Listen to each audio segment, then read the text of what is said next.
we come with certain stereotypes. And the one thing that seems to be truly everywhere in our national culture is not just our love of the beaver. Oh, no. It's, you got that? Got it, eh? Excellent. It's not even our politeness or our love of hockey, no. It's truly the fact that there are bad drivers in every single town from coast to coast. So, in our predictably Canuck way, we're here to apologize, even though it's not our fault. And we are going to help the country's most abysmal motorists. But you know, eventually, I will have to name Canada's worst driver.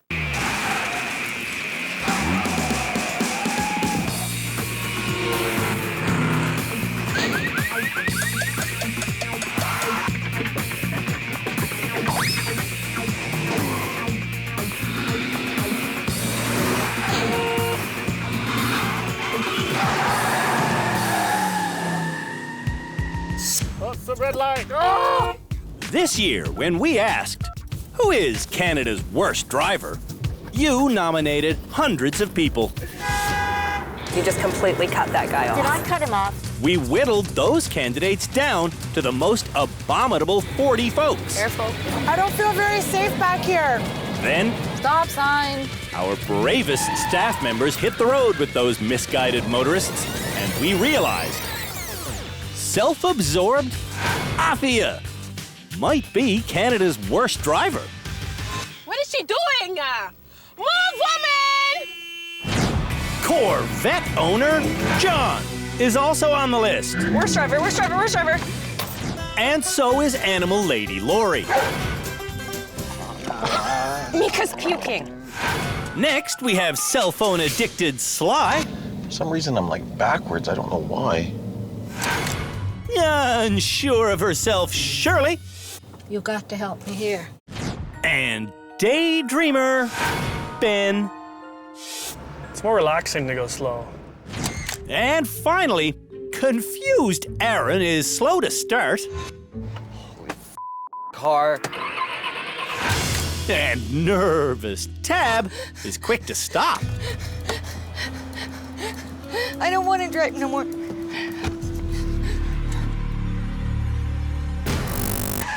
When the bad drivers get to our rehabilitation center in Dunnville, Ontario. Oh my God! I quit! They will have the educational experience of handling a car in dozens of our driving challenges. Wow, that's dangerous. But this sweltering season, Why am I so stupid? the most important lesson won't come from our driving experts. Simple as that. The most important lesson will come from one of their own. This year, one of the 8 people on our show was nearly killed by a bad driver in 2005. I'll never text again or answer phone or nothing.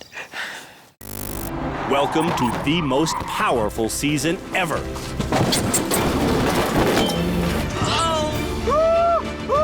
I don't want to talk. Of the country's most impactful driving show.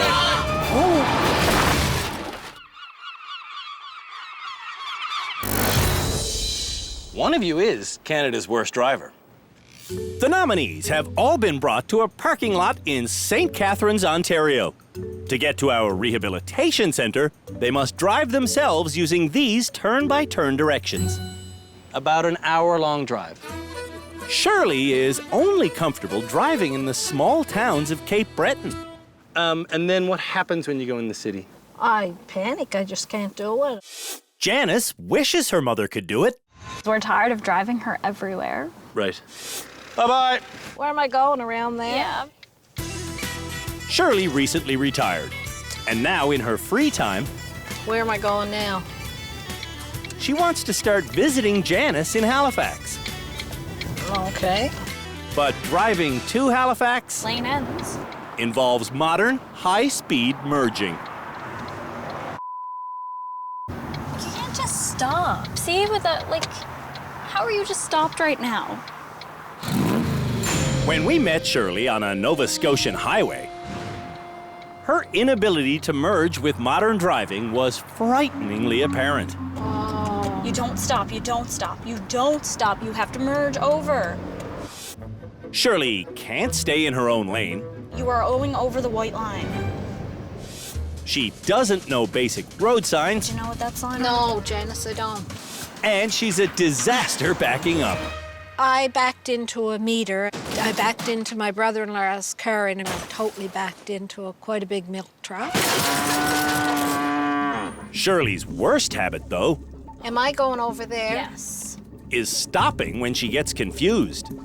Go! Quick! Drive! My God, get in the left lane! Oh my God, Mom! Just go! You can't go this slow! Why are you not driving? You have, like, do you know how many people died on that rotary? You don't stop in the middle. On the highway to rehab, Shirley's stopping again. Where am I going, Janice? Oh my God! Drive in a lane! Over this side? No, just pick the first one, Mom. You can't just stop. We're in the middle of a highway. Just drive straight. Oh my God. Meanwhile, back at the parking lot. All right, who wants to be next? I'll go. You it is. Let's go. Daydreamer Ben is next to leave. So, what's your big driving issue, Ben? Driving with others. Others means Jan, his fed-up wife, who calls Ben's bad driving. The biggest problem in our relationship. This is it. Wow. Yeah, this is it. Driving with Jan is such a huge problem for this stick shift owner. Oh, Ben and Jan no longer go on Friday night dinner dates. sorry. At home in Surrey, BC, Ben is driving a wedge between himself and Jan. Wedged the car into a drive-through, slid into a ditch, I rear-ended a car. Ran into a telephone pole. And he's about to hit his own wheelbarrow. On the road to rehab, Ben's daydreaming again. Now I'm like going like 120, I didn't even notice. Everyone tells Afia she needs help, but she isn't going to rehab to learn. I just want to prove people wrong. You want to prove people wrong? Yes. Okay. When was the last time you got in an accident? About 4 days ago? Do you know what I mean by when I say somebody's in denial? Yeah, I understand, but I'm not in denial. I know exactly what my problem is. I don't have a problem. That's denial. Cindy is worried about her friend. She needs to understand that her driving sucks. Just leaving our parking lot, Joe, that's fast. Afia is out of control. Oh my God, I didn't see that. Sorry. It's so bad. It's not my day. When we met Afia in Montreal, Hello? she was quick to show us how selfishly she drives. If you don't make quick decisions, you're not gonna go anywhere in life. Going through her life, Afia is content to hog the road, run red lights, and make pedestrians scatter. Move, for the love of God! It's like a roller coaster. Like, it's said that you're not in a safe place. As long as Afia has a license, no one in Montreal is in a safe place. Leave me alone, okay? See, this is what happens when you. Oh my God.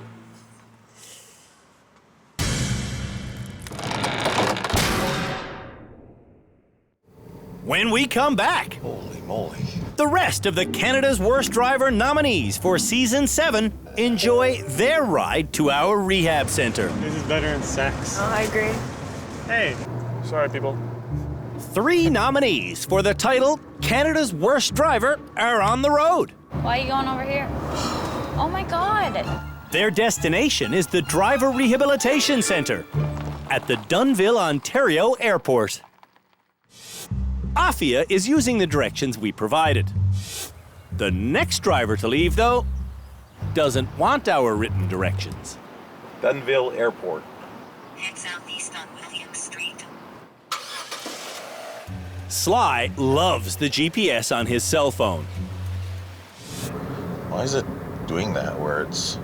And he uses it knowing that it's illegal. Okay, what am I supposed to do?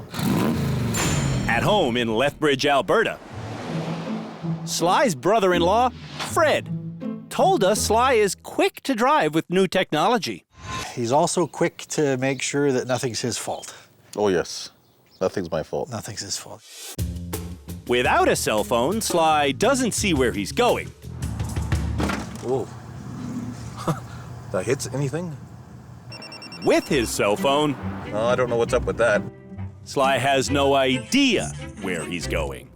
You know, usually people can do, Oh, darn. I lost my GPS signal. Yeah, you almost lost your left headlight. Scary, isn't it? The next Canada's Worst Driver nominee to leave our parking lot is Tab, and she's always scared behind the wheel. Does anything else make you shake like that? No. Just driving. Tab's boyfriend, Matt, and I both want her to find the courage to drive to rehab. But if you can't, just stop. Okay. Okay? Tab may stop before she leaves the parking lot. Where? Out. Go right out. Here? Where it says, yep. Here? Yep. On the street, Tab seems literally lost. This Where? is Church Street, right? Where? And figuratively lost. And what am I doing again? I forgot. In her hometown of Calgary, Tab loses control of her emotions. Hey! Hey! Oh, he's not. And she loses her understanding of traffic rules. There's a car. Where? How? I don't understand. Turn here? Are you sure? Oh, good. Oh, baby. Oh. Baby, you have to go into the far lane. See, I don't know. Conquering her fears is Tab's goal in rehab.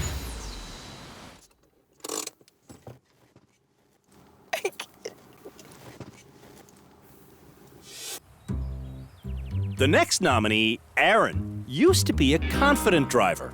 And do you remember much of being a confident driver? No, I don't remember that person. 6 years ago in Calgary, confident Aaron got blindsided. On June 1st, 2005, I was backing out of my driveway when a lady dropped her cigarette and forgot to stop at a stop sign. The distracted driver forgot to even slow down. The nearly fatal impact put Aaron in a coma for 2 months. When he woke up, Aaron couldn't remember Lee, his own father. Aaron also couldn't remember how to walk or drive, but get this, Aaron never lost his driver's license. Okay. Oh. I thought you were turning. Oh. Pay attention. Aaron is an accident waiting to happen. It's only a matter of time till it hits the fan. The second last person to leave our parking lot is animal lover Lori. The dogs always come everywhere we go. At home in Prince Albert, Saskatchewan, Lori's fiancé, Sean, knows their dogs create blind spots. You're in a school zone, you're doing 60. I am not in a school zone. What's that right there? It's the high school. Sean's not happy about it, but Lori likes to drive with... 1 bird, 1 cat, 2 dogs, and Sean. You heard that right. A bird, a cat, a dog, another dog, and Lucky Sean. If I would have wanted this, I would have worked at a zoo.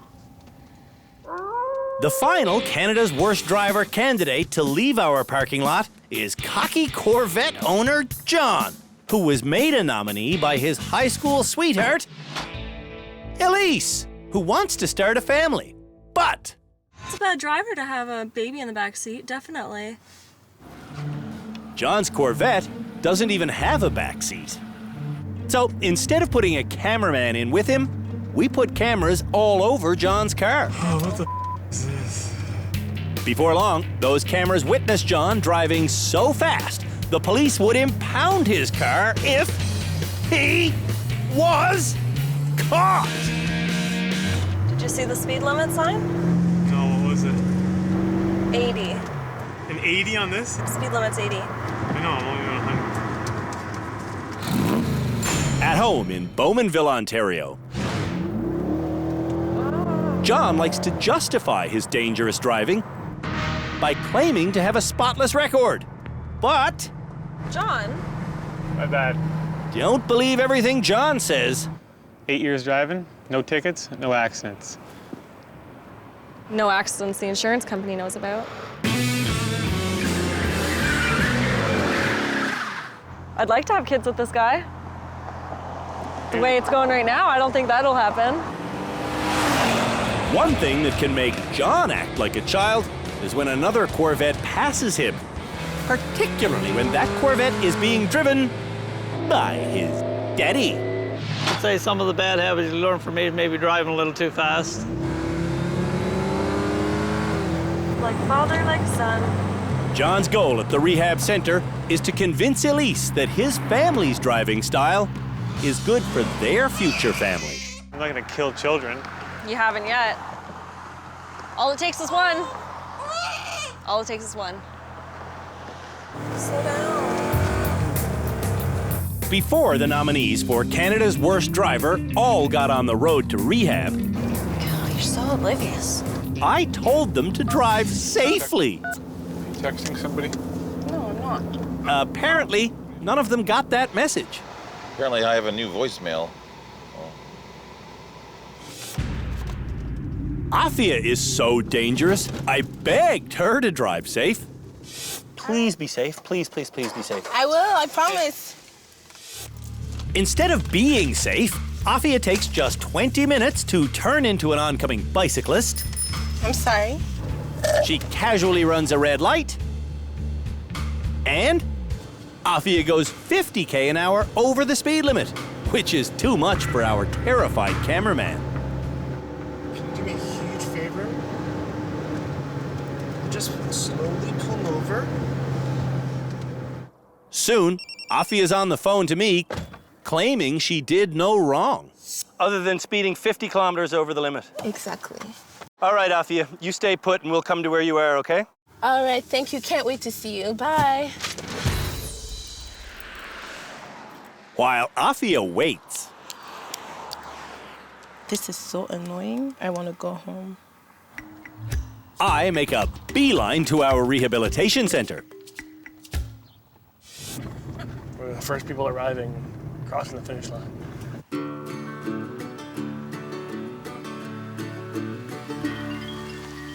Ben, our first arrival. We thought daydreamer Ben was always slow. Turns out, he's always daydreaming. And today that led to speeding. I just ended up looking at the speedometer and going, oh, that's what the speedometer says. Oh, look, that's what the sign says. Those numbers are quite different from one another. Okay. And maybe I should slow down now. Ben needs focus. I definitely deserve to be here on Canada's Worst Driver. Shirley also deserves to be here. Why are we stopped? Why are we stopped? When Shirley goes, she's the next person to reach rehab. Oh, thank God, thank God. Shirley needs to stop stopping in traffic. Tend to stop, which I know is wrong, but I tend to stop and just think, well, if I do that, then I can make that other decision if I have to. I know it's all wrong. Sly's handheld GPS is getting too much touch. Turn left onto Vansicle Road. I think you sleep with that thing, don't you? Not literally. A handheld GPS is illegal, and Sly knows that. The bigger question is do you think that's safe? No. And remember when you left, I said drive safely. Oh, yeah, that's true. Tab is unsafe This is illegal. because she's nervous. Oh! Oops. Or perhaps she's nervous because she's unsafe. Tab really wants to Be able to drive downtown in a city and not freak. Aaron looks like he's going to freak headed for the highway. I don't like speed. Aaron holds it together and hones in on rehab. This is the first time, Dad, I've been on the highway since my accident. Aaron is ready for the challenge. I'm looking forward to improving my ability behind the wheel. Afia is not happy that we pulled her off the road for excessive speeding. Hey, Afia, how are you? Hey, good. But I'm glad we did. Get a load of this story. How many things would you say you've hit, just even a little scratch, and just left? More than 20 times. More than 20 hit and runs. I want to talk about that, but I don't really talk about it. I don't want to talk, please. Afia may not respond to rehab. I guess I'm not safe, but if you're asking me to drive a different way, then you're asking me not to be myself, and I can't do that?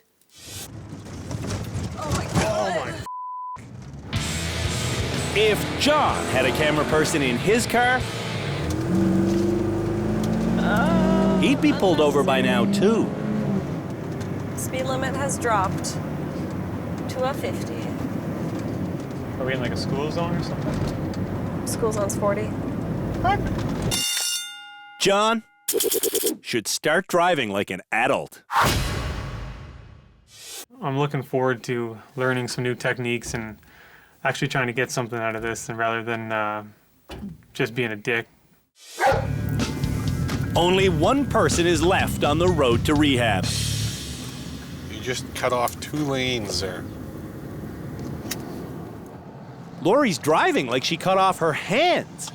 Google it and see if there's I'm not the Googling nothing, names of just these. go. Whatchamacallit? Lori does get to rehab, but Hallelujah. Lori doesn't have a grip on reality. I honestly do not think I suck as a driver. I swear. Canada's Worst Driver, Season 7. Taxi! We Canadian motorists love our flag.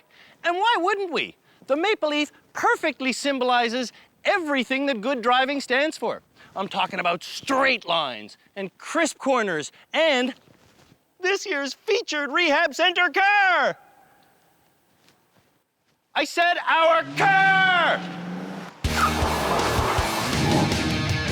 Oh, yes, indeedy, car lovers. We bought a used 2009 Dodge Challenger RT. And we gave it an extremely inspiring paint job. With a car this good looking, safe driving is sure to ensue, because putting a scratch on this baby, well, that would be desecrating the flag. And Canadians, we just don't do that.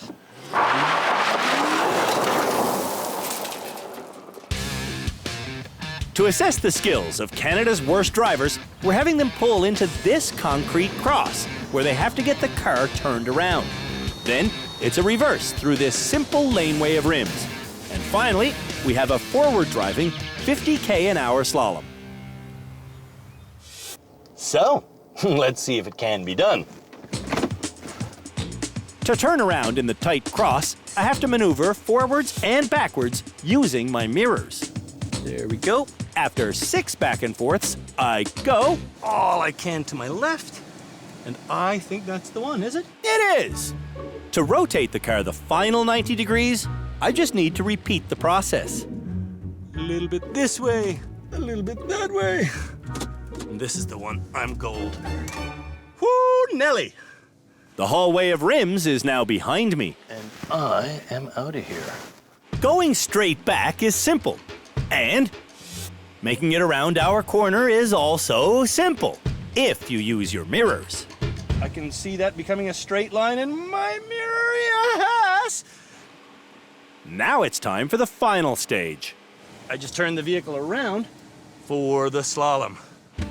The slalom must be done at 50 kilometers an hour. And this being a 2009 Dodge Challenger RT, maintaining 50 will not be an issue. What am I at, 40 already? There are 5 hockey players to slalom around. Around 1, around 2, 3, 4, that's a big one, but I'm through. And then accelerate to the edge. Don't look at the edges, just look at the gap. And that, whoo, is how you do the assessment challenge for Season 7 of Canada's Worst Driver. Afia will go through the challenge next. Driving barefoot is completely legal. Remove my seatbelt. Reversing without a seatbelt is also legal. Oh gosh, there you go. And desecrating our flag is also legal. One scratch. But just because these things are legal, It's always this side. doesn't mean they're a good idea. Move forward. Getting turned around,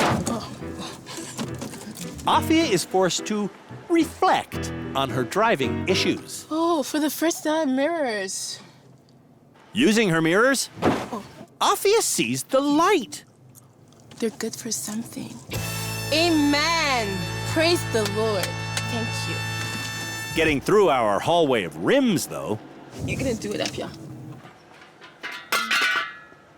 Afia is clueless I wish the wheel was on your side.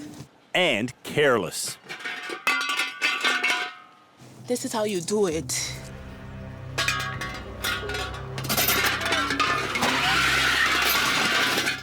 Oh, it's gonna be like that, I see.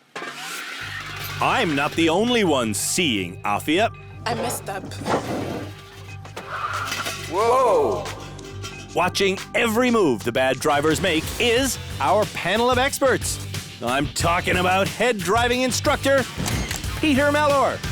She's turning around in her seat, that's good, but she's looking in the wrong place when she's doing that. Now meet our new therapist, Shamala Kiru. I'm glad I'm here. This is someone I can really help. Back again is our high-speed instructor, Philippe Letourneau. First of all, she's way too close to the steering wheel. She's got to respect the airbag. It's 12-inch minimum. And as always, Cam Woolley is our big man on campus. Look at that. She just keeps going and going and going and making it worse. Every episode, the experts will help me decide who should graduate and who should be left in the running to be named Canada's worst driver. It's as if she's not even present while she's driving. On the 50K an hour slalom course, Afia gets going, but she drives right off the road. Afia needs enlightenment.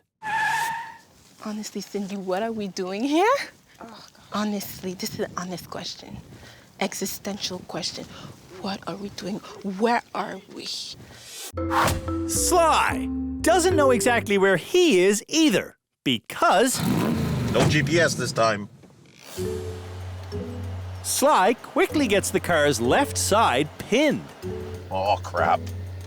What will Sly do? Interesting choice. Wow. To all the muscle car lovers out there, I'm just apologetic. I'm sorry you have to watch this. I know you don't like watching this. Whoa. I have no idea what the heck I'm doing. Holy cow, that doesn't smell very good. with our brand new paint job flapping in the breeze, Like, how do you tell if you got room? Sly gets himself completely stuck. Sometimes cars get stuck and they need a little bit of help getting out. We have help.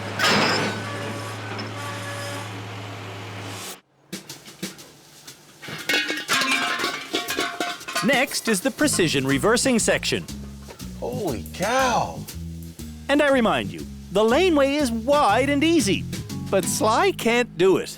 Oh, boy.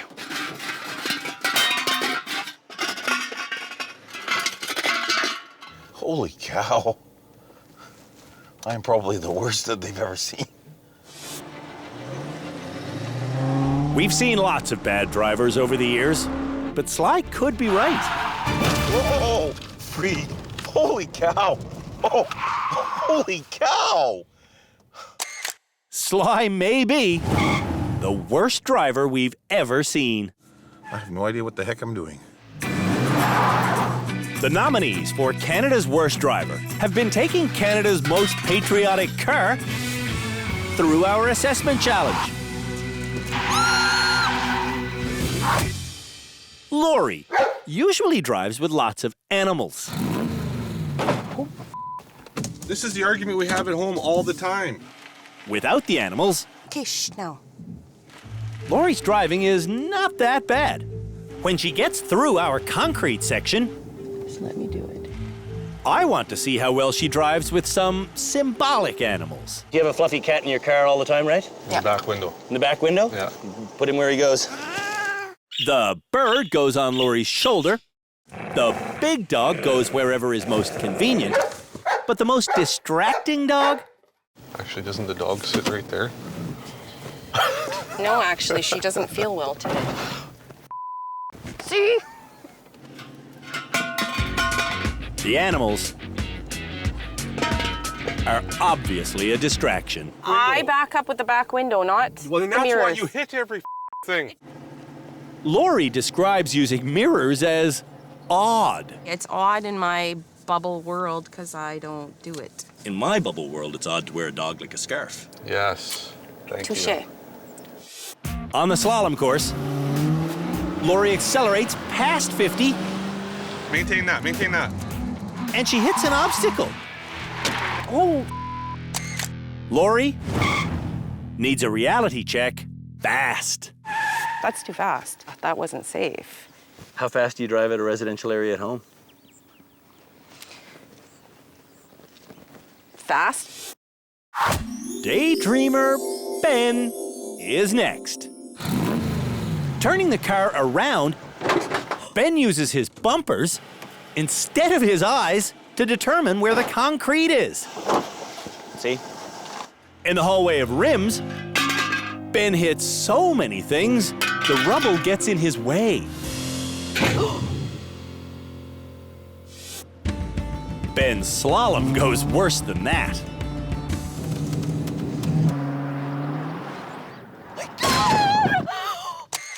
Daydreamer Ben is more like a nightmare.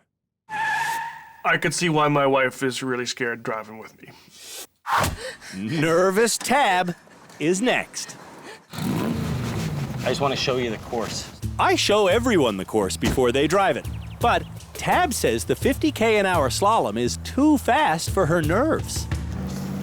40. I'll do it at 40. This is 40. Okay, this is 40, okay?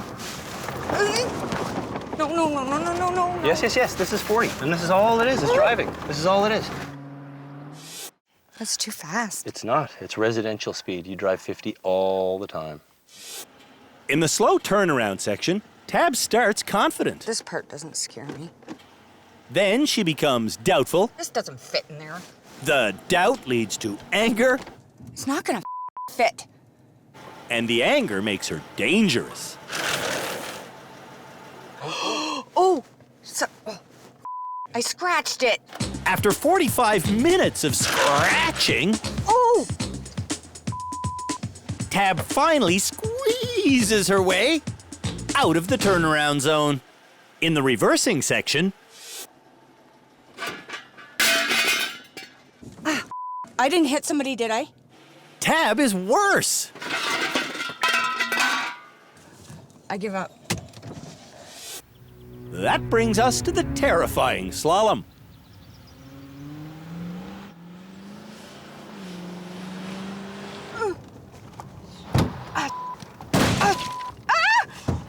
Around! It's okay. Oh, I don't want. It's okay. It's okay. It's okay. It's okay. It's okay. It's okay. Babe, it's okay. Put the car in park. Put the car in park. It seems amazing that Tab drives at all. I sucked. Huge on that challenge. John is next to drive our Challenger. No Corvette, but it'll do. Going too fast while turning around, John makes a mistake. Good job, baby. Going too fast through the rims. John makes another mistake. And going too fast on the slalom. Oh my God. John makes his biggest mistake. John. Whoa. John has more confidence than skill. Almost. Shirley from Cape Breton is next. Oh, I can't do this. Being intimidated makes Shirley so confused. Oh, geez, I'm just in a mess.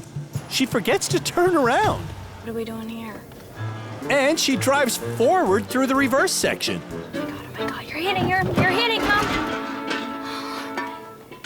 Are you kidding me? Whoa, stop! On the slalom, I can't watch this. Shirley amputates a lot of obstacles. Oh my God. Oh my God! Mom! You're not even watching! I can't do it. Shirley might never be good enough to drive in Halifax. I think this could be the worst day of my life. We've been assessing the skills of Canada's worst drivers by making them turn around in a confined space, then reverse, and then do a forward slalom.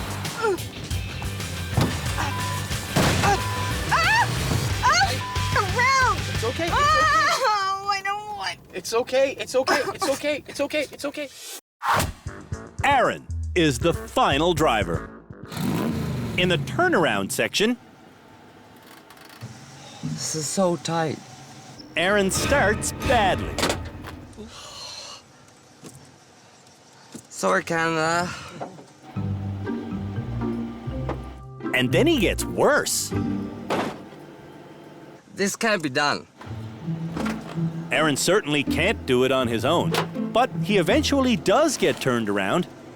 All the way up. All the way up. Thanks to his father's coaching. Now turn it hard. Now turn it hard. Reversing through the rims. I don't know which way to turn the wheels, Dad. Aaron is completely lost.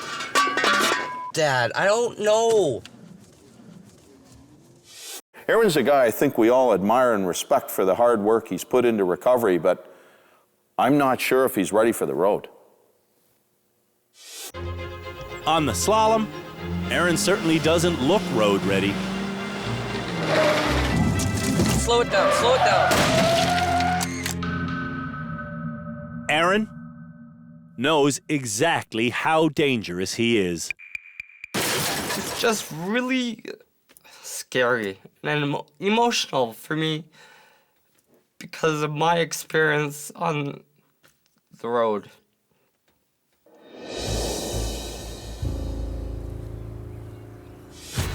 The experts and I know that the nominees for Canada's Worst Driver have come to rehab for a wide variety of reasons. Now, we want to hear those reasons. You feel you're a bad driver? No, I don't feel I'm a bad driver. So you didn't want to come to the Driver Rehabilitation Center? No. You shook like a leaf during the assessment challenge. True. I think when you get that upset, you're actually driving impaired. Tab, you must notice that it affects your driving. I didn't notice, no. Really? Tab, on a scale of 1 to 10, where would you rate yourself? 8. You're an 8 out of 10 as a driver. Yeah. Wow, okay. Ben came to rehab for his marriage. For us, driving is the #1 issue in our relationship. John is here for humility. I will change around. And Shirley's here for the obvious. I came to rehab so that I could become a better driver. Lori came to rehab to end an argument with her fiancé. I really came to prove him wrong. Are you one of those people that have seen the show on TV and laughed and went, I could do that with my eyes closed? Absolutely. Sly wants to learn how to make quicker decisions.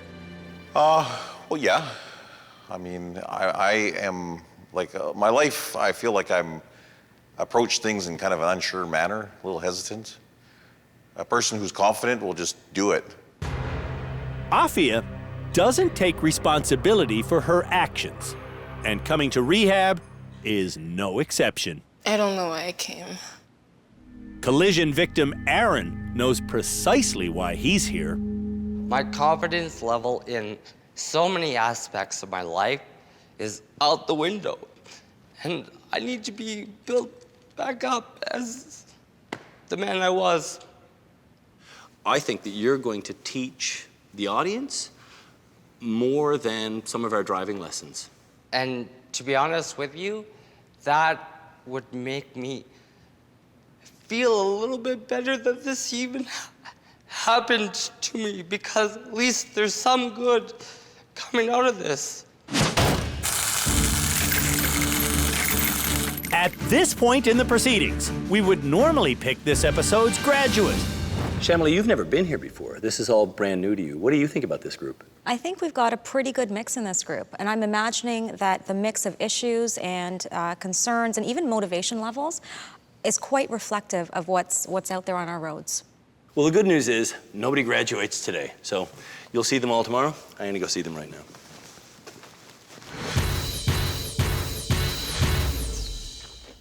Well, that's it for our first episode of Canada's Worst Driver, Season 7.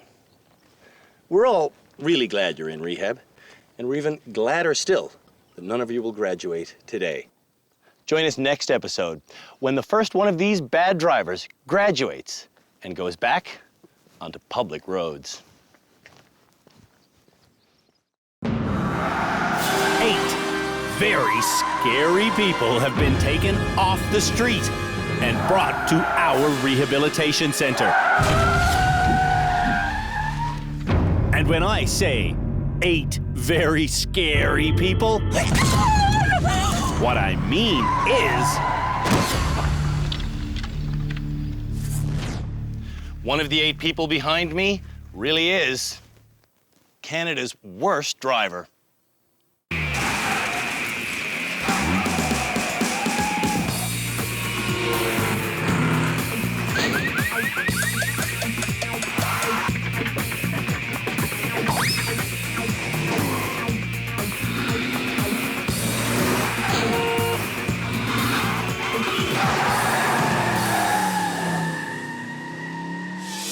My name is Tab, and I've been nominated as Canada's Worst Driver by my boyfriend, Matt. In downtown Calgary, Tab might be the most nervous person on the road. See, I don't know. And get up.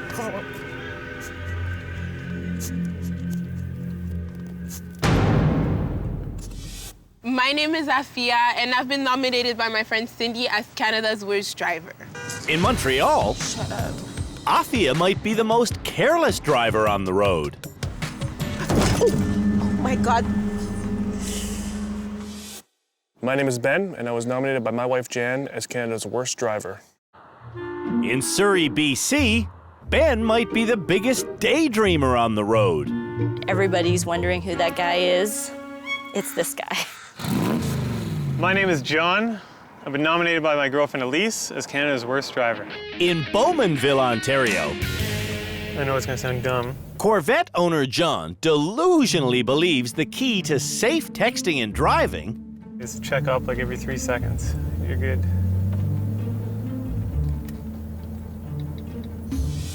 My name is Sly, and I've been nominated by my brother-in-law Fred as Canada's Worst Driver. In Lethbridge, Alberta, delivery man Sly Order's been picked up. Got 3 tickets this month for speeding. In a 30 zone, in a 30 zone, in a 30 zone. So that sounds like a school zone? Yeah. My name is Lori, and I've been nominated by Sean, my boyfriend, as Canada's worst driver. In Prince Albert, Saskatchewan, Lori likes to drive with a loose bird, a loose cat, and 2 unrestrained dogs. I couldn't even tell you how many objects I've hit. My name is Shirley, and I've been nominated by my daughter Janice as Canada's worst driver. On the highways of Nova Scotia, Why are you slowing down? Shirley has a tendency to stop. Don't stop, you don't stop, you don't stop. My name is Aaron, and I've been nominated by my father, Lee, as Canada's worst driver. Aaron was a good driver 6 years ago, but a distracted driver T-boned Aaron. After 2 months in a coma and 6 years of recovery, Aaron is driving around Calgary again, although very badly. I thought you were turning. Oh.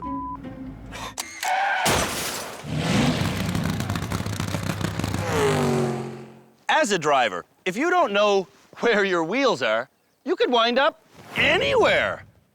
So the next challenge for Canada's worst drivers is to show us they know where their wheels are by maneuvering a car across those 2 rails. But first, they have to decide if they want to go backwards, which frankly is kind of scary, or if they want to go forwards, which, let's face it, is a lot easier than going backwards.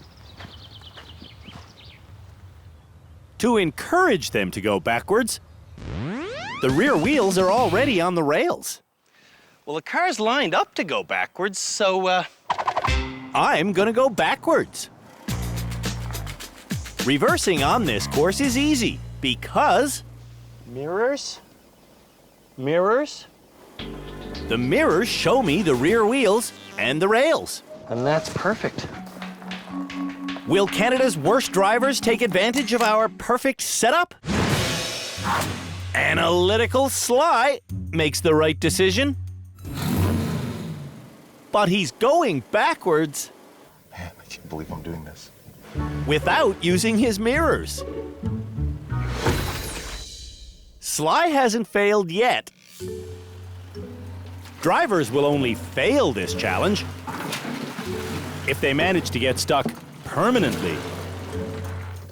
And you're gonna try it backwards again, or you're gonna line up frontwards this time? Oh, what the heck. Let's do it frontwards.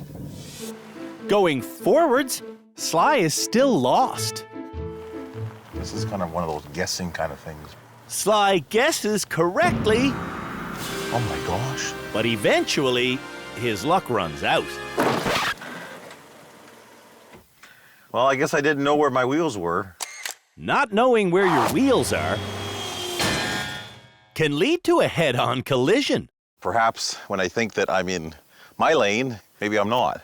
Maybe I'm half in the other lane, which is kind of a concern. Speed freak John is afraid to go backwards.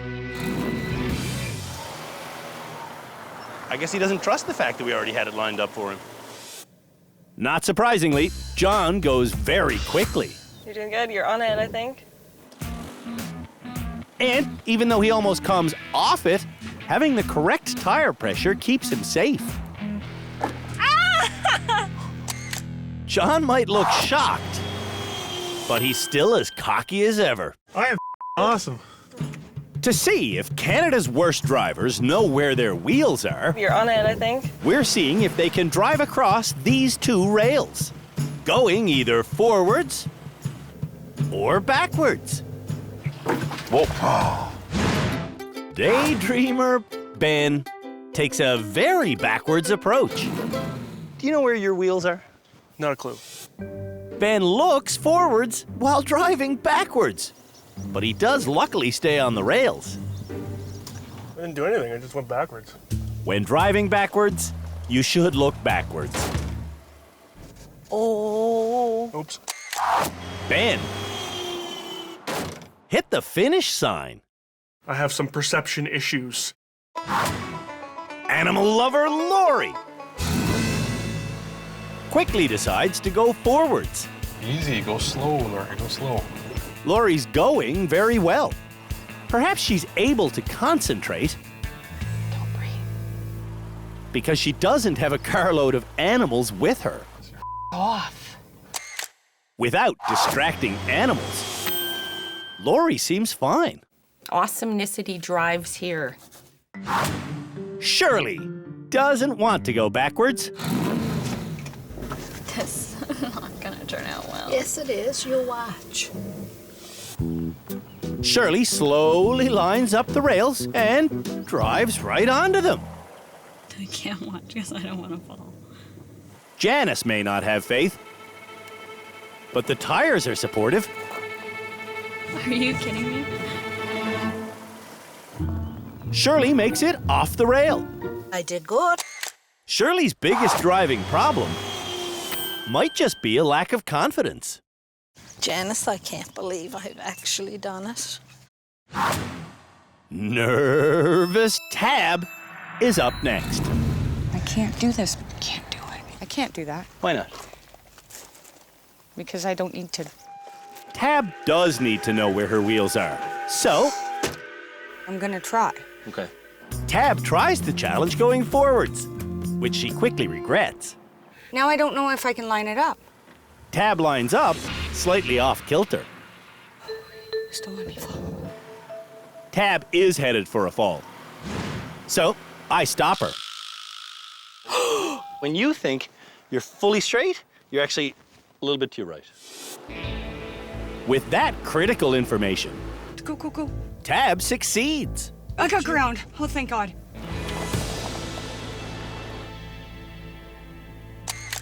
Nervous Tab learned where her wheels are. I didn't like it one bit, though, I'll tell you that. Aaron wants to start backwards by looking through the rear window. No, use the mirrors. Use the mirrors, Aaron. The mirrors allow Aaron to see that he's moving to the right, so he stops. And he tries to reposition. Oh.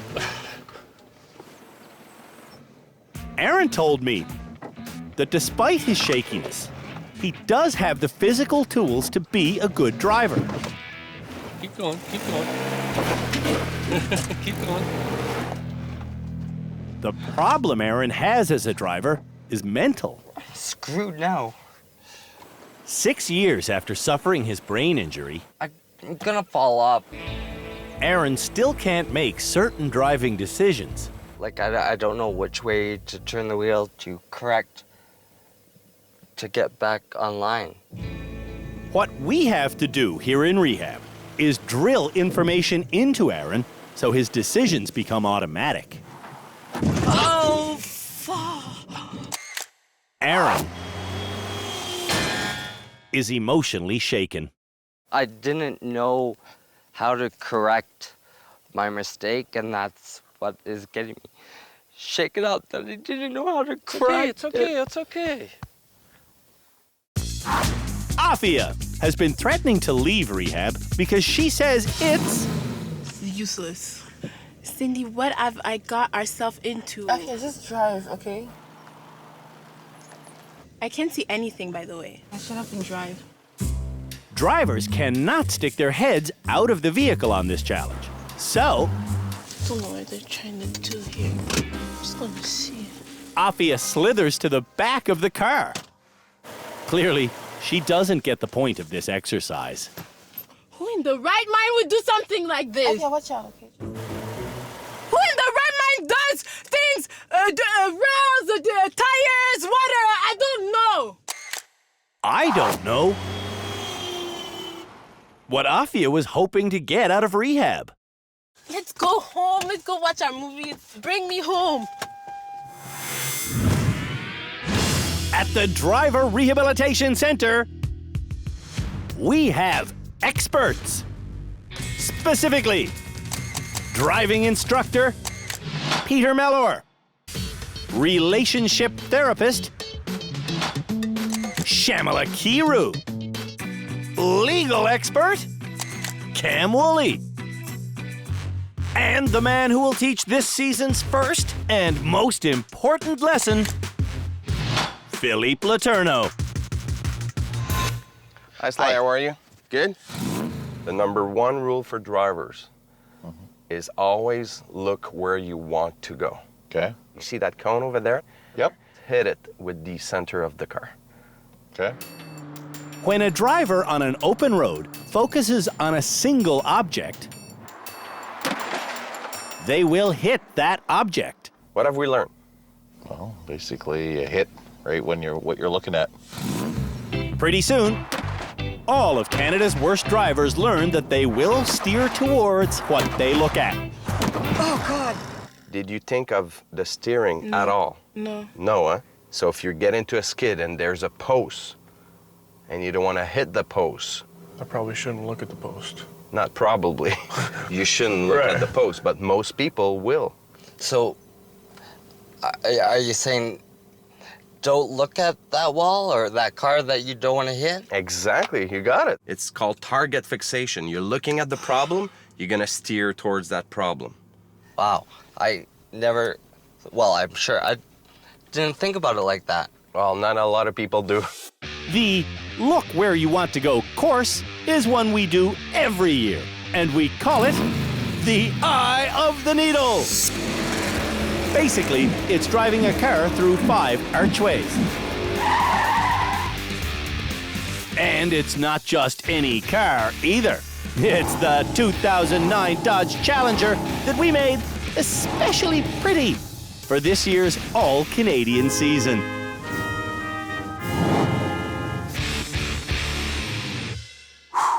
Okay, Eye of the Needle. I gotta go through each arch, and after being the host of this show for many years, I know that to go through each arch, I don't look at the arches, I look at the gap in between, just like this. The recommended speed for this course is 60. 60, here we go. Look straight ahead, and there you go, and get in front of each arch before you make it, so you're not turning while you go through the arch. Swish. There you go. Woo-hoo-hoo. Swish. Oh yeah, baby. It's just that easy. Now, let's see how Canada's worst drivers do on the old Eye of the Needle course. Shirley will go first. Shirley wants to go through the arches at 60 kilometers an hour. Go. Go. But she gets going almost 80. Oh my God! Do it, I can't Keep do it it. where it is. Yes, you can. Over here. Oh. Shirley's not looking good headed for the 3rd arch. Over. Look. Shirley is looking where she wants to go. But her steering is too herky-jerky. Stop. God. I'm useless. I'm nothing but a big disappointment. Stop. Shirley learned the lesson, but was unable to apply it. How long is it going to take me to be able to apply what I'm learning? Ben also learned the lesson. I feel like I could probably write a whole essay about this, but now can I apply it? That's the real question. Ben takes off and looks at his speedometer, then at the arch, then at the speedometer, then at the arch, then in the blink of an eye, Ben hammers the 1st arch, clips the 2nd, and his speed increases to almost 90. Too fast. Ben isn't daydreaming, but he does strike every arch. Ben blames his hits on having to check his speed. It was a look down, look up thing. Aaron is up next. Do you feel comfortable enough? I never feel comfortable. When Aaron gets going, Up to speed, up to speed. he looks great going through the first arch. Yes! But his speed is increasing. Your side, man. And his steering can't keep up. Okay.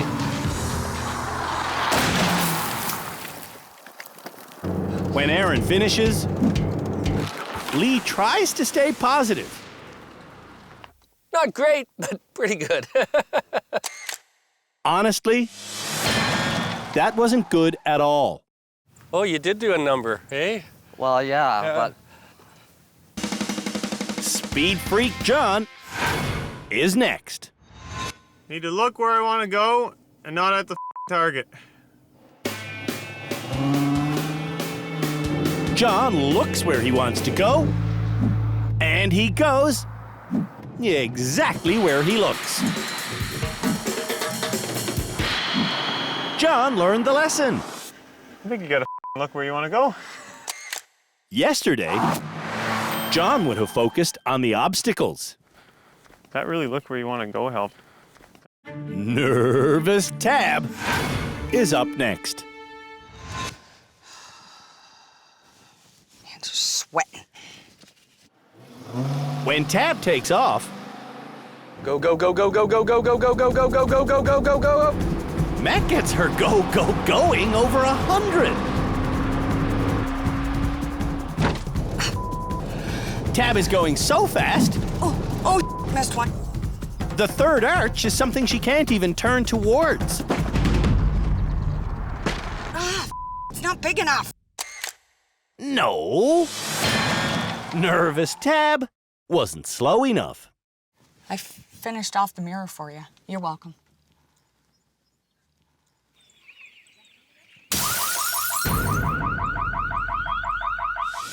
When we come back, the rest of Canada's worst drivers see if they can pass through the eye of the needle.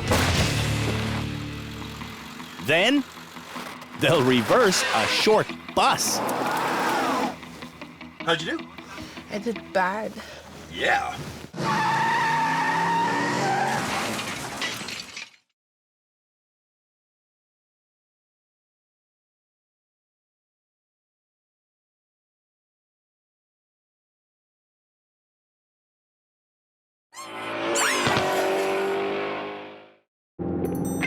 The nominees for Canada's Worst Driver have learned to look where they want to go, instead of looking at obstacles they want to avoid.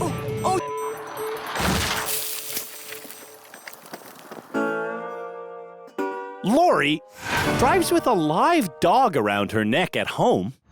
Animals in their correct position, I assume? Absolutely, Roger. The correct position for an animal is in the house if you're driving, not around your neck. Okay, excellent. 60k an hour, go through every arch, don't hit anything. Lori has hit 20 different objects in her driving career. Oh, slow down a little bit. But looking where she wants to go is yielding fantastic results. Lori clips one arch, but she's obviously learning. Awesome, you did good. Lori looked where she wanted to go. Without the training, I would have taken the last-minute glance at the sides to measure myself and probably would have had the car off kilter and hit it. Over-analytical, Sly is up next. Sly was told to look straight through the arches and put himself in the middle, but Sly took the lesson too literally. His peripheral vision should see the car's corners and the approaching arches. But Sly's pinpointed focus creates tunnel vision. Gosh. Good, now stop. I don't know what was going on because I was looking right at where everything was, where I was supposed to go. Fred knows what's going on. My hunch is that Sly was putting himself in the middle of the arches. What? Using tunnel vision to focus on a tiny speck in the distance, Sly did indeed put himself right in the middle of the arch. which put Fred right in the middle of harm's way. Oh, I'm sorry, Fred. Sly is so literal, it could literally kill him. You know, it just makes me kind of wonder how in the world I've lasted so long. Afia has a habit of speeding. And today, on our 60k an hour course, Afia speeds up to 100, then goes faster. And the worst part is, she thinks it's hilarious. I think I did it. Yeah, but you broke the mirror. Afia just doesn't get it. Was it 60? Mirrors are a critical part of reversing. To see if Canada's worst drivers know how to successfully use their side mirrors while going backwards. Their next challenge is to reverse this short bus around this figure-8 track. And just to make sure the bad drivers know how good each other is, when they're not driving this bus, they'll be its passengers. John volunteers to go first. No throwing at the bus driver, you little bastards. With the folks who nominated Canada's worst drivers watching, there he goes. John takes off like a shot. Oh my gosh. Rounding the first corner, John doesn't hit anything. Look at him using those mirrors. John is the best driver here. He clearly knows what he's doing.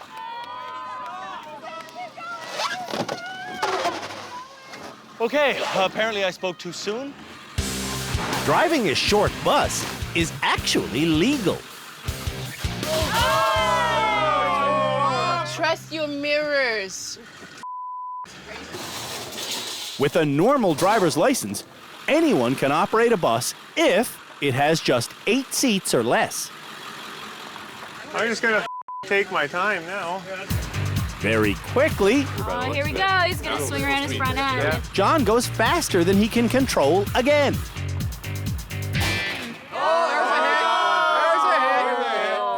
John has driving skills, but he's driven by bad choices. You know, I learned something there. What did you learn? Go a little bit slower. John thinks he's better than he really is. I think I could do better. Ben has a full-sized bus driving license. Technically speaking, this is the truth. Ben works with autistic adults, and sometimes he has to drive them. All right, I'll give it a go. The bus Ben drives them in has more than 8 seats. Thus the full-sized license. I'm about to be fired from my job. After 2.5 minutes, I'm sucking. Ben is still stuck in the first turn. Oh, this sucks. Where is he going? Ben's hit count is already up to 14. 15, 16, 17, 18. Oh my God, I'm horrible. On the final turn,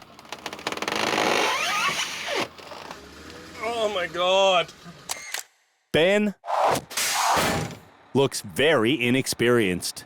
I've had some experience in the past driving these sorts of things. However, that experience didn't really shine today. You won't believe this. Tab was a bus driver too. What kind of bus did you drive? It was one of the big orange school buses. She drove children to school. And so why did you give that up? Pretty much, I found it very stressful for myself. I bet. When Tab gets going, she looks like a total rookie. I can't believe this. I can't do it anymore. Huh? Yes, you can. No, she can't. I am totally off now. Oh, crap. Tab is looking at her mirrors, but she isn't understanding what she sees. Where the hell did the course go? The one thing Crap! that you never want to hear a school bus driver say is... Everybody's still alive? Tab should never have been a school bus driver. I wasn't driving the kids backwards to school. I was going forward. Canada's worst drivers are learning to use their side mirrors by reversing a bus. Oh my God, I'm horrible. Afia is up next. Afia isn't checking her mirrors. Wow, there's some hits you can see coming. Like that one, for example. Afia is such a dangerous driver. No, use your mirrors. I only use my mirrors to wear makeup. All the other bad drivers are desperately trying to keep her on course. Thank you, guys. Left. Yeah, go to your left. Which way? Here in rehab, we like to be honest. So, when someone drives terribly, we tell them they're driving terribly. Oh, you're doing fine, you're doing fine. It's our belief that telling bad drivers they're fine or great will just confuse them. You're doing great. Yeah, keep going. Cindy believes that positive reinforcement is what Afia needs for help.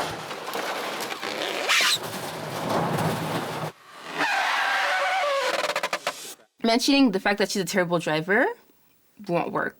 But if you tell her she's a great driver, she's going to believe it and she'll become a better driver. Calling this great driving would be a vulgar lie. Why are you looking out the door? Look at your mirrors. Isn't it finished though? No. I just want to go home. Afia's driving can only be described as terrible for someone with a license. Let them think you're a bad driver. This is not something I care about. To be honest, some people care. I don't. Shirley didn't used to use mirrors. In rehab, Shirley is learning to use mirrors. And after this mishap, she seems to get in the groove of actually trusting her mirrors.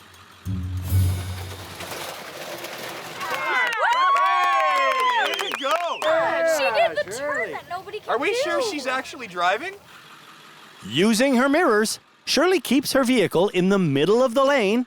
Nicely done, Shirley. All the way to the far turn. Woo! Getting to the finish line, Beautiful. Shirley isn't perfect, Left.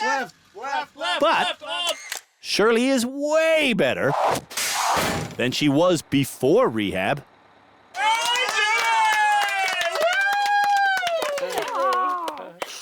Aw, she don't know how much she needed. Goosebumps. When Aaron gets his mirrors adjusted, Down a little. Yeah. he starts off better than anyone. There you go. He's doing all right. Using his mirrors, Very good. Aaron looks where he wants to go, Good, Aaron. and he goes perfectly. Nice and easy. Left a little bit, Aaron. Left. Left. Or right, sorry, right. It can't be easy to concentrate with all this shouting, though. Straighten it out. Off! Look at him. Trusting only his mirrors, Oh, brilliant. Oh, man. Aaron has a better drive Love you, girl. than anyone else in rehab. Who is this guy? And what has he done with my son? Aaron only hit 2 things. I could feel my confidence coming back, and that feels so good. Sly has already spent 4 minutes on his mirrors. And how about this one? He doesn't know where to even aim the mirrors. The bottom one, what am I supposed to see in the bottom one? In both mirrors, you should see me. Full? Yes. Okay, then I'm gonna need... That's what you want, because you want to be able to see back here, right? See, this is how you know what's along the side of your bus. Okay, well, makes sense. Hi. I think you're good. That was the longest mirror readjustment in the history of the world. Go, Sly! I bet I say go about 8 times before he goes, go, Sly! Sly, you should go! Okay, who's guiding me? Sly Hard right.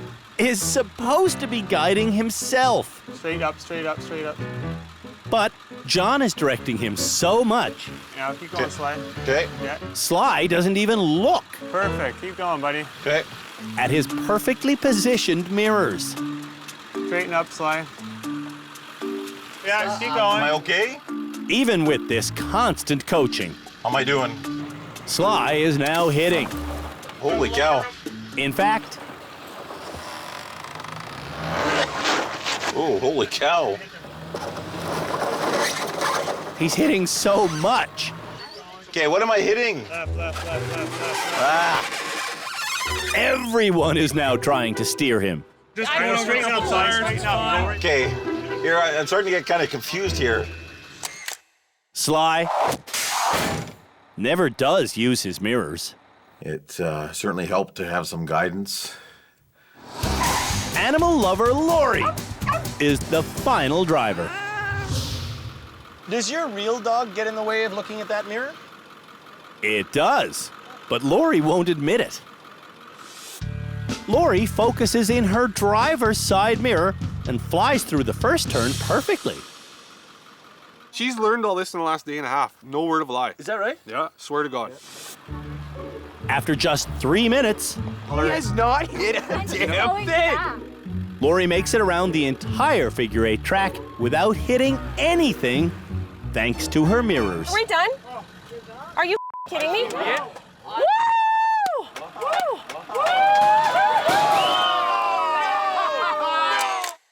Lori makes a mistake, but she's definitely learning. I couldn't believe that I had the potential to even do it like that. Woohoo!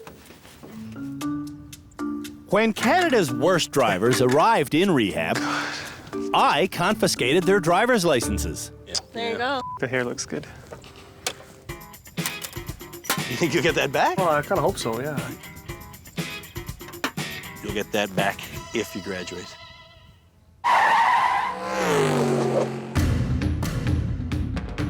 The experts and I will decide who that first graduate will be once we speak with everyone, starting with Ben.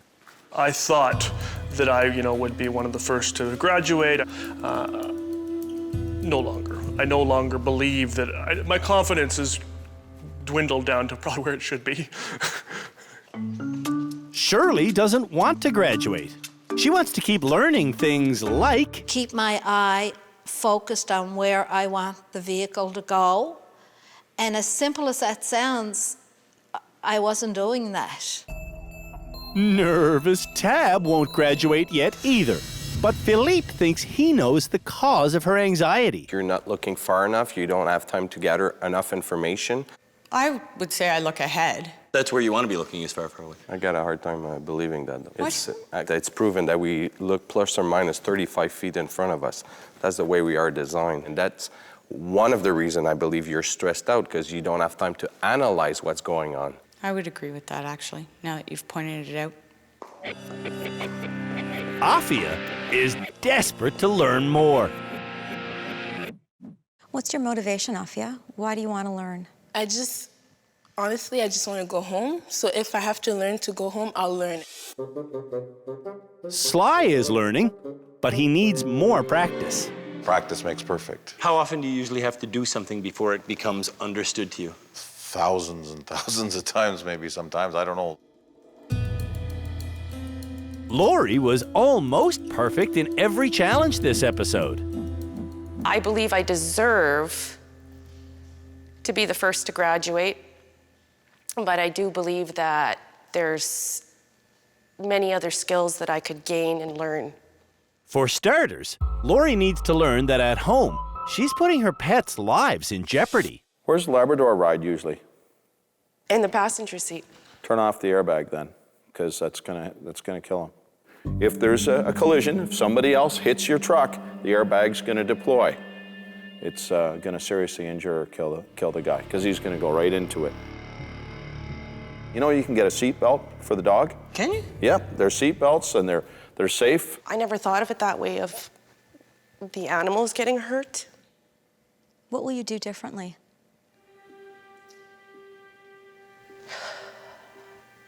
I'm not gonna travel the same way I do with my animals in the vehicle. John wants to graduate because he claims that Aaron has changed him. You know what it was with him, man? He clicked something up there. I think you might be the guy that changes my driving habits. Yeah. How so? I really think so, buddy. I think hearing your story and stuff really made me slow down. I think it's gonna be good. Cool. Then you just made it all worth it. Are you telling me with a straight face that after a couple of conversations with Aaron, you're not going to speed in public anymore? Whenever I go out and drive, I'm definitely not gonna do what I do now. I don't want to be that guy that does that to someone, right? John promises to slow down. And more importantly, I will never text and drive again. Aaron is certainly grateful that John has promised to stop driving distracted. I have been asking to hear that for 5 years.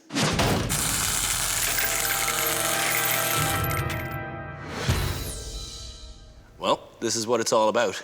Time to give the first graduate back their license. John and Lori are the only two people who could conceivably graduate this week. I think John should graduate. He really had an epiphany dealing with Aaron. He made a promise on the distracted driving. I think it was credible there. You know what? I don't usually agree with you, but this time I would agree. He did made a big change by meeting Aaron, and I think it will change him forever. I want to believe John, but I don't. I just don't believe him. Shamala thinks Lori should graduate because of her promise to stop driving with loose animals. I got the sense that with Lori, she's really going to make the changes. I also think Lori should graduate before John. Lori literally drove better than him. Eye of the needle, Lori aced it. Reversing, way better than John. Two want Lori to graduate, two want John. It's up to Peter to break the tie. And break the tie, Peter does. Which means it's time for the first one of our bad drivers to graduate and once again hit those public roads. So, who will be this year's first graduate? Well, there was just two of you on the short list. John, you. And Lori, you. Lori, you drove every challenge, quite frankly, better than anybody else here. And John, you, in the studio, promised that you would slow down and that you would never text and drive again. So, who's it gonna be? Lori, you said you wanted to stick around so you could learn more. So the graduate is John.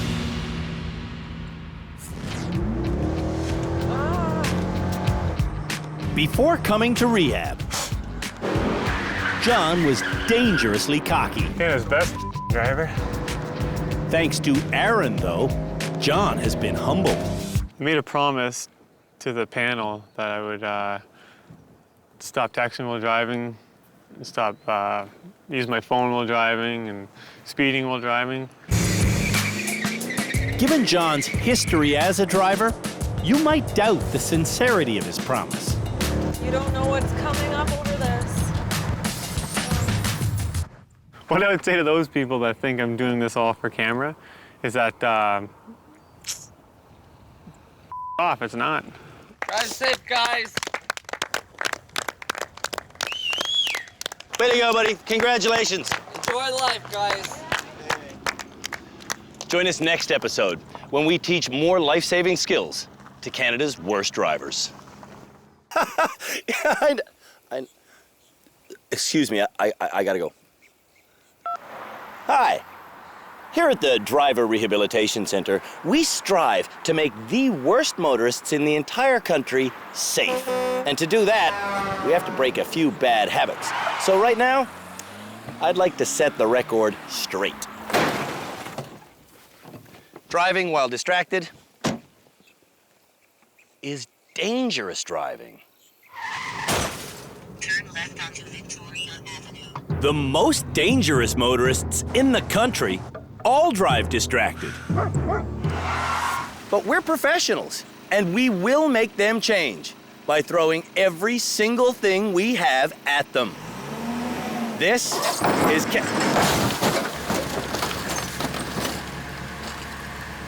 is Canada's worst driver.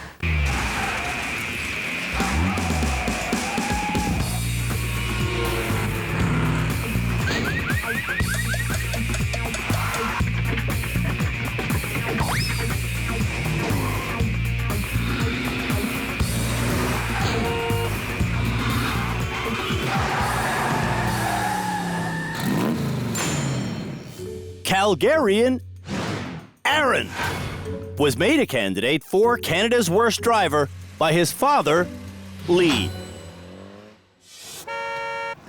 I can't drive. Aaron has to drive to get himself to his doctor's appointments. You see, Aaron is a bad driver because of a physical handicap. I thought you were turning. Oh. 6 years ago, Aaron was waiting at a stop sign. And a lady dropped her cigarette and forgot to stop at a stop sign. That lady plowed into Aaron, going just 30 kilometers an hour. Half a block down is when she dropped her cigarette and then started to look for her cigarette and that. And she lost control, came across, hit your car and pushed it all up onto the lawn up here. Don't remember, eh? Aaron spent 2 months in a coma, and amazingly, Aaron never lost his driver's license. Now, he wants to be rehabilitated as a driver before he hurts someone. That's a stop sign there. This year, every single one of the Canada's Worst Driver nominees openly admits to driving while distracted. So their next challenge is to handle a car going around and around our easiest course of the year.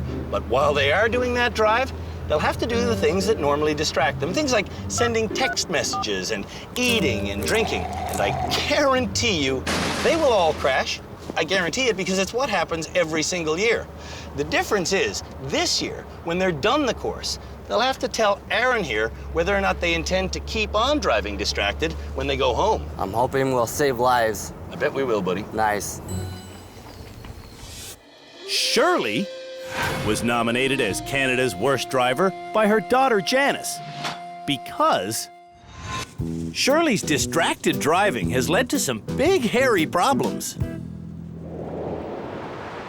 I bent down to pick up a hairbrush on the floor of my car, and before I knew it, I was into a parked car. Shirley lives in Cape Breton, but she wants to start driving to Janice's house in Halifax. You don't stop. You have to merge over. However, her distracted driving might kill her en route. Now stop at the light. Yeah, well, you're accelerating towards a red light. Back at the rehab center, The vehicle Shirley will be driving for our distracted demonstration is our Canadian Statesman, made in Toronto by the Nash Motor Car Company back in 1954. The distracted driving course is a simple track that drivers will cruise around and around. When Shirley gets comfortable, her familiar distractions begin. If I got coffee there? Yes, down the Give me bottom. it. Oh my God. Shirley loves to drink coffee while driving, but this isn't the way she'd normally do it. How would you normally do this? I'd have a cup holder. When Shirley becomes a donut holder, she gets even worse. Stuart, you just killed someone. Watching every deadly move Canada's worst drivers make is our team of experts. Mary and Joseph. We've got driving instructor Peter Mellor, relationship therapist Shamala Kiru, high performance driving instructor Philippe Letourneau, and as always, Cam Woolley is our traffic law expert. Here in North America, we have this drive-through culture where there's restaurants serving food to drivers. In Europe, there's no such thing as a drive-through restaurant. You're supposed to eat or drive, not both. Where's the cookies? Where's the sense in eating and driving? I'm trying to open my cookies.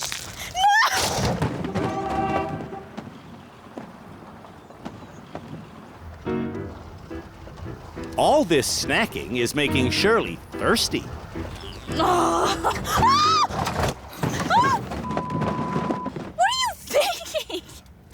You weren't even reaching for anything. Give me the water, I won't. The demonstration is over, Oh wow, you cut that girl's legs off. and Shirley says she gets the point. When she said I killed a person down there first time round, seriously, like, it's a lesson. That could be for real.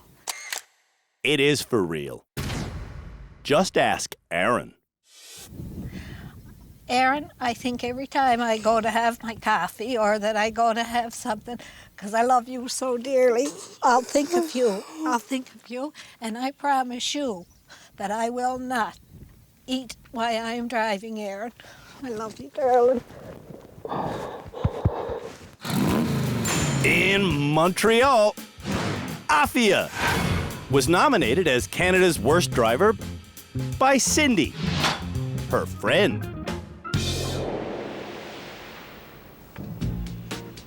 Afia needs to drive for her social life, Hello? but she does not need to text and drive. I think I'm pretty good at texting and driving. I've done it, and I'm still doing it, and I don't care. Yeah, she does it all the time. Oh, what's he doing? It's not even working. Distracted Afia has caused so many accidents, it's just a fluke no one's been killed. Hey. Oh, gosh, he wants to die. On our distracted driving course, Afia puts on makeup, and when she opens a drink, she's all over the road. Not too close. On top of that,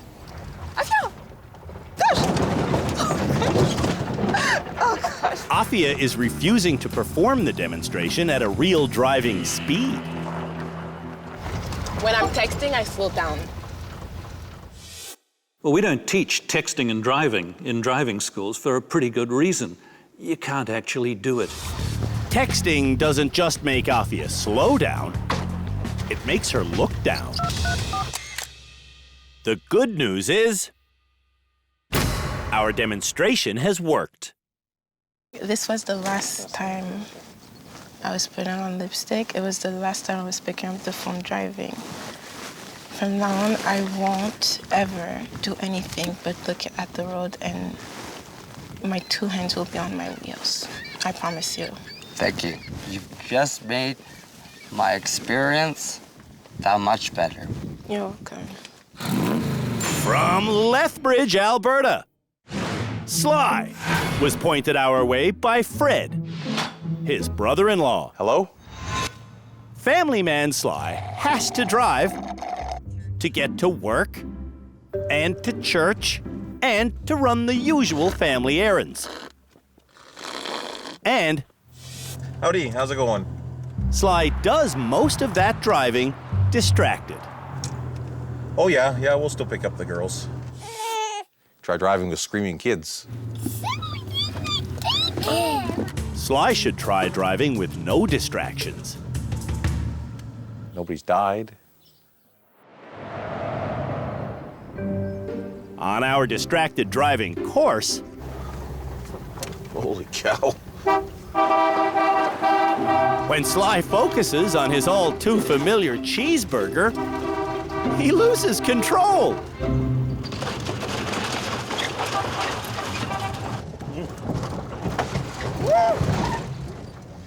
What do you stop?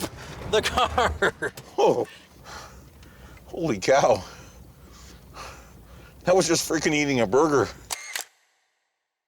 The car now won't start, and it may never start again.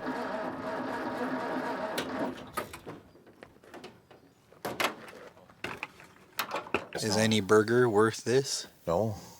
So when are you supposed to eat? Canada's worst drivers are learning that driving distracted is too dangerous to ever attempt. Next, we go to Prince Albert, Saskatchewan, where Lori is Canada's worst driver according to her fiancé, Sean. Hey, buddy, how was school? Lori needs to drive to get their kids around. But while driving, Lori likes to distract herself with text messages and cell phone calls. Hello. And food, and drink, and a cat, and a bird, and a dog. And another dog that she enjoys wearing like a scarf. Isn't this where you sideswiped that truck? Yes, it is. In rehab, Lori has learned how dangerous it is to drive with loose animals. I'm gonna stop driving with my dog behind my head, and the bird or the cat, even if it's for a couple blocks, it's just not worth it. On our distracted driving course, Can't find my lipstick. Lori finds her makeup and loses control of the vehicle. So we call to let her know Hello? that last year in Ontario, there were over 7,000 collisions caused by distracted drivers. I gotta go, I'm busy, I'm driving. Oh, look out, there's a kid there. Holy. In those 7,000 collisions, 35 people died.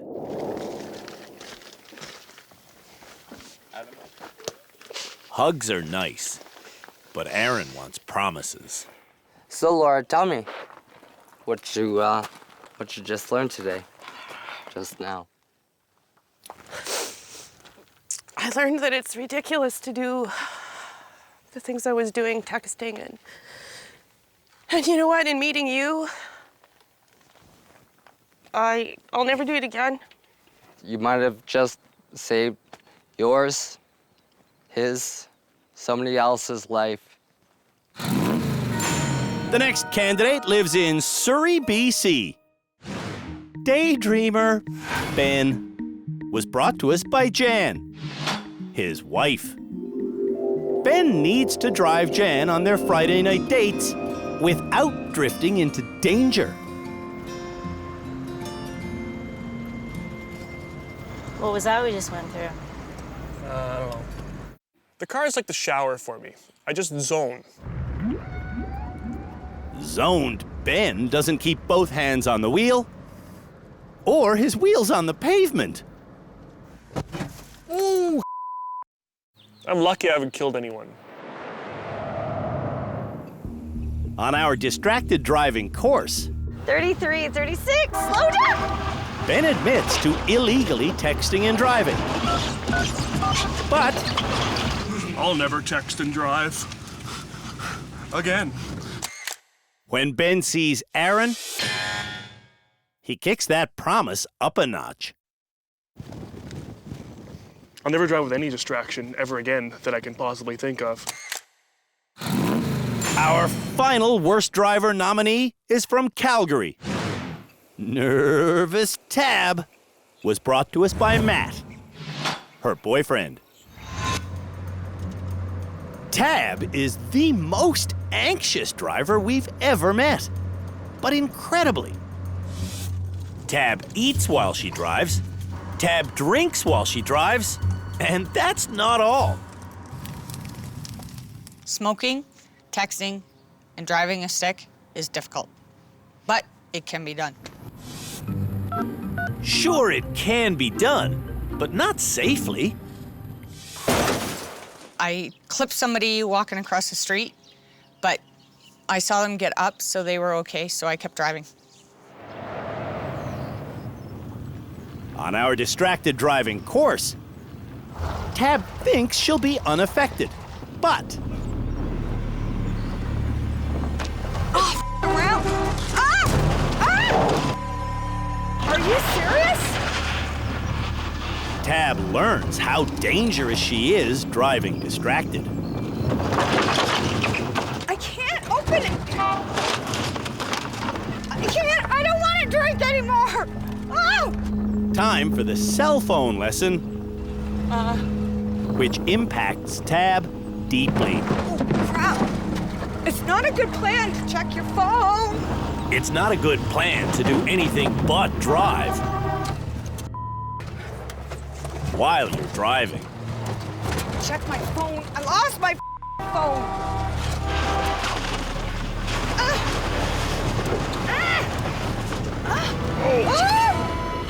Oh my God! I quit. Everyone should quit driving distracted. Hi, guys.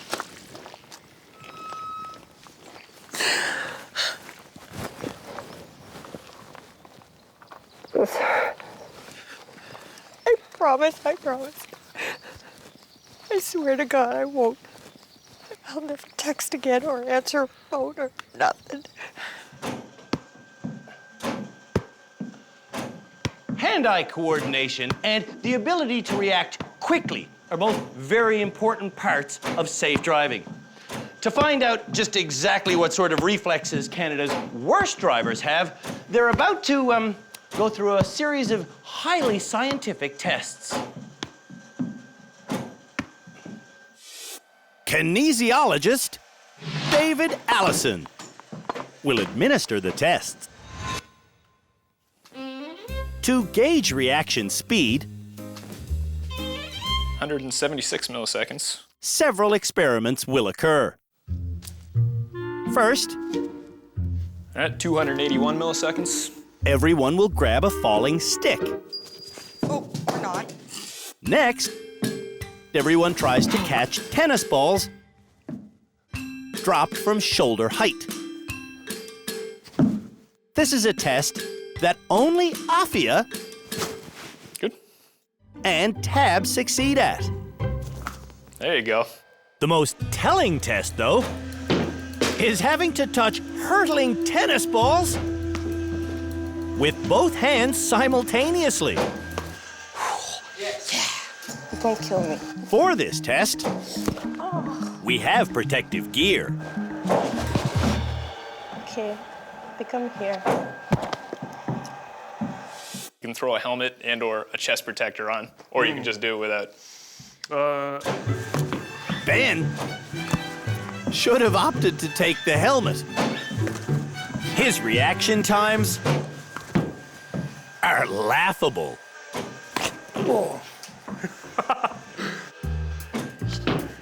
And then there's Sly. Sly is worse. Oh. In fact, Sly's reaction time is bloody awful. The slowest in rehab.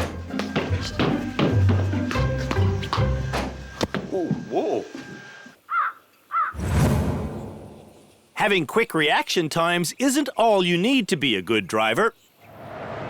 Knowing how to reverse and reposition a vehicle is also critical. Last episode, we learned the nominees for Canada's worst driver are not good at reversing when using their side mirrors.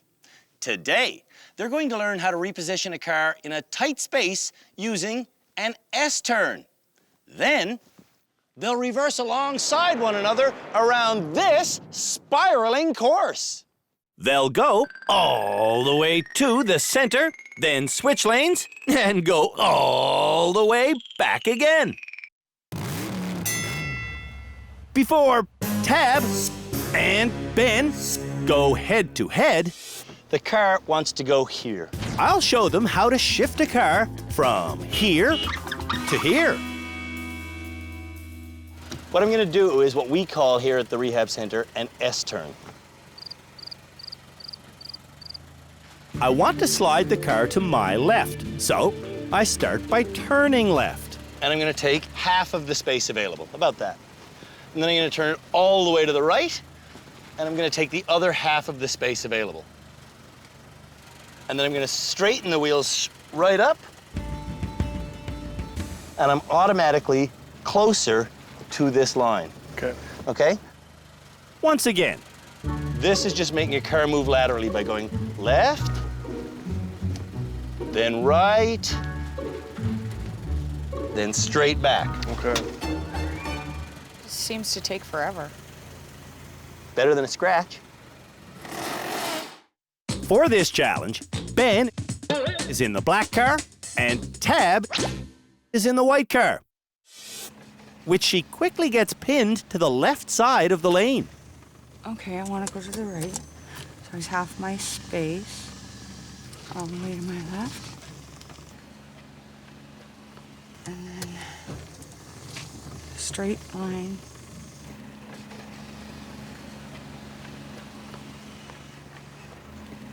Oh, I see that now.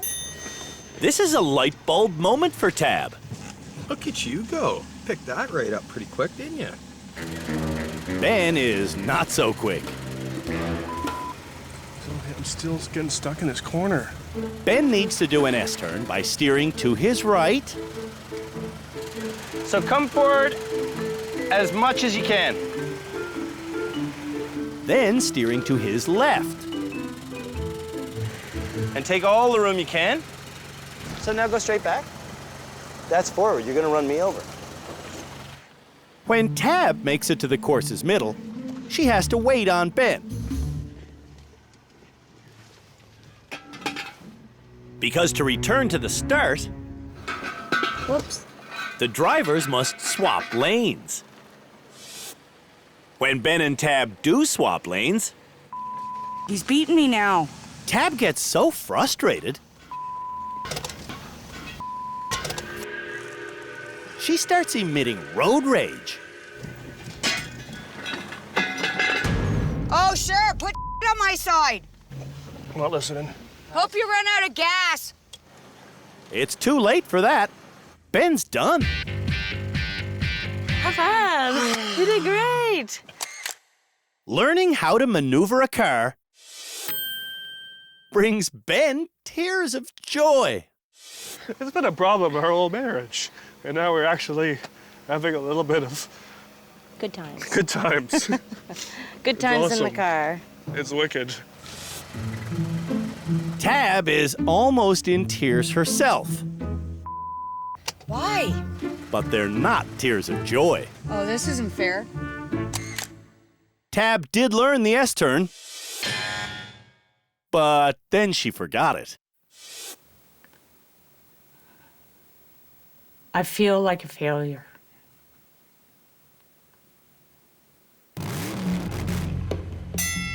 Afia and Lori learn the S-turn next. as much room as I can to the left, as much as I can to the right. Almost immediately, Lori gets herself pinned on the driver's side. You've got this much room here. If she does an S-turn to her right, you're gonna be a little bit closer to here. Sean has tried teaching Lori this technique, but Lori never understood it. Now look at all the room. And the car is magically facing the direction you want. Having a little light bulb moment again, aren't ya? Yeah, well, yeah, I've never heard of it, and I... She's full of She's heard of it before. No, I don't think I did. This is why husbands make lousy driving teachers. The teaching that Afia has been getting seems to finally be working. This is probably the first time that I've seen Afia look so focused. Headed back to the finish, though, Afia is casually scratching and clanging. Lori is so focused, she finishes without a scratch. Whoa, stop. Lori learned the S-turn. I'm learning stuff I didn't know I needed to learn. When I met Afia, she told me that she had scratched. Stop, don't hit that. I told you not to hit that. She had scratched about 20 things in her driving career. How many things have you really scratched, do you think? Probably 50, 60, I don't know. 50 or 60 things?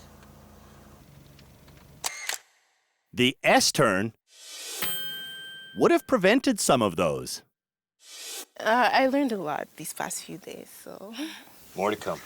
Canada's worst drivers are learning how to do an S-turn by steering to the left, then the right. Straighten up my wheels, come back. I've moved the car laterally. You understand what I'm saying? Absolutely. Aaron will now face off against our expert, Peter. Almost immediately, Aaron can't remember how to do an S-turn.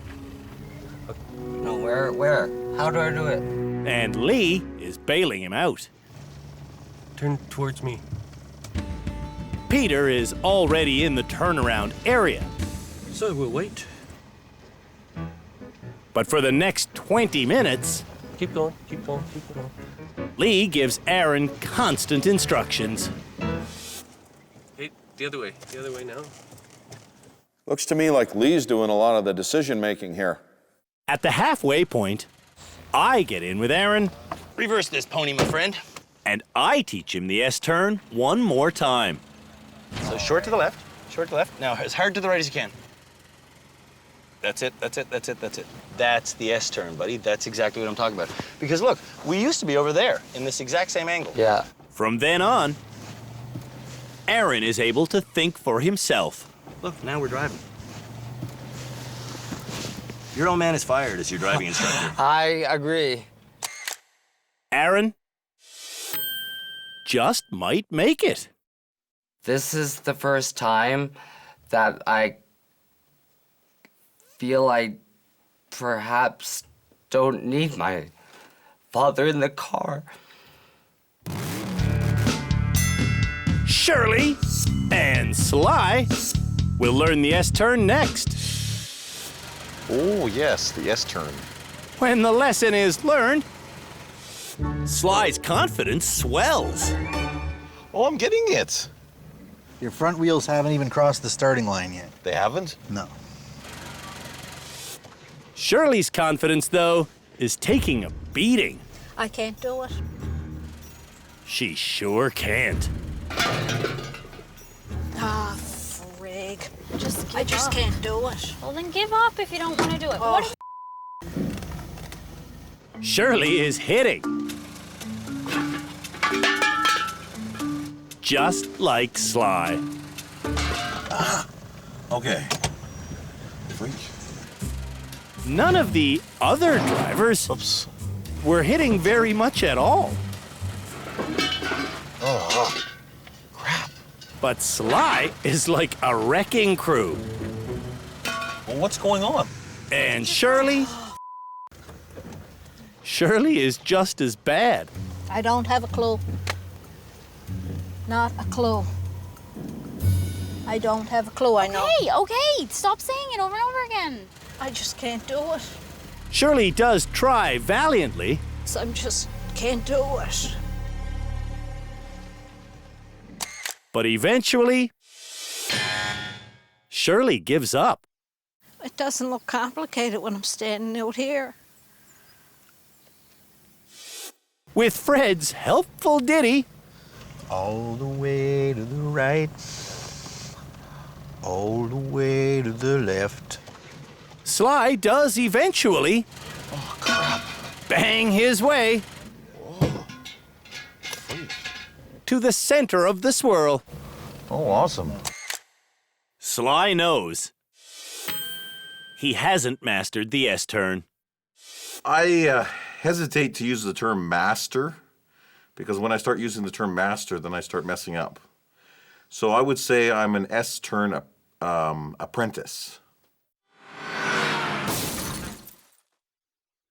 Sitting in the driver's seat is a little bit more complicated than just getting in the car and landing wherever you land.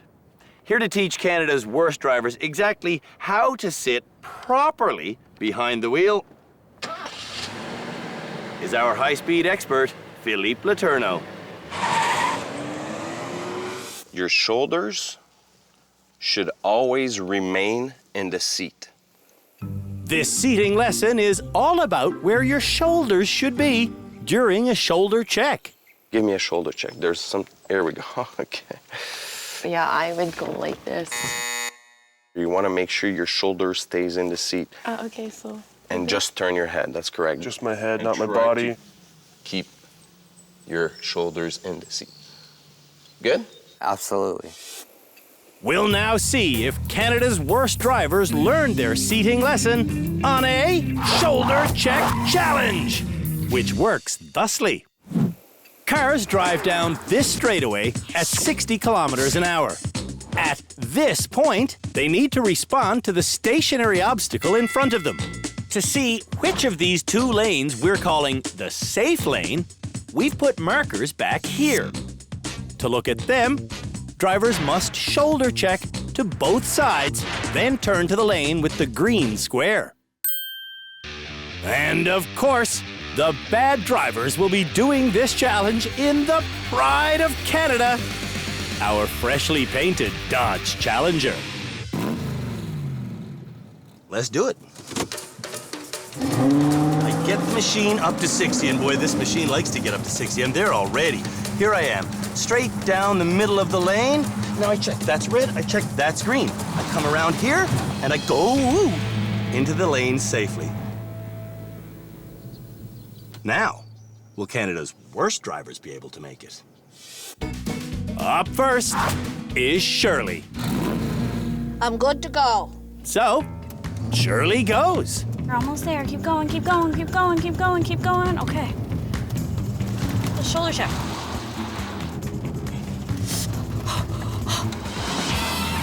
You did it! Stop. Shirley safely shoulder checked by keeping her shoulders against the seat. Had I not learned that skill today, I would have took the whole car with me. Aaron is up next.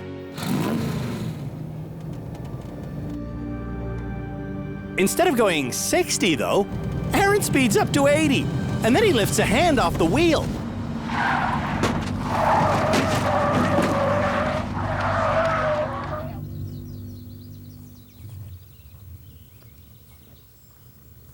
Canada's worst drivers have learned that to do a proper shoulder check, they must keep both shoulders against their seat and both hands on the wheel.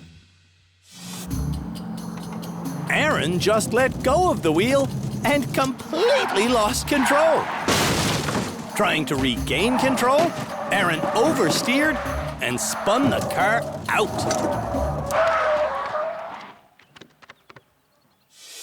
Shoulders back. To make sure he understands how to shoulder check safely, I encourage Aaron Do it again. to practice. Before he reaches 60K an hour, Aaron practices one more time. Then he hits the targeted speed. Red, green. And Aaron passes the challenge. Hey, nice. Aaron succeeded without his father's help. I'm a strong enough person to do this on my own. And that feels unbelievable. Sly is next to shoulder check. All right, you ready? I'm ready. Am I ready? Sly must be ready because he's going, but he's going too fast. And when he shoulder checks, he loses control. Whoa, freak. Holy cow. Drivers get just 2 chances on this course. And on Sly's final run, he turns his head and... Holy cow. Sly can't stay in his own lane. How in the world have I been able to be safe on the roads and not have any issues? That's the mystery of the day, all right. Well, Lori hits the gas with the car still in neutral. Just checking to see if you are paying attention. With the car in drive, Lori goes a little fast. You're not drag racing. But she slows down and looks good. Red, green. There. Perfect. That was perfect. Awesomenicity walks this way. That's right. Afia is up next. Here she goes. Afia does a clumsy shoulder check. Red, green. Oh my God. But she makes it through safely. Oh God. Yeah. Yes. Afia is learning. Rehab is helping me, I must admit. Nervous Tab has a habit of speeding. And today she's going 80 instead of 60. Oh, I didn't see no colors. And she turns into the lane marked red. Her excuse? I panicked. Before she even calms down, Tab speeds off again. But she just guesses. Green, I think.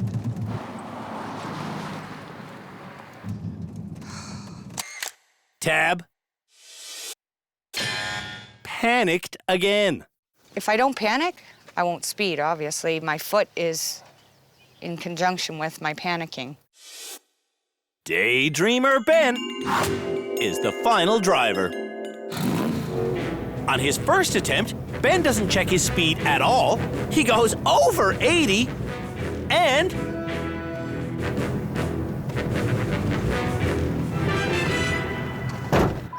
he hits the lane marker. This is the ongoing issue of focusing on where I want to go and trying to keep my speed. I can't do both. On his final run, Ben looks at the speedometer and still goes 80.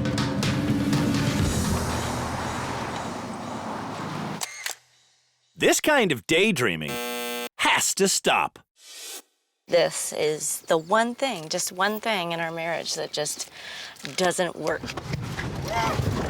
Earlier this episode, everyone at our rehabilitation center drove distracted and learned an emotional lesson. Now, the experts are waiting to chat with Canada's worst drivers so they can choose which one will graduate. Aaron doesn't want to graduate yet. He wants to keep making an impact on the other bad drivers like he did in our distracted driving challenge. Were you happy with that experience? That day made my circumstances, my situation in life, made it have more reasons. I feel I saved a lot of lives and use my life to make a point. That point seems to have been made on Afia. Talking to Aaron just, that really touched me, so I don't want to cry, but I know I'm here for a good reason. And I'm just becoming a better person, that's all I have to say. Tab was also changed by that experience. I pretty much demolished that track. And in the end, realistically, what was under my car could have been a person. Do you deserve to graduate this episode? I believe I do. You do? Yes. Really? Yes. Lori has the same opinion of herself. I believe I deserve to graduate, 100%, without a doubt. And Ben has the same opinion of himself. Yeah. I'm ready to graduate. Oh, yeah? Yeah, I think so. Sly knows that he is not ready to graduate. Yeah, I would like to learn more. So would Shirley. I still think I need more information.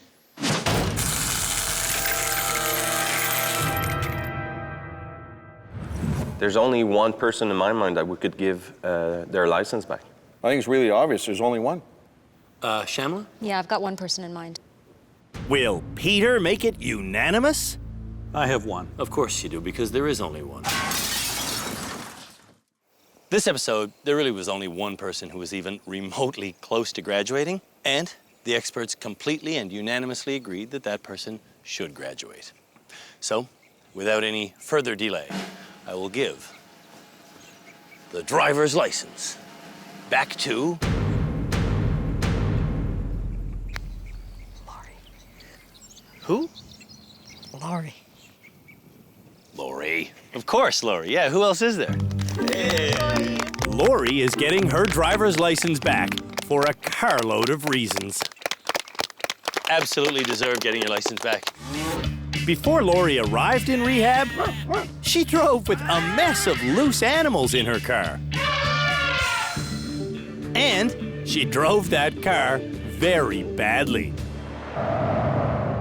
In rehab, after learning some simple skills, Lori learned how dangerous driving with her animals is. I will not be traveling with a dog behind my head, and my big dog will have to be in a safe position in the back seat or something for everybody's safety. After learning how dangerous her other habits are, Lori truly is a transformed driver.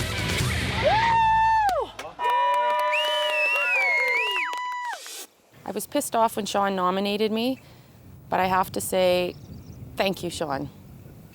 It was more than... I learned a lot. Woo! No more birds flying around in the car, right? No more. Lori from Saskatchewan is this season's second graduate.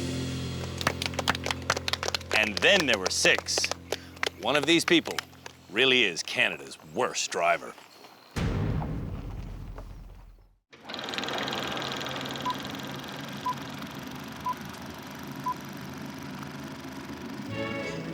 Hi everyone, Safety Sam here. Did you know that in this nuclear age, cars are the safest place you can be? For example, kids can happily stand on the back seat free from harm while you travel at speeds of 120 miles an hour. And that's just today. Imagine how safe science will make cars in the future. By the 1980s, cars will be driving themselves. And by the year 2011, every automobile will fly, thus rendering traffic accidents a thing of the past.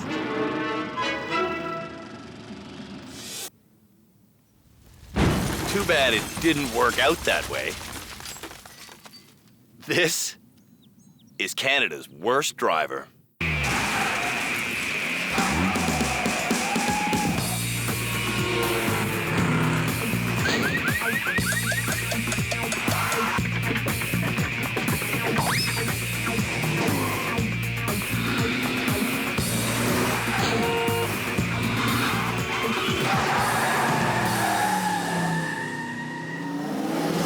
The remaining nominees for the title Canada's Worst Driver are Happy-Go-Lucky Ben. Oh my God, I'm horrible. Around!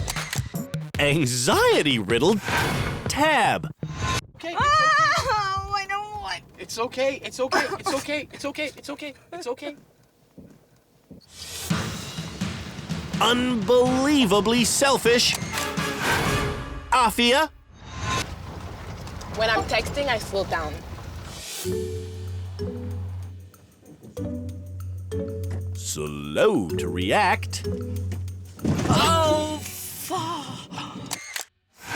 Aaron. I didn't know how to correct my mistake. Junk food addicted Sly. Stop the car. Oh. Whoa, stop, stop! And finally, small town driver Shirley. Why am I so stupid? Did you know that Canadians are allowed, if they have a standard driver's license in any province, to tow a trailer that is 10 meters long? And not just on a farm, they can do that on any road in the country. So the next challenge for Canada's Worst Drivers is to do just that. We're going to have them pull this machine and then park it. And by the way, that does involve driving a little bit in reverse. Whether you're driving a tiny compact car or towing a super long trailer, one thing is always true. Your rear wheels do not follow your front wheels. Most people think they do, but they do not. The rear wheels of any vehicle will take turns tighter than the front wheels. This is exactly what I'm talking about. I've taken the truck as wide as I possibly can, but the trailer is to the inside. Once I'm around the burn, I'm channeled towards a short lane that I want to get lined up on perfectly straight. Check my load in both mirrors, I got all kinds of space. My truck lines up perfectly, but the trailer winds up angled to the left. I'm gonna take my time here because this gets confusing.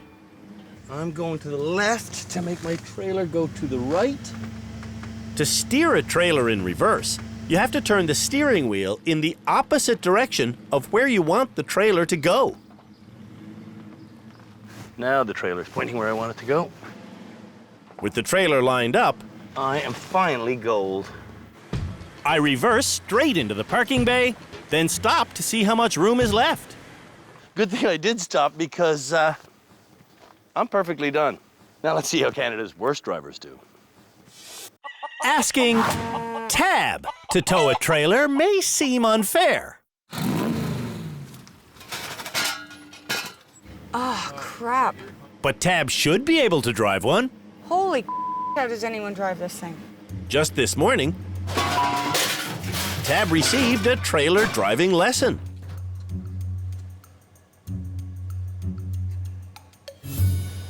I forget what I learned today. Canada's Worst Drivers are learning from our rehab center experts. Cam Woolley handles the legal information. Shamala Kiru is our relationship therapist. Philippe Letourneau is our high performance instructor. And our learned general driving instructor, Peter Mellor, is who taught everyone how to reverse a trailer just this morning. It seems to me that the trailer seems to be going kind of the opposite way that the car does. Which is true. To reverse a trailer to the left, you must steer to the right. If I turn it this way, I'm going to take the trailer that way. Yep. If the reversing trailer gets too far out of alignment, it can get hit by the vehicle. Now that's what they call a jackknife. Jackknife. Jackknife. That's a jackknife. Now that's what you want to avoid. To To avoid trouble going forward, Make the turns as wide as possible, as wide as possible, wide as possible. Okay. the trailer lesson ends Oh. only when every driver shows Peter Oh, look at that. that they are comfortable towing and reversing a trailer. Is that it? That's it. Done. Back on the Farm Trailer Challenge, Tab is done. Straight back. Oh my God! But Tab doesn't realize she's done. Why don't you look? I can't do it. What can't you do? I can't get it in there. Tab thinks she has meters to go. So, what did we learn from that experience? I have no depth perception. Before Aaron's run, ugly storm clouds roll in and begin to dump. Reversing with a trailer, you know how to do it? I do. Driving a trailer forward, you know how to do it? Yeah, I am confident.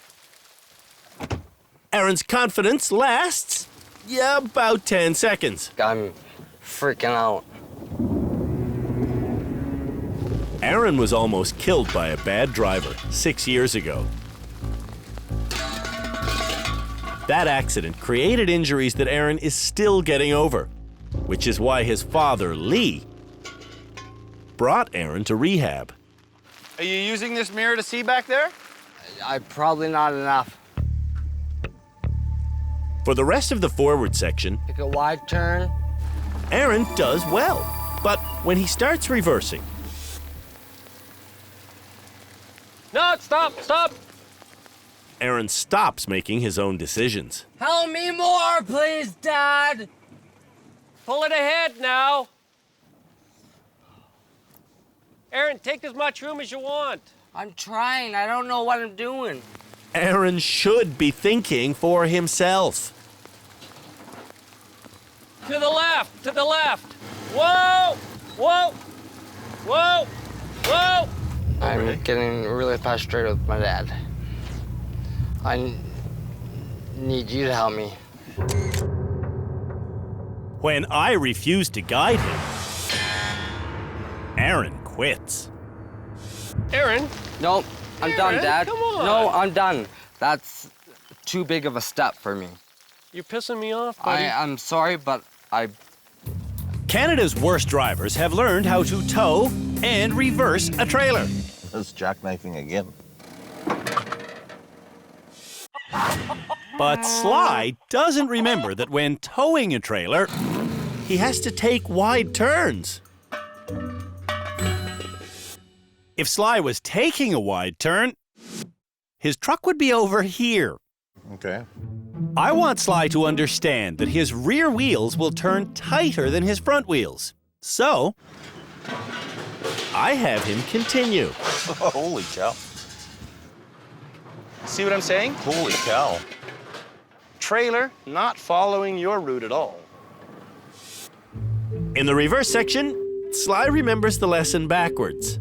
So, to get the trailer to go to the right in reverse, we turn the front wheels which way? To the right. Let's do it. I'm again hoping that Sly will learn if I let him see the consequences. Okay. Obviously, it's opposites then. 1 minute later, Stop. it's like deja vu. Sly. Okay. For the love of Pete, you want your trailer to go that way. You always have your wheels pointed the wrong way. Okay. Always. Okay. Sly may need different teaching methods. Maybe even writing down the steps and looking at what needs to be done. Shirley starts off disastrously.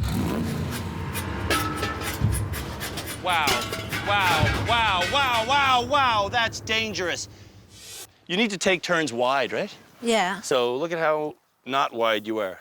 Seeing the destruction that I've done already, the best thing for me to do would be to stop. Shirley gives up. I don't want to be a loser, but I know what I am capable of. Afia is next. Getting herself around the burn. Okay, that's not a wide turn now. Now you're driving somewhere wacky. Afia drives into a lot of obstacles. But she does make it to the reversing section. Thank you, Lord. In the reversing section, Am I good? Afia doesn't turn the wheel before backing up. Then she goes forward without turning the wheel. Where are we going now? And then she goes back without turning the wheel. She's not actually doing anything except covering the exact same ground. So I'll do the opposite thing.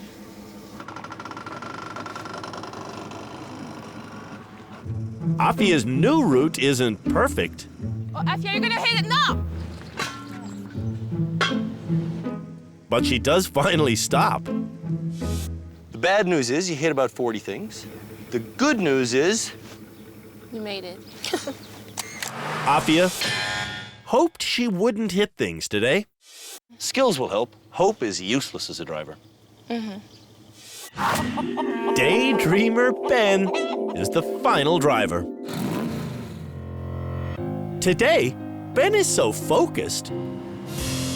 He takes the first corner perfectly. He's doing better than I thought he would.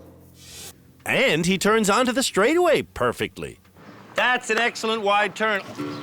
When he pulls into the reverse section, I can see the finish line now. Ben is so confident, he reverses With some speed, with some authority, with about $10,000 worth of damage coming up to a burn, I fear. Shockingly, though, Ben focuses and Make the right move, make the right move. Ben succeeds. Thanks so much. Hey, man, we're here to help. You good, man? Yeah, happy good. Yeah. Ben is crying because he's insanely happy. I'm happy I didn't screw up 3 times in a row doing the exact same thing, because that's a common thing.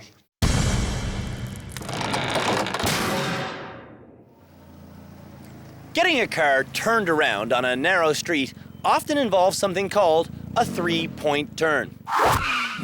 To see if Canada's worst drivers know how to do a 3-point turn, they'll be attempting one on this platform. So, I go up, and then all the way to the left is 1 point of my 3-point turn. All the way to my right is point number 2 of my 3-point turn. Use your mirrors, young husband. There it is. I got all kinds of room. Yeah. And then I get off. Ooh, yeah, that's not hard at all. And that is how you do a 3-point turn. A 3-point turn is something every driver should be good at. Tab knows what to do. Instead of doing a 3-point turn, though, Tab doesn't use all the space available. We're gonna fall off. I got miles of room. The result is a 9-point turn. Aaron is next. Okay, so how do I execute this? Aaron gets turned around Now what? by following his father's advice. Stop, stop, stop. As a result, No, stay the way you were. Aaron learns nothing. Turn your wheels all the way. All the way where? Aaron needs to think for himself.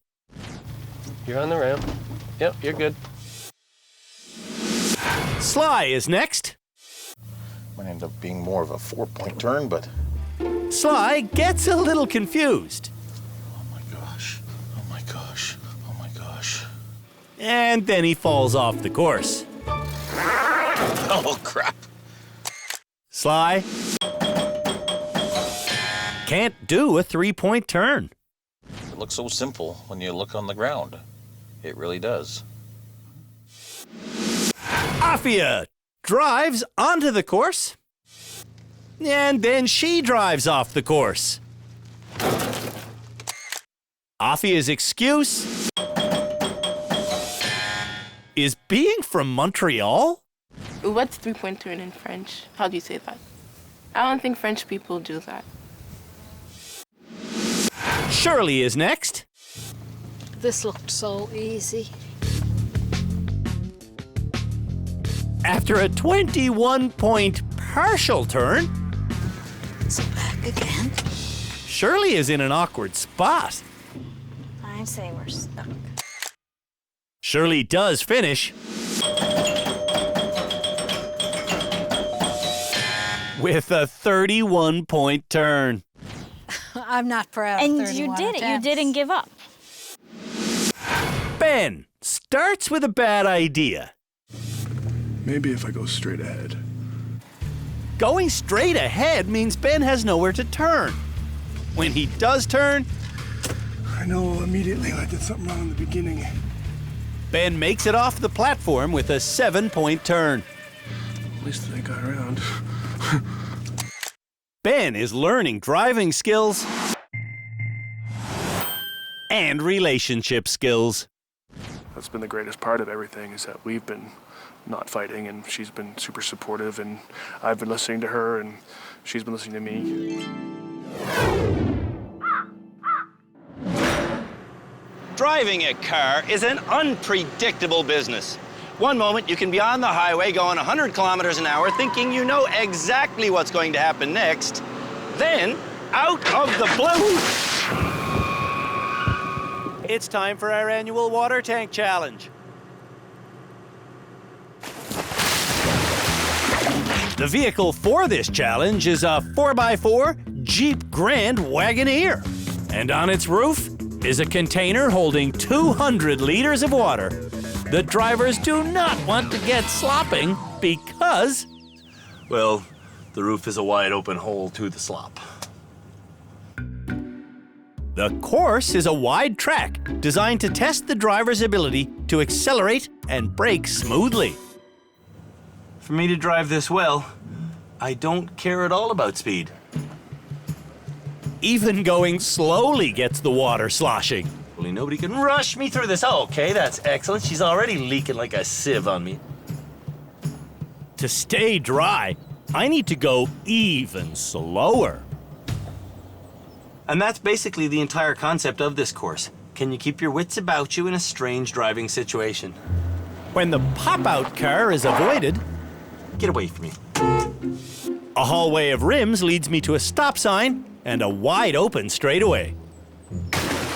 Here, I have to hit 30K an hour. I hate this challenge. 10. Smooth acceleration keeps me dry. 20. Ah! That's 30. Slow down, slow down, slow down, slow down, slow down, slow down, slowly, slowly. Oh no, I have to make this turn. And I stay dry thanks to smooth braking.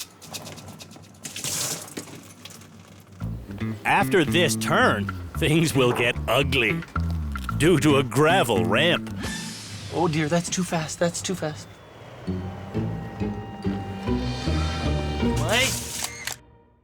My boss won't be happy about that driving. Sly doesn't brake abruptly. Sly's problem is he doesn't brake at all.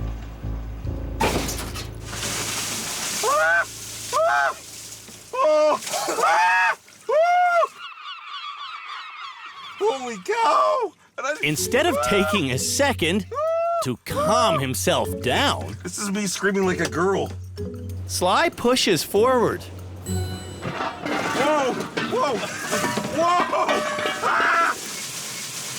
Ah! Oh! Holy freak! Ah! Holy cow! Ah! Holy destruction! Sly now has a flat tire, but he doesn't realize it. Holy cow, okay. Sly also doesn't realize that he's pushing a garbage can.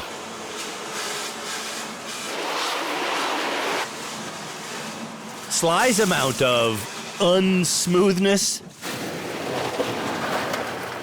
has reached a saturation level. Holy freak.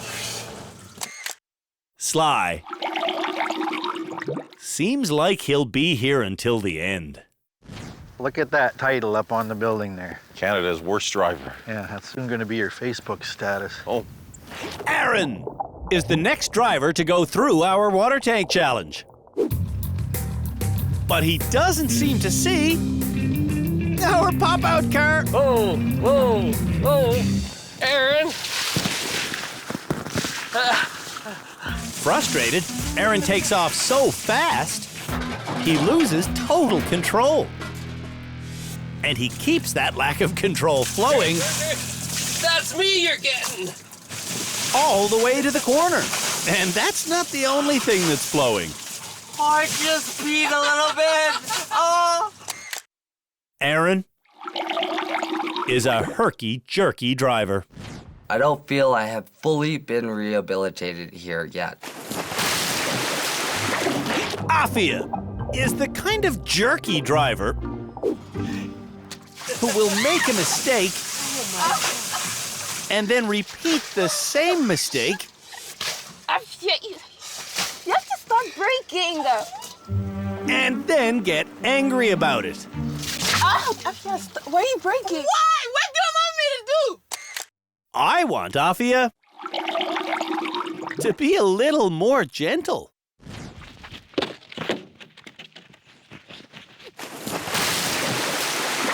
Shirley was a herky-jerky driver, but now, I'm not jerking gas on, gas off, or any of that. at the 30k an hour section, Shirley smoothly makes it up to speed.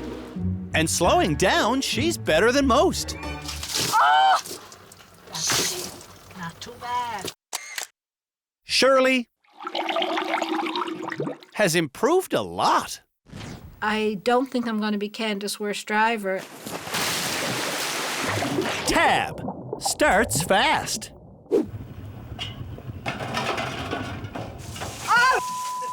Too fast to steer, apparently. Headed for the corner, Tab is still too fast. Oh, really? Oh, sorry. I'm sorry. Oh my God, are you kidding me? Tab is an extremely jerky driver. This challenge sucks. Ben wants to show his wife what he's learned about weight transfer.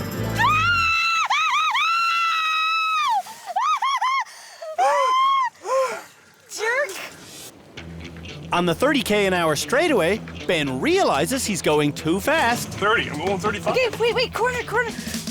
And he slows down smoothly. I'm gonna go slow over the hump. Going over the hump, Ben impresses his wife. Good job. Ben lost most of his water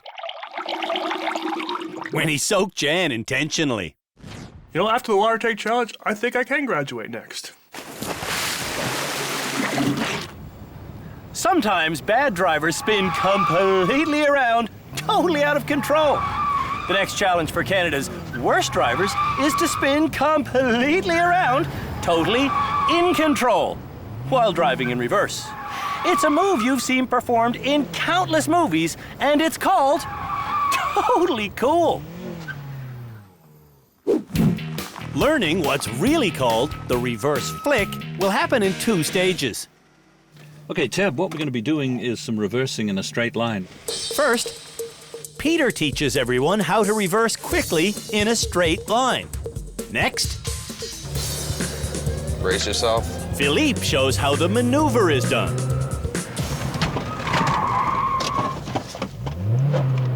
Simple as that. Yeah, that was simple. The maneuver is simple. You steer a quarter turn one way, then a full turn the other way, and the shifting weight makes the car spin out.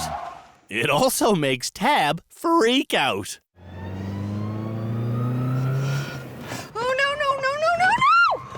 I can't do it. Here we go. You okay? You okay, Tab? When Tab calms down, she bravely takes the driver's seat. Why are you tense? Because it scares me. Tab faces her fears, but... Turn to the right. Left. No. She panics on her first few attempts. Oh. Stop. I'm confused. Tab sticks with it, though, and... Turn to the right. Left. She eventually succeeds. Let go of the gas. A little bit to the right. Left. Drive. Can I do it again? Can I, please? Of course.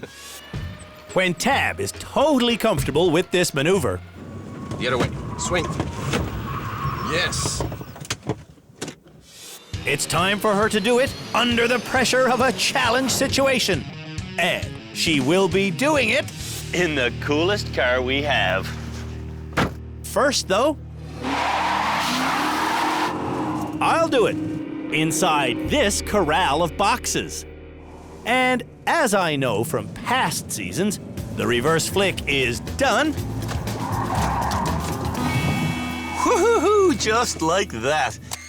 Will Canada's worst drivers do it just like that? Tab will try first. On her first attempt, Tab steers towards the entrance wall. Wrong way. Whoa. She couldn't even back up in a straight line, which is a bit of a setback. Let's see number 2. For this challenge, drivers will get 5 attempts. You're about 40 now.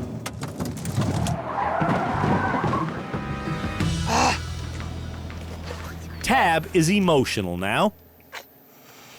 And being emotional makes Tab dangerous. I can't do it! I give up! Oh! You're not focusing on... I can't do it. I can't do it. I just can't. Tab needs help. Let go of gas. Canada's worst drivers have struggled to learn a car handling maneuver that is very intimidating. Whoa, holy cow. But it's actually fairly simple. Release. Wow, drive. Can Aaron do the reverse flick on our challenge course?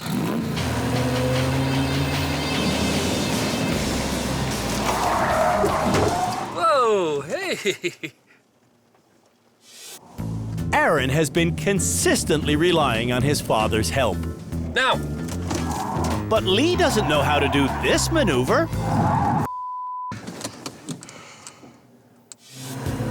Aaron did learn how to do it, but now he's confusing himself. How come you made so many moves? I don't.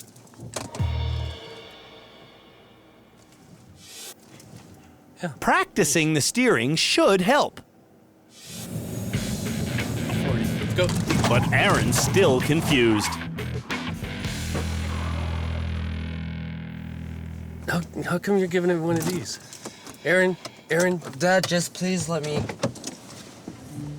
Drivers only get 5 chances on this challenge, and I want to make sure that Aaron succeeds on his final run. So, I'll be Aaron's new coach. Little one be gone. That's the one. Do it again. Get ready now. Little one be gone. Here we go. That's 20. Thanks to the practice, Aaron steers almost correctly. Yo, look at us. Off. Cool. Aaron hit the barrier boxes, but at least he didn't quit. Nobody likes a quitter. Especially your dad, right? Ah, it's true. Afia doesn't understand why we taught her this maneuver. It's not because we want her to do it on public roads.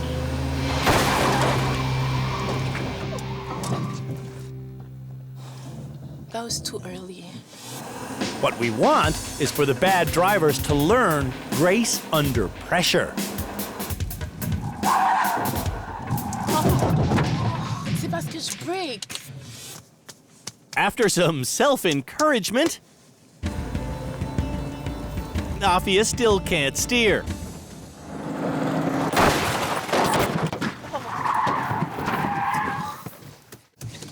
I don't know. I can't do it. What's wrong?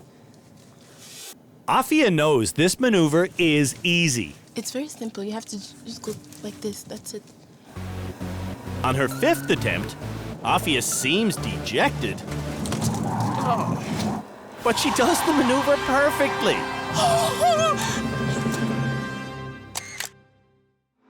Afia now has a better grip on safe driving. By keeping your hands on the wheel, you keep control. Shirley is up next. Shirley gets going and Shirley keeps going. Where are you going? Oh my God! What? I knew you would do that. Janice wants out. So I get in. I think she'll actually do better with Andrew in the car. What Shirley does with me as a passenger is almost succeed. Okay, I went a little bit too far to the right. Exactly. One thing you don't see enough of in movies is little old lady stunt drivers. Yeah, baby, yeah! Hollywood's calling! I did it, Andrew. Before rehab, Shirley couldn't reverse at all. If you had told me this a little while ago, I would have said I'm not even doing it. Sly told us yesterday that he has something called nonverbal learning disorder. At his request, we are now typing out instructions for Sly. This is directly going to influence his nonverbal learning disorder, and I think we're going to see his results skyrocket. When I get to 40, take the foot off the gas. Doom, doom, doom. Okay. When Sly goes, he does something not written in the instructions. He hits the foot brake. Whoa. That happens so fast. My brain is slow. Hitting the brake is instinctual, but it makes the maneuver impossible.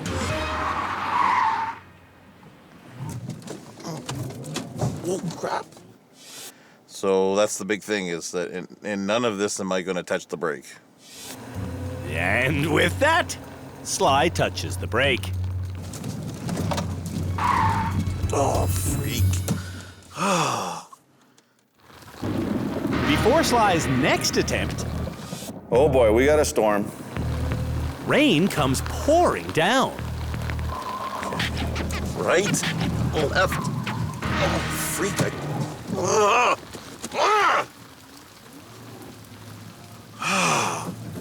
Yeah. I can't seem to... Stupid don't, brain! Don't hit yourself. Oh. I think I should better go out there and remind him that it's getting slippery out there. So, guys, I'll see you in a bit. Obviously, having a wet pavement is more slippery, right? Yes. So maybe you should, instead of going 40, try one run at 30. Sly refers to his notes one more time. And when he goes, he does the maneuver perfectly. He did it. Amazing. Yay! Sly did benefit from the written instructions. Yeah, having the instructions written down was definitely helpful. I mean, sometimes I forget. Ben is the final driver. On his first attempt, Ben over-foomps to the right.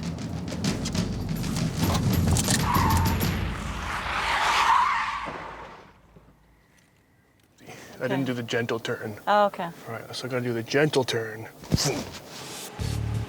On his next attempt, Ben over-foomps to the right again.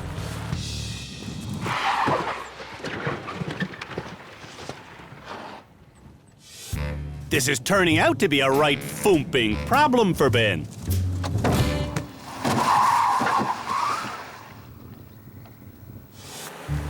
Before rehab, Ben would commit the same driving problem over and over again.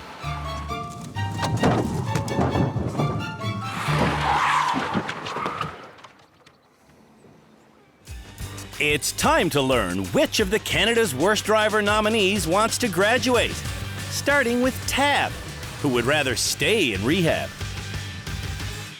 I feel that I could learn a lot more, and I'm slowly realizing how much my nervousness and my emotion actually affect my driving. Aaron also wants to stay in rehab.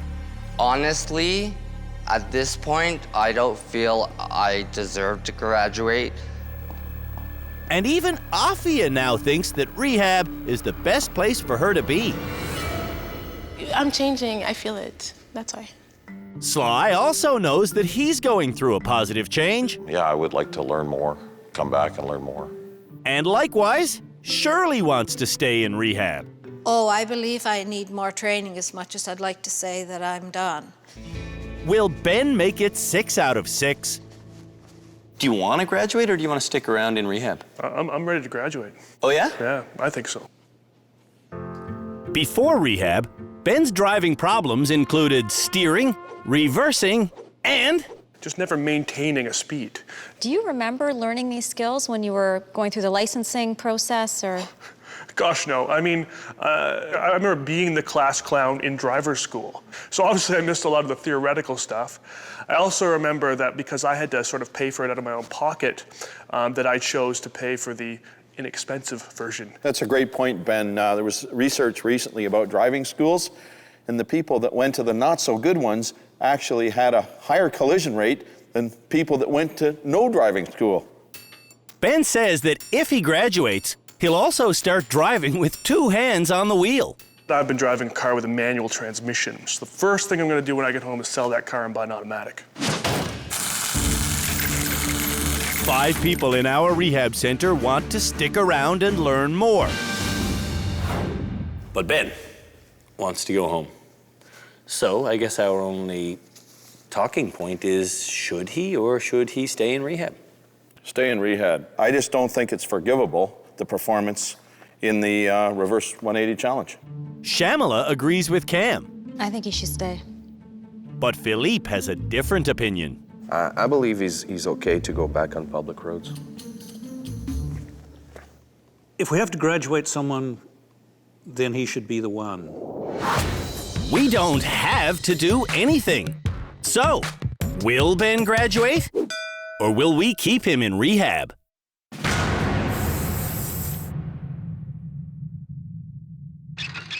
This episode, there was only one person who even said they felt like they deserved to graduate. Ben, that was you. But just because you believe you're ready to graduate doesn't mean our experts agree. And in fact, they didn't agree. Ultimately, it was one sentence that Ben said that did make us all agree. And what you said was that if and when you do go home, you'll trade in your stick shift for an automatic. So, here's your license back, sir. Wow. I give you back your license, and I say you are now a reformed, 2-handed driver. Wow. Congratulations. Wow. Before coming to rehab, Ben couldn't drive and check his speedometer. So now I should speed up or slow down? He couldn't reverse. And his wife was too nervous to let him drive on dates. Oh my God, you're going through a red light? I was halfway in the middle of the road. Yeah, now you're getting it automatically. Rehab changed all that for Ben. It had a huge impact on him and on our relationship and dynamic, and it will affect so many other pieces of our relationship.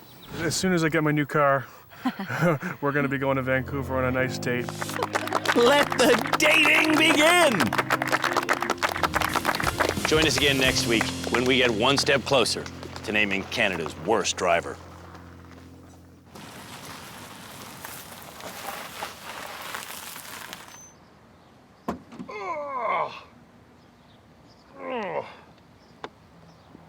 This year, on the country's most dangerous television program, 8 atrocious motorists were admitted into our rehabilitation center. Oh my God, I quit! Here, they've been getting lessons from our driving instructors, Peter Mellor. Now that's what they call a jackknife. And Philippe Letourneau. Simple as that. They've also received advice from our therapist, Shamala Kiru. Stay focused on your goals rather than on what could go wrong. And Cam Woolley has offered them his legal opinion. When you get that upset, you're actually driving impaired. When the bad motorists impress those experts enough, they graduate back onto public roads. absolutely deserve getting your license back. Will they all learn enough to graduate? Oh, crap. No, but they sure hope they'll graduate, because whoever doesn't will be named. Hey! Hey, let me out of here!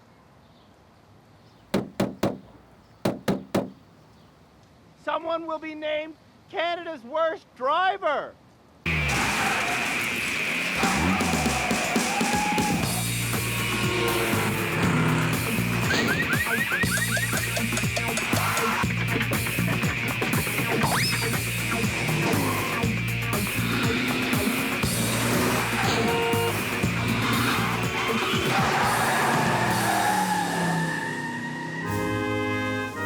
Canadians are known worldwide to be courteous people, except in parking lots. The next challenge for Canada's worst drivers is to prove to us that they can handle a vehicle in a very tight space. We call this biannual event Canada's worst parking lot. The nominees for Canada's worst driver are Nervous Tab, a Calgarian who was made a candidate by Matt, her boyfriend. I can't drive this, Matt. You can totally do this. What? I'm trying to get my seatbelt. Cape Bretner, Shirley, was nominated by Janice, her daughter. You hit the car already? I did not. Can you bring that in a bit? Calgarian car accident survivor, Aaron, was nominated by Lee, his father. My way? Turn your mirror. You know what? Sly was made a Canada's worst driver candidate by Fred, his brother-in-law.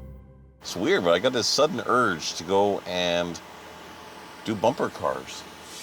And Montrealer Afia was brought to rehab by Cindy, her worried friend. So how many times do we have to park? Only once? Or? Yeah, once you park, you're done. And I now invite you to park. In this challenge, only 4 parking spots will open up for our 5 drivers.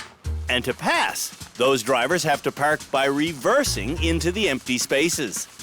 What they don't know is that over there in our parking lot, other annoying cars will be getting in their way, stealing spots, honking, and generally carrying on like, well, Americans. True to form, Holy crap, there's no parking. Tab is already getting anxious. Afia is getting impatient. And Sly is getting confused. I don't know, like people using their horns and stuff, I thought that was illegal. It's not illegal. You're encouraged to use your horn. You are? Yeah. Aaron is headed to the corner because of bad advice from his father. I would park right there, right in front of the camera. Is that illegal? Well, it's not a parking spot, but you're not blocking anything. He's blocking half the lane. What the heck? Before the challenge, I told everyone to park only in designated parking spots. I can't help but notice you're stopped. Well, there's no We're creating our own parking spot. You can't create a parking spot. So go to the penalty spot and then come back into the parking lot. Thanks, Dad. Drivers have to take a penalty lap if they do anything illegal or if they hit anything. Did you hit that wall? You can't do that. You're cheating if you do that. Shirley isn't cheating, Janice, where am I Can turning you just to? you're gonna make a U-turn. but Janice is cheating. Keep it hard, keep it Okay. hard. Keep it hard. Where's my spot? Just keep going. God. That's an illegal move. Why? What's illegal? A passenger who touches the steering wheel assumes all legal responsibility for the vehicle. You touched my wheel. Parking spaces are finally starting to open up. There's a spot there now. Can you take it? Aaron can take it, Truck coming. but his reversing skills aren't good enough. And the truck scares him off. Thanks. Why did you not take that spot? Because I'm being courteous. The whole challenge is to park. That box truck's taking that spot.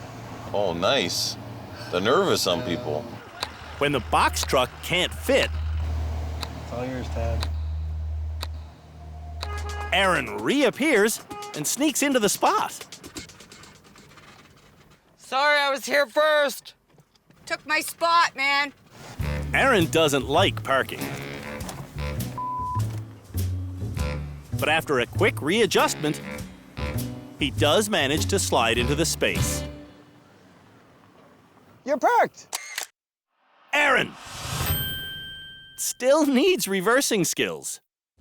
I don't want to graduate because I want to increase my knowledge and my abilities and my confidence. Sly doesn't know how to ask another driver to move with a hand signal. Just wave him back.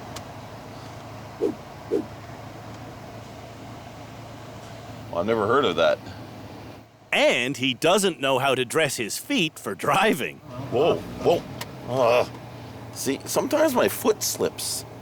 That's why you shouldn't be driving with sandals.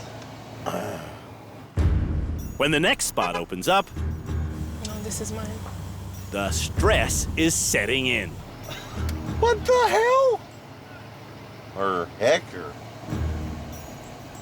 Okay, how about listening to me next time? Where was the spot? How come that matters? You're panicking and you're allowing your anxiety to rise. Eventually, Oh, look at that. Sly is able to park. Come on, Sly, you got the world's smallest car. You can get it in there, I'm sure. Why are you stopping? Well, because I'm not sure if I'm in between the lines. Sly parks without causing an accident. Parking lots are a very popular place to have an accident. When a spot opens up near Shirley, What do I gotta do? Janice directs her, You need to start cutting your wheel now. but Shirley's too slow. 2 minutes later, You're in. You're in. Hey, okay. Tab gets parked.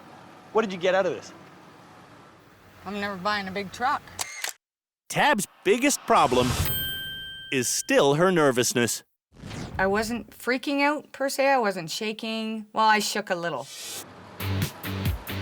The only people left are Afia and Shirley. Is that my horn? And when the final space becomes available, Oh, she's got it. Afia needs a few attempts, but Afia safely becomes the final person to park. So another thing I didn't get. Our expert, Peter Mellor, is about to train Canada's worst drivers in a dying art form. What we're going to do, Sly, is train you to do some parallel parking. Ooh. Parallel parking is a 4-step process. Step 1 is getting into the proper starting position. The trick is to line up bumper to bumper. Step 2 is turning your wheel to the right and reversing. See what's happening now? I'm lining the car up. The angle you want to line up at is getting your vehicle to point at this corner. When you've achieved that, Let the car go back. Make sure we clear the other car here. as soon as you are clear of the car in front, turn the steering wheel hard left and continue reversing. And we can go back until just before the bumper of the car. The final step is going forwards to tuck the front end in, as Peter now demonstrates. Now, would it help you if you see it written down? Oh, sure. Get your rear bumper lined up with the rear bumper of the car you want to park behind. When Sly gets in the driver's seat, his inappropriate footwear makes him dangerous again. Whoa. You know what happened then? Oh my gosh. I think your foot slipped onto the gas then. What sort of footwear are you wearing? Sandals. When the rest of Canada's worst drivers also learn to parallel park, Now you're a parking star. That's good. Oh, I'm not a star, but I'm learning. it's time for the parallel parking challenge. That's a little car, though, so. Same technique, though, no matter what car you're using. The car the bad drivers will be using for this challenge is our pristine 1967 Chrysler Newport, which, incidentally, is 14 million miles long. Or at least it feels that long.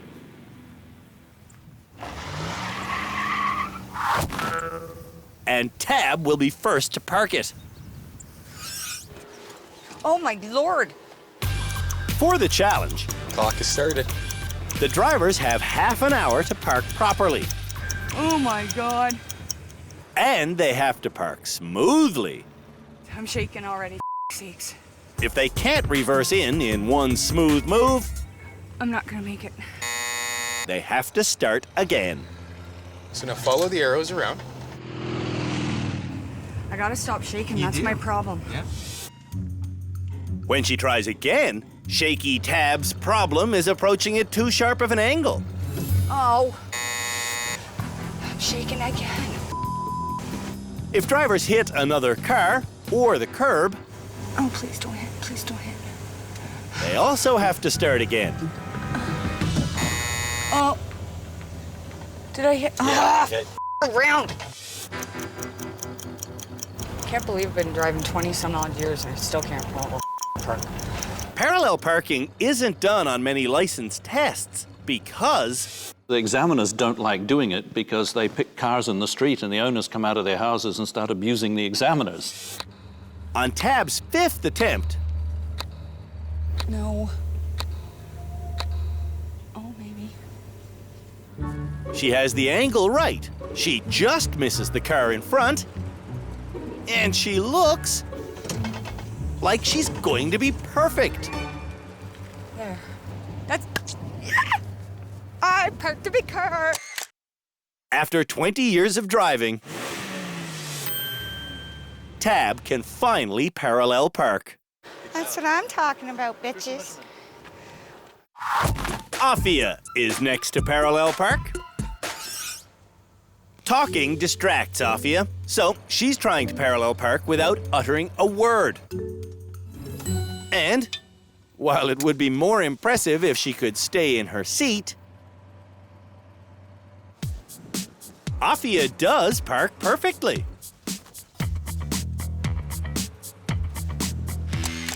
Before rehab, Afia couldn't park her own car. With what Peter taught me, I can do it with any car. For Sly's challenge, Yeah, okay, wow. I'll be observing from the back seat. First backwards in a straight line. Sly's notes are helping, but Doesn't feel like I'm going in a straight line. Doesn't feel like that to me either. the notes can't help Sly judge distance. On his second attempt, Okay. Sly gets to the point where he needs to go straight back. But he can't figure out if his wheels are straight. Oh, wait a minute, no. And he spends almost 2 minutes without budging.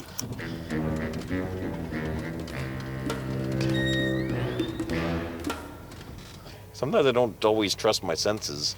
Sly trusts his notes, but following them takes him 8 minutes to get parallel to the curb.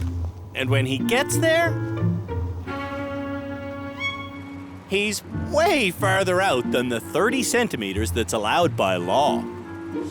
Here's a classic example of somebody licensed that should never have been. So if you didn't drive at all, how would your life be different? Well, I wouldn't be able to do my delivery job. As a delivery man, Sly must be a big hit with his customers. I mean, the one thing is that I didn't hit anything. Yeah, well, you hit the white car. Oh. Aaron is getting advice from Lee. Crank it hard now. Which way? But Lee's advice isn't working. Sorry, Aaron, that was my fault. Time after time, I think you're on the curb. Lee's well-intentioned instructions Good. Oh. steer Aaron into failure. Okay, straighten out now. No, the other way. The other way. The other way. Straight. The other way. A little more. No, your way. Towards you. I'm all the way. You're right up against the car here. Pretty soon, Aaron, straighten your wheels out. Aaron asks for silence. And with silence I can do it, Dad. comes success. No, most. On his next attempt, though, This one is it. the success is real. Aaron parks without help from his dad. I love the man, but come on. Leave me alone. I can do it on my own now. Feels good to say that. Shirley wants help from her daughter. I'm not going to hit it, am I? No, just go. Now what? Straight? And How's that? when I say Shirley wants help, Well, tell me what to do now. I mean she wants a lot of help. Am I near that bumper? The problem is, Am I near the bumper? Just keep going.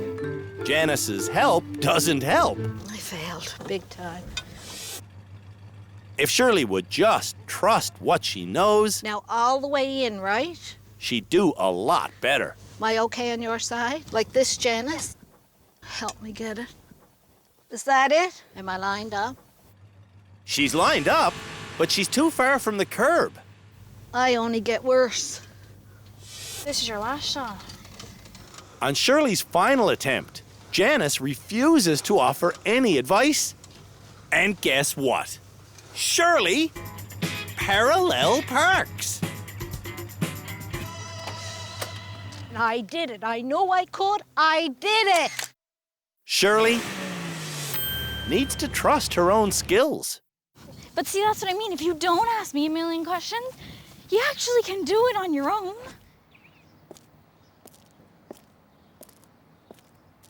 Knowing where your wheels are is something we often talk about on this show. If you understand... Where are you going? If you understand that your rear wheels don't always follow the exact same path as your front wheels, you'll be able to better turn around in tight spaces. Proving to us that they know exactly where their wheels are is the next challenge for Canada's worst drivers. Where is my wheel going? To see if Canada's worst drivers know where their wheels are, we're going to ask them to drive forwards over this simple course that we call the trough. I'll go first. While I'm going, I have to remember that my rear wheels are going to get up there, car, are going to take turns sharper than my front wheels. My first turn is to the left, so I go to the right as far as I possibly can. When my front wheel is about to fall off, I make the left turn, and see? My rear wheels come nowhere close to falling off, because rear wheels always take turns sharper than front wheels.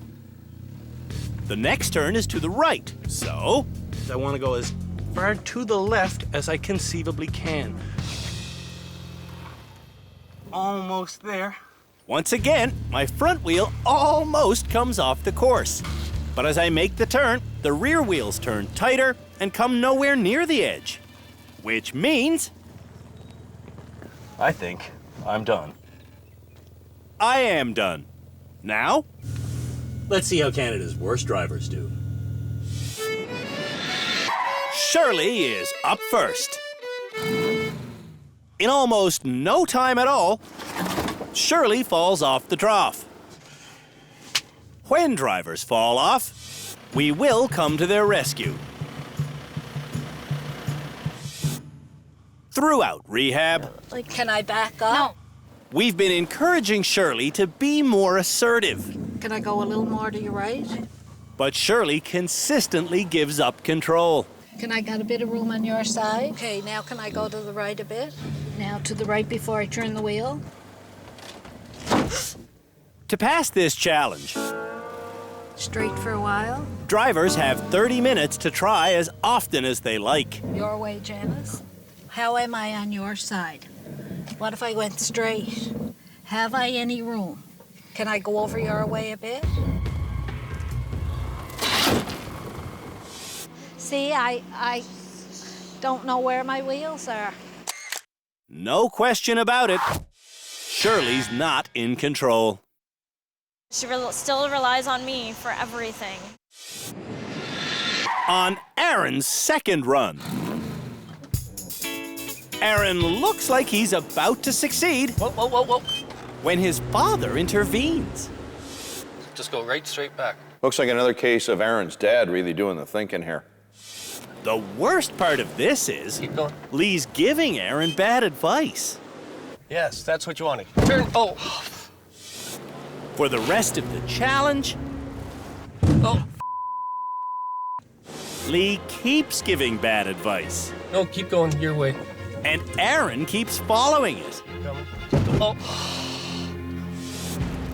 With time running out, Aaron makes his own decisions. Down close to the top. And he drives correctly off the course. Aaron now knows the sound of one man driving. I was becoming one with the car. Nervous Tab is up next. Okay, I'm scared here. Tab might be anxious, but she wants to make her own decisions. Doing good. You're almost there. Tab inches along. But Matt insists on giving advice. You need to give it a little gas. I'm just so afraid to. I know you are, but if it goes off, they'll lift it up. There you go. Whoa. Yeah. Yeah. And with that, Matt is banished from the vehicle. Tab is more nervous without Matt. But her hard-headed stubbornness is a good thing to see. Alone, Tab makes it around the first turn, and she does take the second turn wide. But a little too wide. Tab fails this difficult challenge. It doesn't matter though. I'm learning. I'm learning a lot. Afia is up next. May God help us. Instead of hoping for help from a higher power, Afia should be using the earthly skills we've taught her.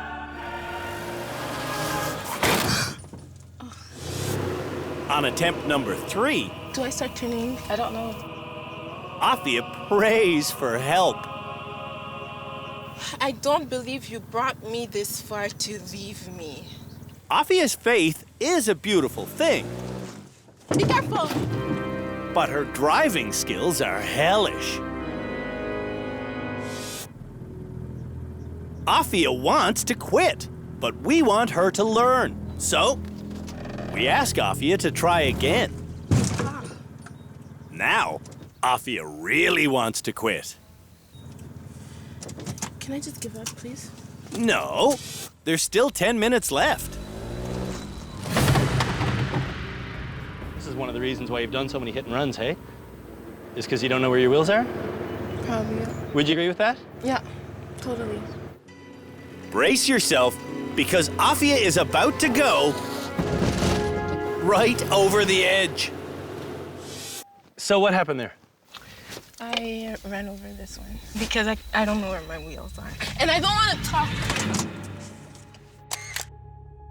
Once again, Afia hits and runs. Afia, come here. Afia. Afia. You! Afia. Sly hasn't learned to make wide turns. Whoa! I guess it's really important to know where one's wheels are, eh? You are correct, sir. Both tires. Okay, I'm on. This time, Sly makes the first turn, which might be a miracle. Holy cow. The second coming must be coming. But then, he makes a devilish choice. You know, I think this is one of those times when I need to gun it. This is not a time to gun it. Okay, it's a little bit risky. But Sly does anyway.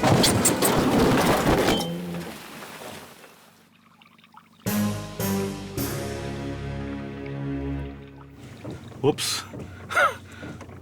I don't know if I succeeded there. Is that gas I smell? Yes!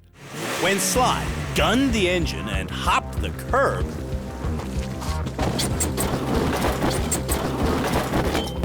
he punctured the gas tank. So, yes, that is highly flammable gasoline that Sly smells.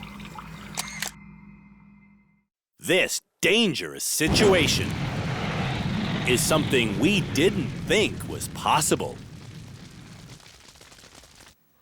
After the trough challenge, I would say I'm definitely Canada's worst driver. Next at the Driver Rehabilitation Center, Ready for more training? Yep.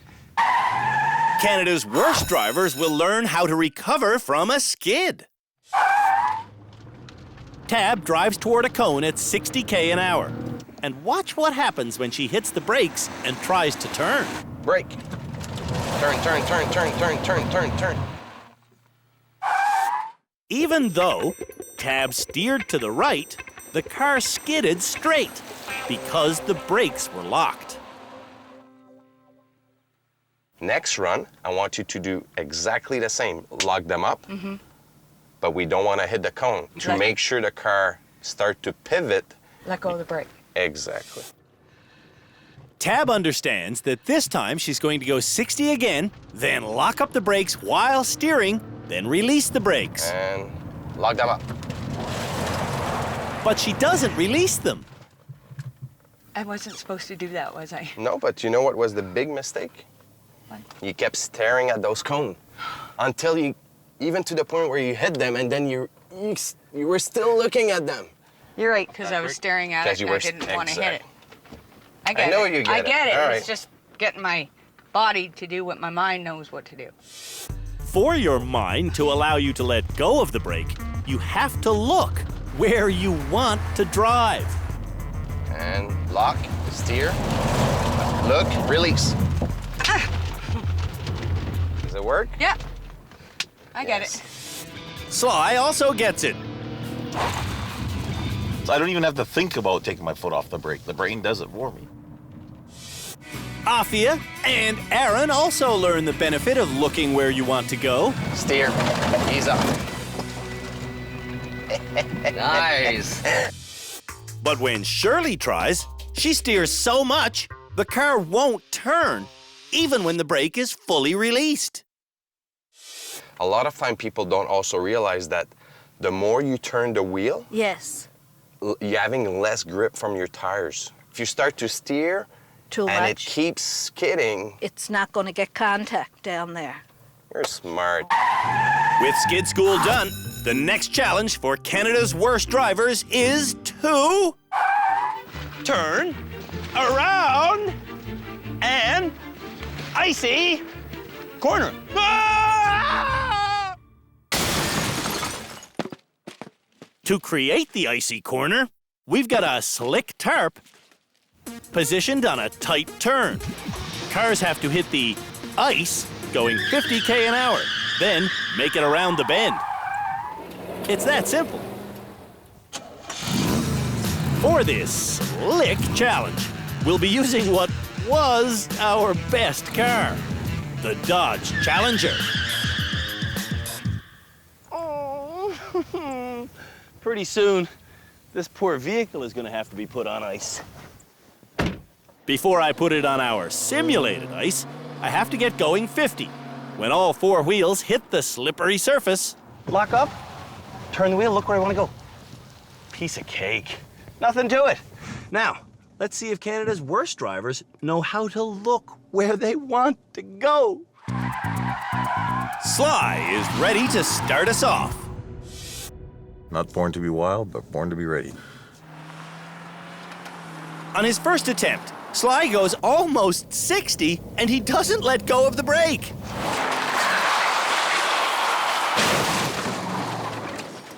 Didn't let go of the brake. Watch again. When Sly hits the brake, the front wheels lock up and never roll again. What are you going to do differently this time? Look where I want to go sooner. This time, Sly does look sooner, but not soon enough.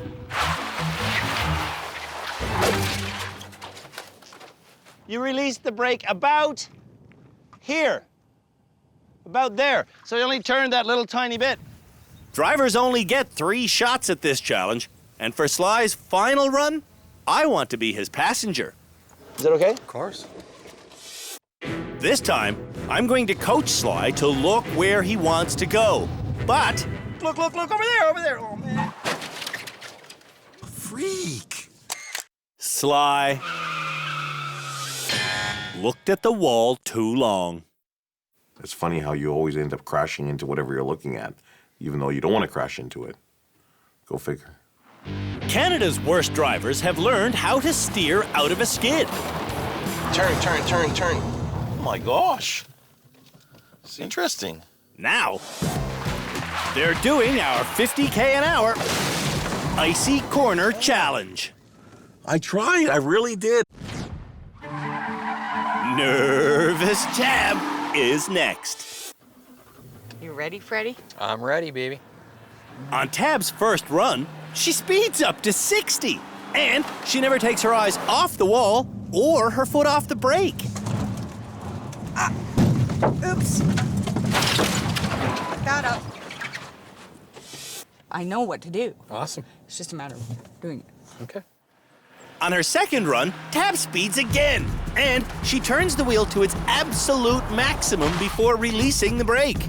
I left my foot off the brake.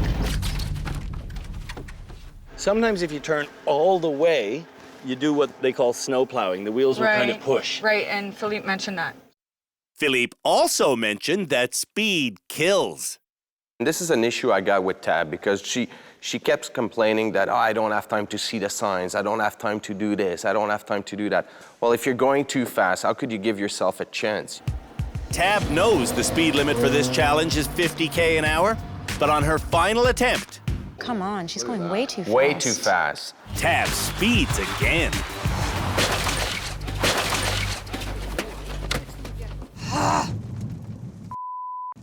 What? Speeding Tab fails on the icy corner course. This course can be done, right? Of course it can. I just didn't happen to do it yet. Afia is next on the ice. On her ice-breaking first run, Afia brakes too soon and breaks the ice. Okay, I messed up. On run number 2, Afia stares at the wall and never releases the brake.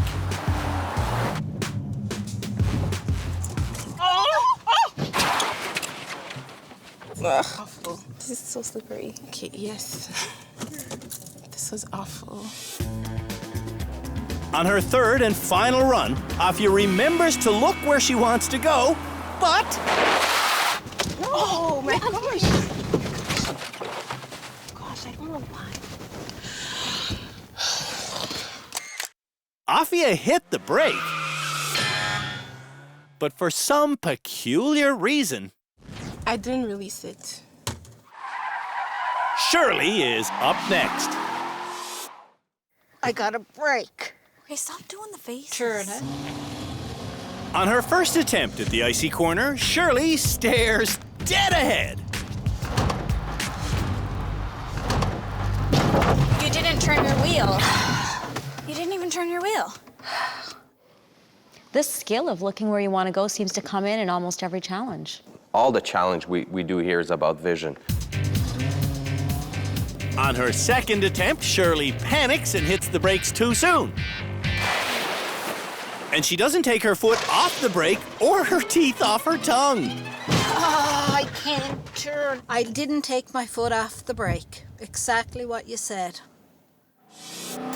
Guess what happens on her last chance? Your foot's still on the brake. Oh, damn it. Damn it, damn it, damn it, damn it, damn it. Shirley can't pass this challenge. That's okay, though, because I have the idea of what I'm going to do. And isn't that okay? Huge. Understanding the theory is huge. Yes. It's huge. And I know that I was able to do it this morning, and I did it very well this morning. I got to get this in my brain and say, Shirley, if that was real ice, you're not going to start going through steps. So what you said for me to look at the turn, 3 times I was looking directly, I talk too much, don't I? Can Aaron do the icy corner? Aaron takes a moment to remember the lesson Philippe taught him. He should skid to slow down, then look where he wants to go, and let the rest happen naturally. And that's exactly what happens. That Philippe is a smart man. Aaron is the only driver to pass.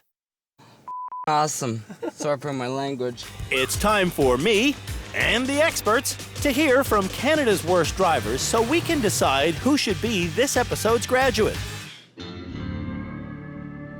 Starting with Afia, who yelled and cursed at me after the Know Where Your Wheels Are challenge.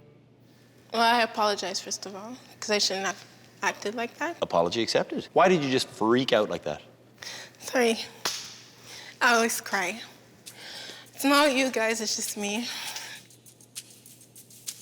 It was my second time almost getting there, and I didn't get it, so I just snapped. Sorry. Are you Canada's worst driver? I could be. At this point, I don't know. Sly also could be Canada's worst driver, as he demonstrated by puncturing a gas tank. I figured, well, if I can just gun it. Is just gunning it ever a wise strategy? Absolutely not. That was really dangerous. Shirley only passed the parallel parking challenge this episode, but I truly feel, and I never thought I would say this, that I deserve to graduate. Shirley feels that way because... Oh, I just feel that so much learning has taken place that I want to apply it now. And I think I could tackle city driving. I know I can tackle home driving. And when I see where I can go now, I really think I deserve to graduate. Tab passed 2 challenges this episode, and she also feels ready to leave rehab. I'm ready to graduate. I will take what I've learned and apply it. In the Icy Corner Challenge, Tab couldn't apply what Philippe taught her in skid school. It just didn't work, and I kept hitting that wall, hitting the wall, hitting the wall. Tab hit the wall due to... The speed. The speed. That's, for me, the main issue. We've talked about that, you and I. Like, you need to understand that speed plays an effect. And if you're gonna add more speed, you have less time to react. Aaron passed every challenge this episode.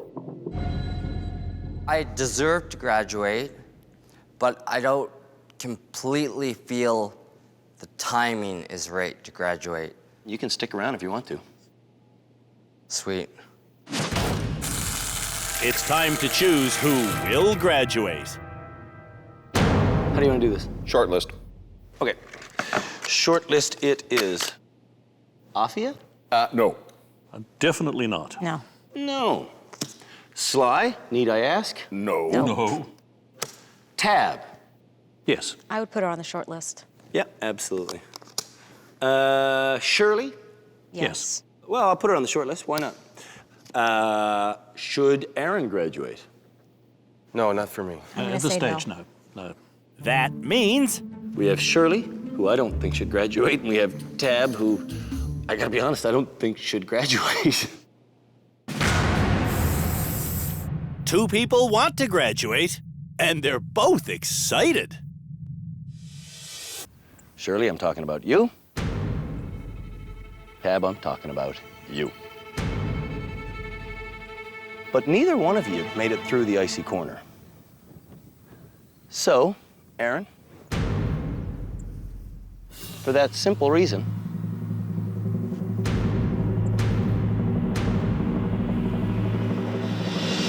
no one's graduating this episode.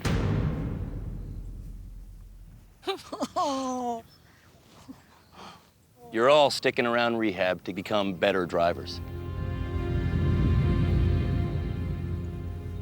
Join us next episode when maybe, just maybe, someone will graduate, while the other 4 will remain in the running to be called Canada's worst driver.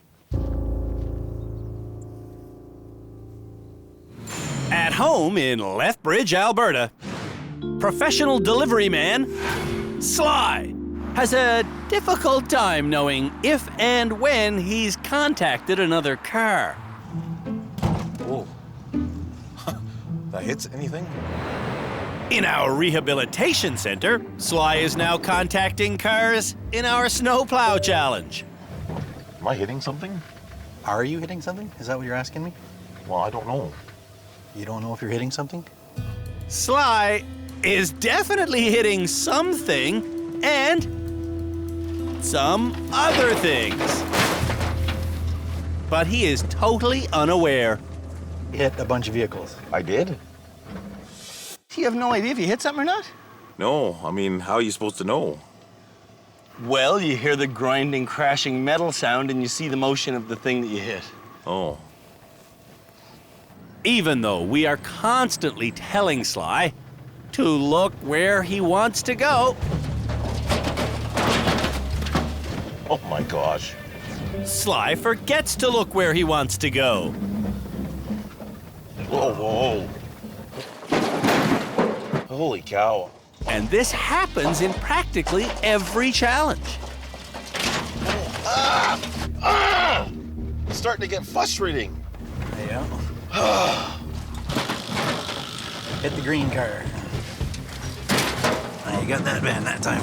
This is one of those things to look where you want to go? Of course. Okay. All of them are look where you want to go. Okay, well then in that case... When Sly finally remembers to look far, far ahead... You can do this. He goes faster than he's supposed to, but he makes it through the course cleanly.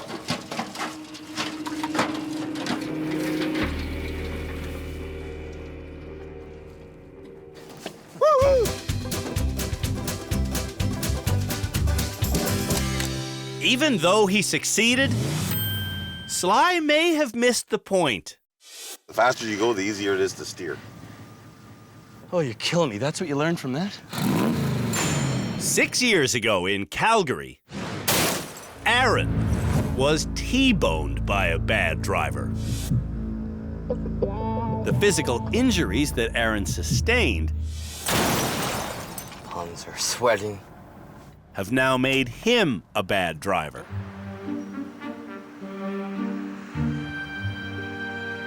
If Aaron wasn't my son and I was traveling behind him and that, I definitely would think that this guy in front should not be on the road.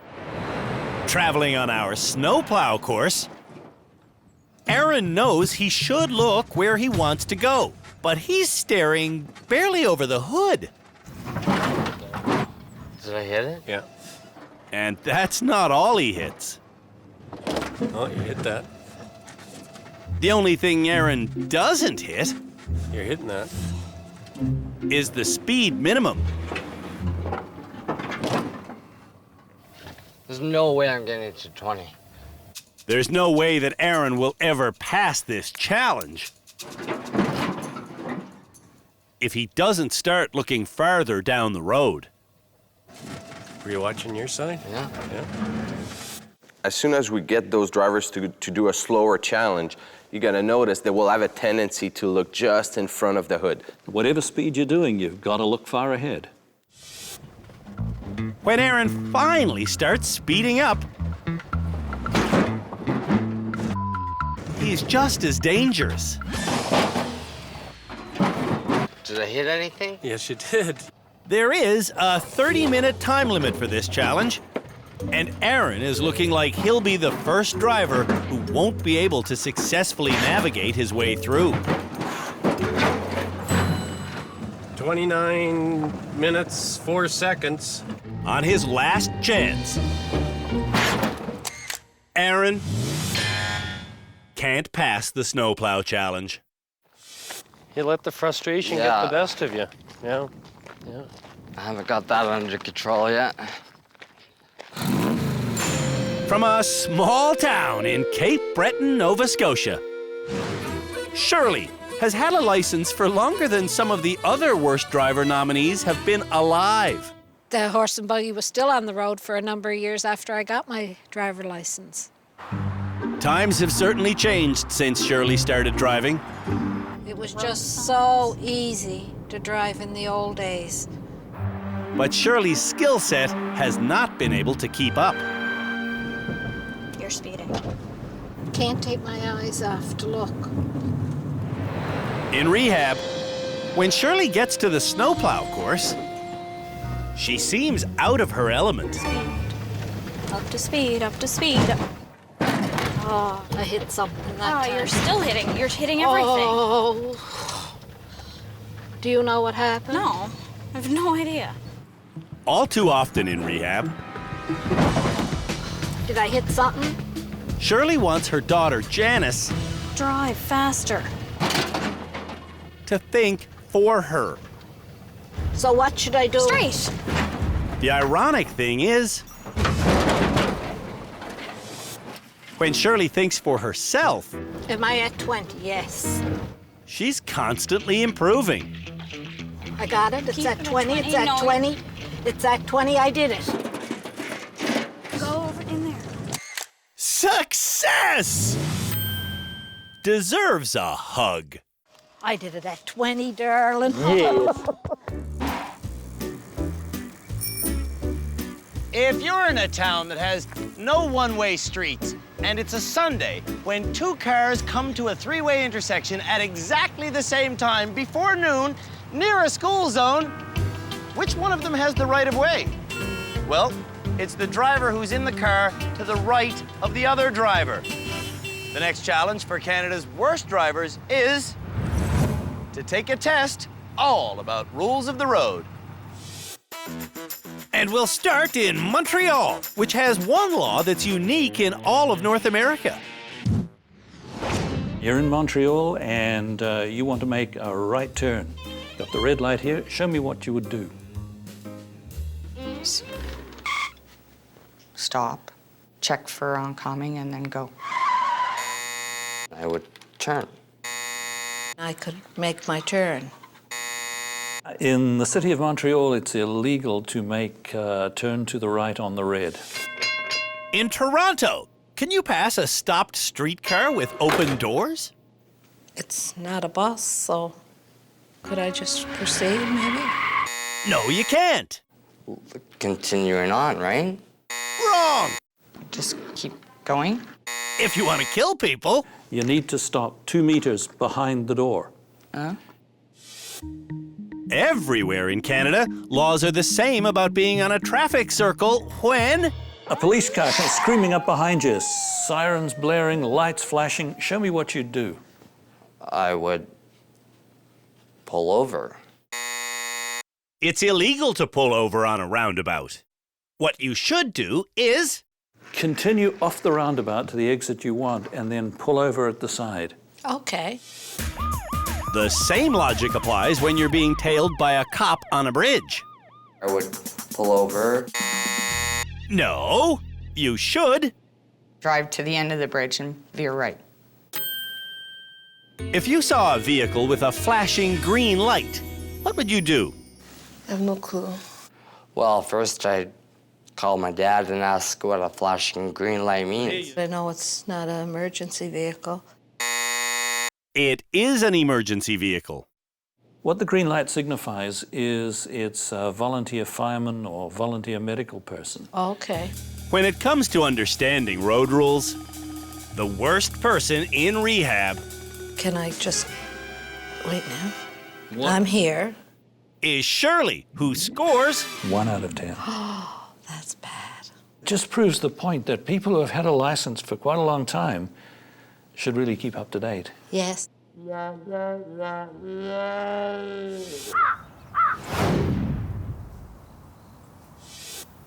This show is hardly the strangest thing to ever be popular on Canadian television. The strangest honor would have to go to curling.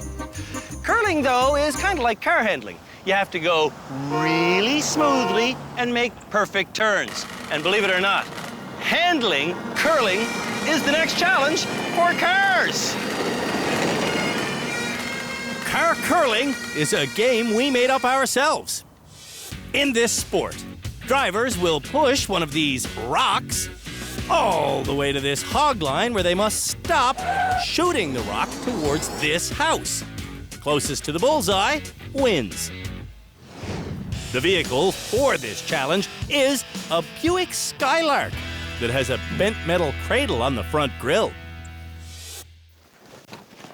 All right, car curling. The point of this challenge is to see if Canada's worst drivers can look where they want to go while smoothly accelerating before suddenly braking. And it will test their steering. Oh, this is an excellent steering challenge, actually. And then pause right here and let her drift. Go, go, go, go, go, go, go, go, go. Ooh, I got an out-turn curl instead of an in-turn. That miss was enough of an education for me to learn how fast I need to go to get the rock into the house.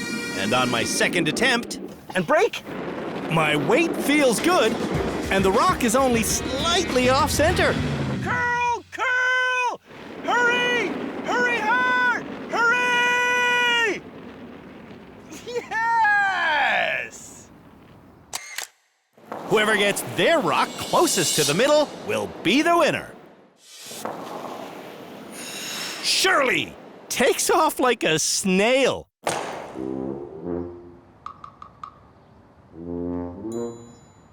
You'll never, ever even get a close at this speed. Okay. At this speed, Hit the gas, hit the gas, hit the gas. it takes Shirley over a minute just to reach the hog line. You're not gonna be able to do it. When she lines up again, I don't even know what to do. Shirley is just as slow as before. And at this pitiful speed, Shirley loses control.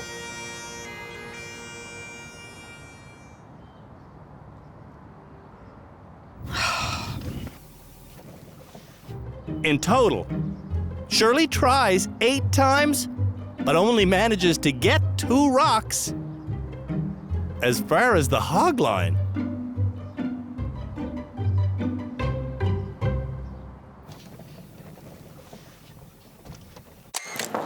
Shirley feels the agony of defeat. I realized near the end that that slow speed wasn't doing me any good. Sly is up next. Come on, this way. Oh, freak. To keep the rock pinned on the bumper. Oh, well, there goes one.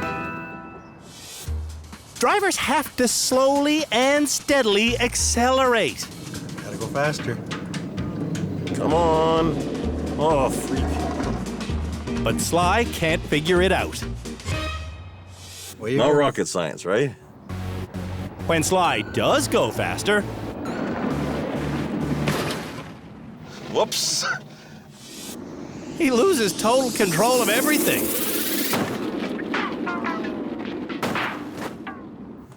You know, maybe I am really the worst driver in the whole country. Sly would be better if he would just look where he wants to go.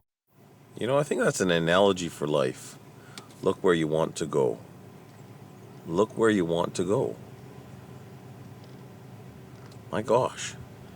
One of those things that the Dalai Lama would probably say.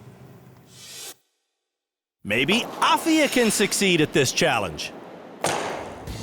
But Afia takes off like a bat out of hell, and by the time she reaches the hog line, she is flying. Brake!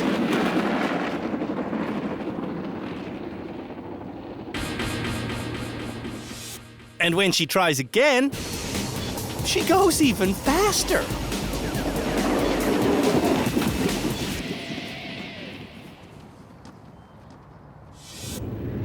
Afia's aim is almost always good. Brake! But on every single run, she's just a speed freak. Afia's speed is excessive. Brake!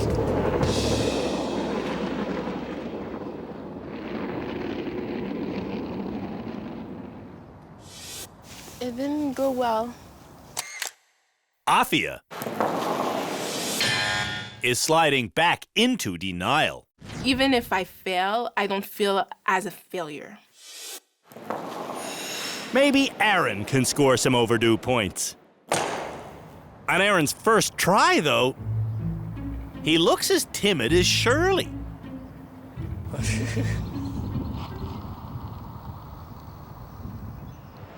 Lee has some good advice. Give it a try going fast.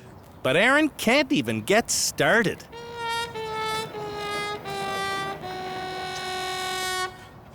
You're starting on a bit of an angle every time. Aaron's angled takeoff is certainly a problem. But there's an even bigger problem at play. Aaron is looking at the rock instead of where he wants to go. Stop, stop, stop!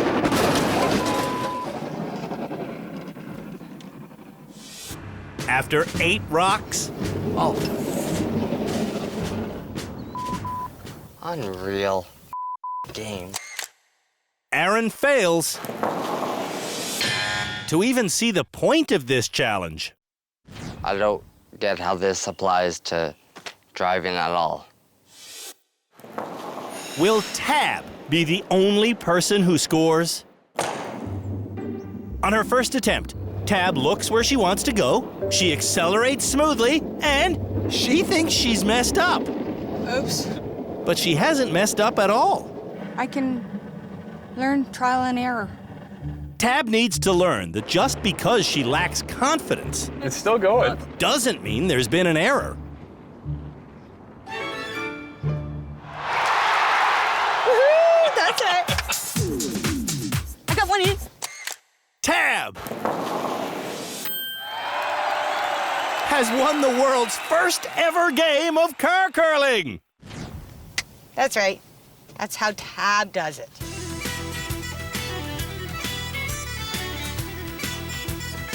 Every year on the island of Newfoundland alone, about 700 moose are hit by cars.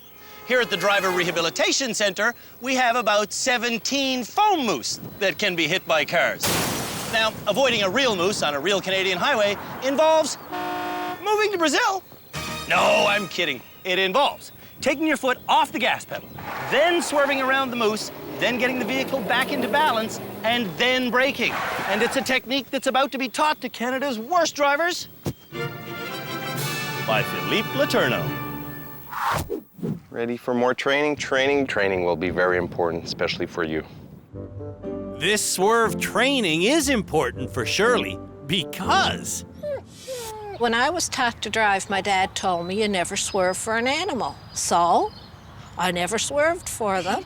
And there was some family pets and some other people's precious dogs that ended up getting killed. Philippe will now demonstrate how to not kill an animal. And we're driving, we're chatting, Sunday afternoon. Whoa, a deer. I'll let go the gas, swerve, stabilize, and then brake. Okay. Let go of the gas, swerve, stabilize, and brake. And of course, look where you want to go. Where were you looking? I could see you were trying to make sure you were not gonna hit anything. Right. That shows me that you're looking at object instead of the space. When Shirley looks at the open space, she succeeds. Brake. Why are you looking at me? The road is there. But I did it. Afia doesn't do it because she lets go of the wheel. You've actually let go the wheel. It's true. Yeah, 9 and 3. You have enough steering input, okay? 9 and 3 means here and here. Gripping the wheel at 9 and 3 allows drivers to make any sudden swerve they'll ever need to make. Avoid. Brake.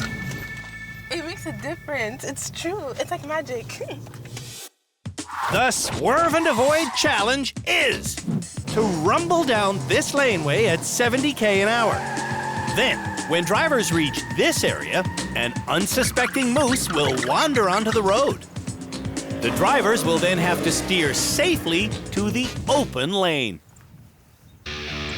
And this exciting challenge will be done in our freshly painted Dodge Challenger. This did happen to me once in Newfoundland, and I just barely got away with my life. So, let's see what happens to me today. 20, 30, 40. Man, this car goes fast. 50, 60, and that's 70. Now I'm going, and man, no moose. There it is. Go. Oh, I did the little sideways thing. Did you see that? Watch that again. In the moment of truth, I did my swerve, but instincts took over, and I went for the brake. Freeze. See the brake lights come on? When I felt the car skidding sideways, I released the brake, which stopped the skid and allowed me to regain control. Now let's see how Canada's worst drivers do. Man, am I allowed to come that close? Nervous Tab is struggling to stay calm.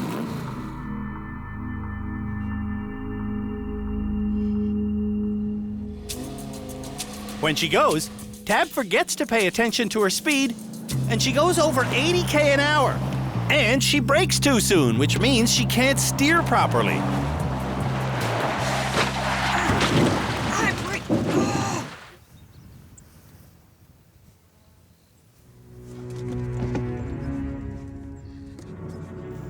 Why are you panicking? You okay? Yeah. She doesn't seem okay. And neither does the car. That's the bumper of the car you've been driving. I can rip this off, which I'm going to do. Oh my good Lord. There, that's for you. When Tab goes this time, she speeds again. And she hits the brake again, which makes her clip the mountain. Did it again! Ah!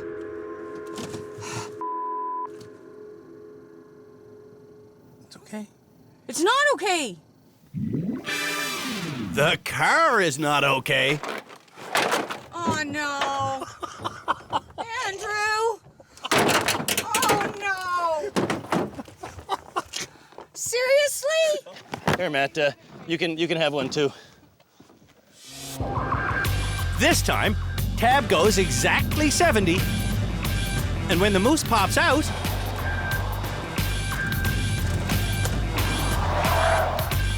yes! Tab swerves safely.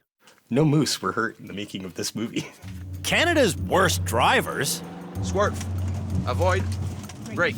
have learned how to swerve around an unsuspected object. Swerve. Avoid.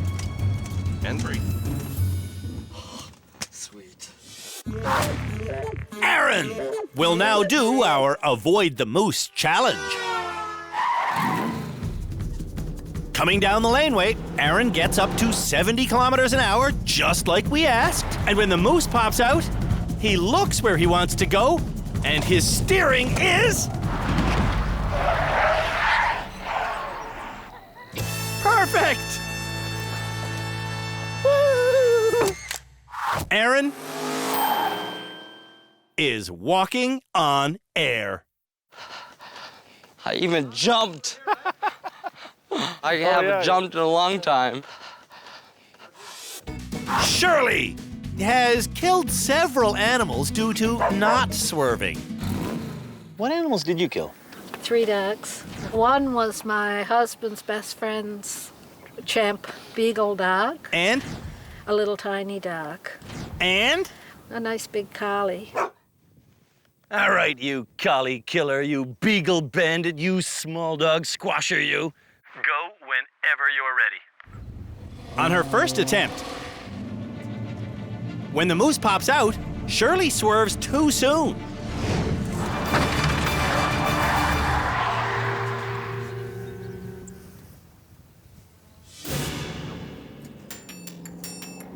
On her second attempt, Shirley again swerves too soon, hitting a lane marker. Brake! Keep hitting that thing.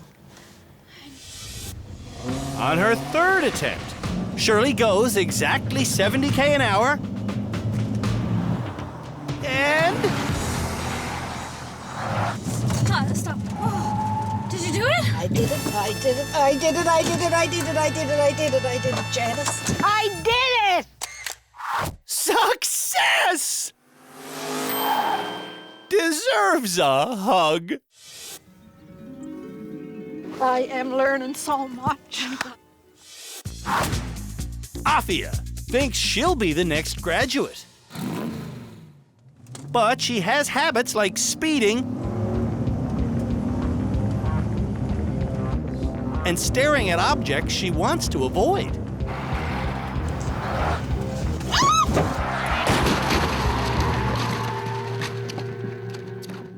Sure enough, look at the moose, steer towards the moose.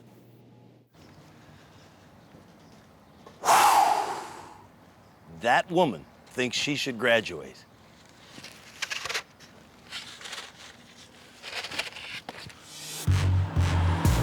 On her second run, Afia hits a lane marker.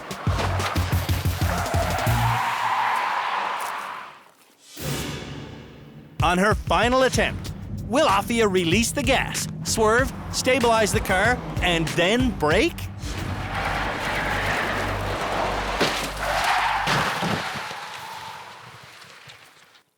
It's even worse. Graduation for Afia seems highly unlikely. I don't think I'm going home this episode. Sly thinks he'll pass this challenge. People will be talking about this for ever and ever. I'll be discussing it on blogs, Facebook. Yeah.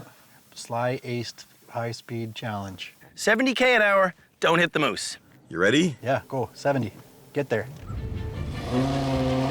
Sly gets to 70 very fast, and then he goes faster.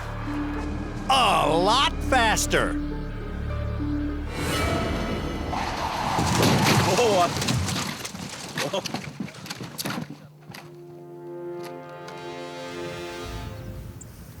Freak. Oh, you know what I did? Yeah, I do. I put my foot on the brake. Let's break down everything Sly did. He locked up the brake. He went way too fast. And he stared only at the mountain.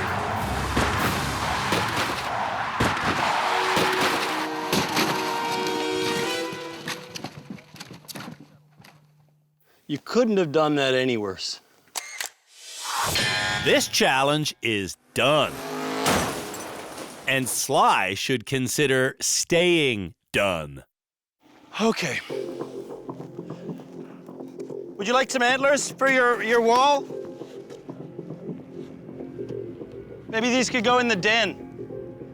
Right underneath a slogan that says, "This is the day I quit driving." Now, our experts and I will chat with the bad drivers so we can decide who should graduate this episode. And Tab will go first. Snowplow. Oh, yeah, that was fun. Yeah, and look at that. Look at that, hey? You see that? Snowplow, that was fun. What would Tab on day one of rehab have said if I'd said, now it's time to drive a snowplow? I would ask you if you were nuts. So it sounds like you focused where you needed to focus. I looked straight ahead. I looked to where I wanted to go. Confidence has gone up? Yeah. Have you gotten what you came to get out of rehab? I've gotten information, yes, definitely, and techniques. Are you ready to graduate? I am ready to graduate. Shirley also feels ready to graduate. Well, this is my third year on the show. I've never seen such a transformation in somebody. I am so happy. That's why this emotion, this is not a sad emotion. I'm actually I just feel so good, and I think I needed this confidence boost at this age. Even about my life in general, it has given me such confidence that, like I said to Janice, I will drive to Halifax. Yeah, I'm hearing the word confidence quite a bit. I can't even explain my confidence level. Afia's overconfidence may have finally been corrected. I didn't know how bad of a driver I was until I came here. How did you not know you were a bad driver? I was unlucky. That's what I thought. Just I was at the wrong place at the wrong time, and it caused an accident. Dozens of times you were at the wrong place in the wrong time. Yeah. When I think back to the audition tape, the footage that we saw of you in Montreal, it's absolutely shocking. And the Afia that I met with yesterday was completely different. Do you want to graduate today? I'm not ready to graduate today. Aaron also feels not ready to graduate. All right, well, I'll take the drama out of our graduation speech then. You can stick around if you want to. Sweet. Thank you. And Sly, well, Sly may never graduate. Hey, I'm a bit of an enigma, you know. I teach me and stuff, and it seems like I get it, but, you know, in actual practice, I seem like I struggle. You seem to gain ground, and then tomorrow maybe you resort back to the way you were yesterday. Yeah, and a little bit. Shirley and Tab are the only possible graduates for this episode. Afia, to me, no way. Aaron said that he wanted to stay, and I promised him that he could, and Sly just shouldn't graduate. I think Tab's ready. The key today was the evasive maneuver, and Tab did that. And she did our snowplow challenge better than anyone. She would have been scared to even be in that truck before. Yes. She stayed composed, and that's been her biggest problem. She handled the truck well. I think she's truly ready. I would disagree with you, Cam. I'd still have issue with Tab driving a bit too fast. Just for me, if I would be on public road right now, I would prefer to be around Shirley than Tab, to be super honest with you. Shamala also thinks Shirley should graduate. Absolutely, I think she's the most improved. She displayed a lot of confidence when she spoke with us today, and I think Tab still has some work to do. Peter believes Tab's work is done. She's overcome a lot of the shakiness, and her performance was a little more direct than Shirley's. I think the confidence level is just slightly better, and consequently the skill level is just slightly better. They're close, but I'd rather get Tab graduated now. Tab? Shirley. Shirley. Tab. Wow.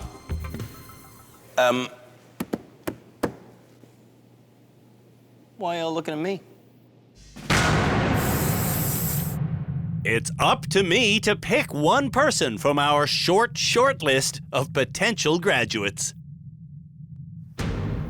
And the two people on that short list were Tab and Shirley. Tab, you still drive a little bit too fast, and Shirley, you still drive a little bit too inconsistently. So, whose license do I have? I hope it's mine. Well, Tab?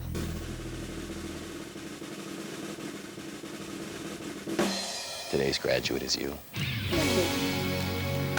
Congratulations. Well done. Congratulations. Thank you. Before coming to rehab, Tab was the most nervous driver we had ever met. Oh no, there's somebody behind me. And even though Tab often became too nervous to drive, I don't want to drive no more. she didn't even realize that her nervousness was the cause of her problems. Some of the streets in Calgary are stupid. Some of the roads in Calgary are stupid. What about the drivers? Stupid. They're the bad drivers, not me. In rehab, a combination of therapy and driving lessons truly transformed Tab.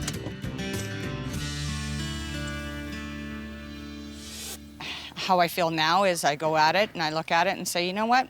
I can do this. Tab can do it, and that will change her family's life forever. Mom's not scared anymore. It's okay. No more shaking on the roads. No more being scared out there. You own it now.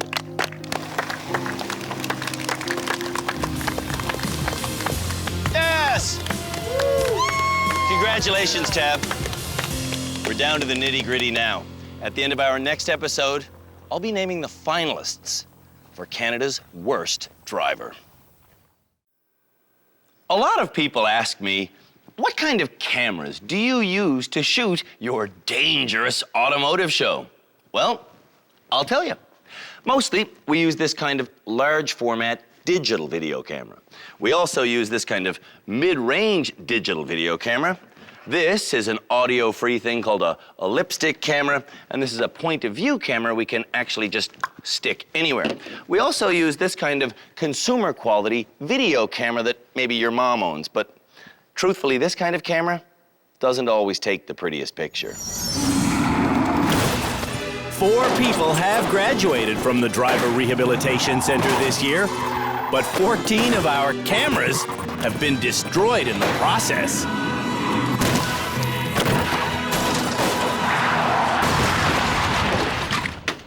If we still have enough cameras left to shoot the end of this episode, you'll see me name the finalists for our unwanted title, Canada's Worst Driver.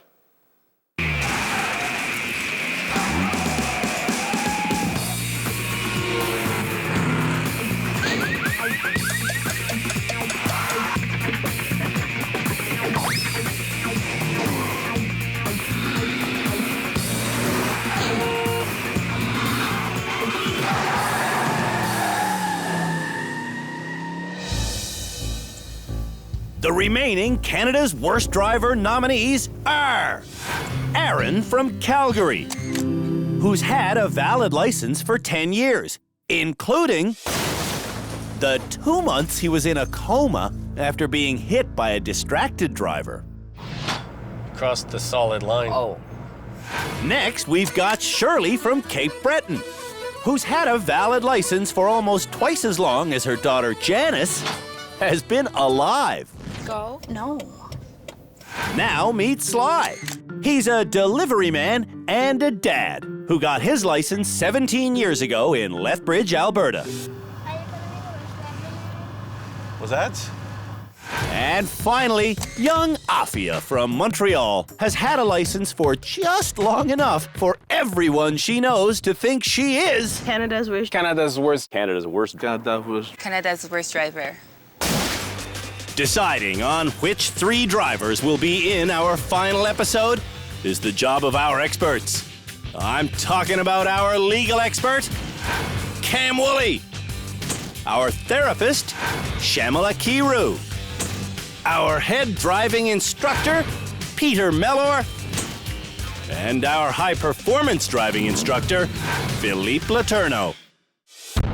The next challenge for Canada's worst drivers is to drive into this concrete maze and then drive out. And the car they'll be doing it in is our highly uncollectible Plymouth Horizon. The drive starts headed towards a sharp left turn, which the car can't make. So, repositioning S-turns are necessary. All the way to my right, which is not very far, then all the way to my left, until I'm in a position where I'm about to hit. And then straight back to where I'll have to do an S-turn again. All the way to my right. In fact, I have to make a lot of S-turns to get past this corner. Come on, buddy. There I go. I'm clear. I don't mind my tire touching that.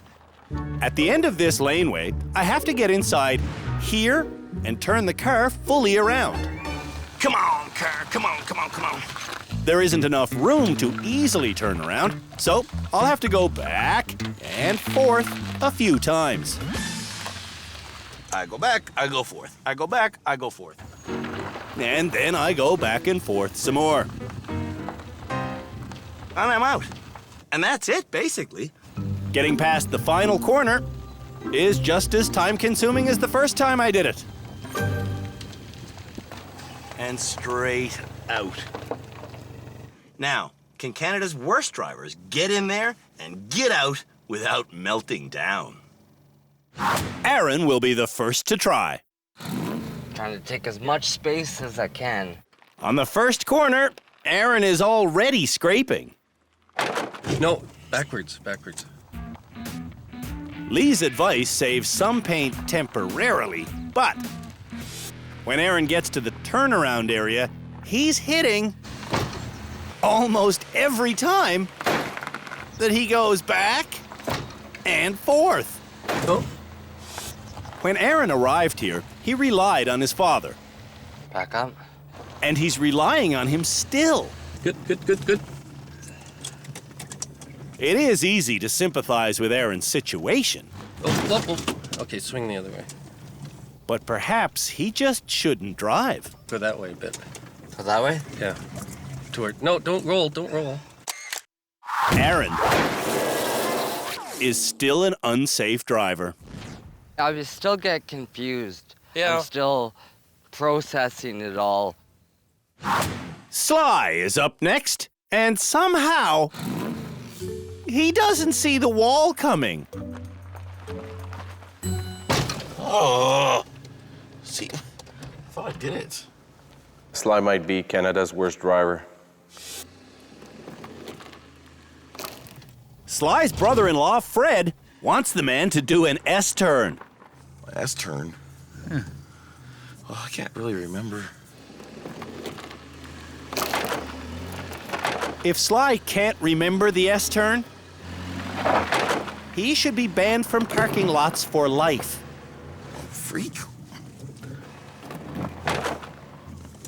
I gotta quit doing that. To do an S-turn, you steer that way, and then you turn your wheels all the way the other way to finish your S. In the turnaround zone. How do I get the car to face the other way? Walk me through it, please. Sly has all but given up. Back and forth and back and forth and back and forth. Going back and forth. Sly hits a lot.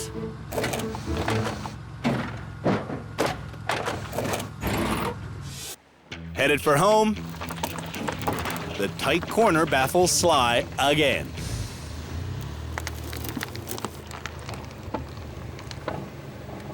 Stuck on there again. Oh, crap. Oh, I hate this. Can't remember all this stuff. S-turn, Sly. Which direction do you want the S-turn to go? Well, I want to get the vehicle this way, don't I? Where are you stuck? I'm stuck right there. Fred wants Sly to admit the truth. So that's what I gotta say, is that I don't know how to do the S-turn? Well, do you know how to do the S-turn? Well, I thought I did. Afia seems as bad as Sly.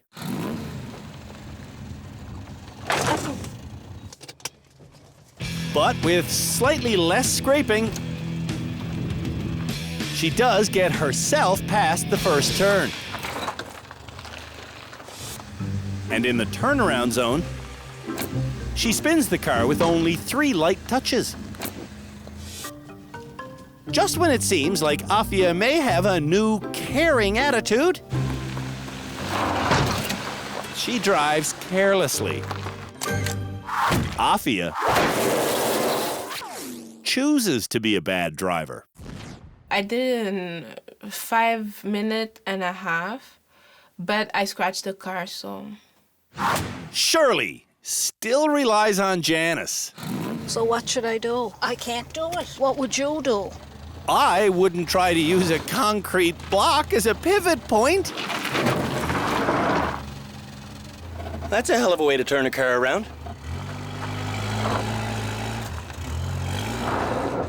What am I caught on? I don't know. Oh my God. Oh, I gotta get in. Ah! Whoa, she's driving that thing like it's a rabbit. At least rabbits think for themselves. Help me. Oh my God. I don't know. Just go up and back. With Janice's help, Stop. Shirley does turn around. Now I should stay where here? Shirley should stay here in rehab. That's where. Ron, you are killing. You ripped the whole side panel off of that car. Shirley isn't ready for big city driving. I've never done this to a car in my life, even my own. You know what's Canadian? Donuts! You know what the next challenge for Canada's Worst Drivers is? Donuts. And it'll be taught to them by our high-speed expert, Philippe Letourneau. I love donuts. The point of learning this intense maneuver is to teach Canada's worst drivers that they can still be in control of their car, even when they find themselves skidding sideways. And get on it. Okay. To do a wide drifting donut, you need a rear-wheel drive car and some speed. Then, I need to let go of the gas abruptly. Abruptly releasing the gas makes the car's weight lurch forward. Punching it down again makes the rear wheels spin out. When they spin out, the car's rear end will start to drift around. It's at this point that you must simultaneously do 2 things. First, you must feather on and off the gas. If you just floor the gas pedal like Aaron is doing, you'll spin out because the rear wheel's rotation speed will be constantly increasing. See that fine line? Yeah. Just to sustain the skid, too much gas, the wheels spin too fast. Right. So at one point, you have to feather the throttle. If you go too hard, you're gonna end up spinning. The second thing you must do is counter steer. What is counter steering? Well, the car is circling to its left, but Philippe is counter steering to his right. What will make you counter steer? You gotta look where you want to go. Counter steer. Nice. It's a whole lot trying to get in the head, but I can do it. When all of the Canada's Worst Driver nominees can do it, That wasn't too bad, was Nope. it? it's time for our Donut Challenge. Wow. That was easy. Yeah? Holy moly. And for the challenge, we've got our red-hot Mustang tricked out with some damn cool tires. Yeah, baby! Cool! Happy Canada, y'all! All right. So I drive in little bitty circles and then I let off the gas, punch, and there goes my butt end. Oh yeah, I remember how to do this. Woo-hoo-hoo. One of us has had fun at the rehab center and it's me. Look where I want to go, which is over there, and get out safely. Shirley is first to try the Donut Challenge. Shirley makes an intense face, drives a lap around the leaf, and thinks she's done. That wasn't a donut. That wasn't a donut. Wasn't it? No. That wasn't a donut. No, that was driving slowly in a circle. When Shirley tries again, Brett, take your foot off the gas. Take your foot off the gas. she doesn't feather on and off the gas. Oh my God. She just floors the gas pedal. And keeps it floored until she spins out. I just can't get it. What Shirley does get is transfixed by the wall. And when she stares at the wall, she drives through the wall. Stop! Do you not have any common sense? If she wants to succeed on this challenge, she's got to look where she wants to go. Yeah, one of them damn boxes. What about them? That's what I'm looking at. Well, don't. She just can't help herself. Brake, brake, brake, brake! Stop! My God! Are you gonna stop? Put your brakes on for sake! Looking where you want to go is a pretty basic concept. I don't know. My brain just is very slow to get these higher end concepts. Canada's Worst Drivers now understand how to control a rear-end skid. Counter steer. Nice. Because they've learned how to do something that car lovers call donuts. Well, at least I've mastered how to do donuts. Afia is next in the Donut Challenge. She was the best in training. When Afia tries the challenge, though, she consistently counter-steers too much, too soon. Watch this. She's not spinning out, but she is turning to the right. Afia's turning to the right because she's looking to the right. It's not working.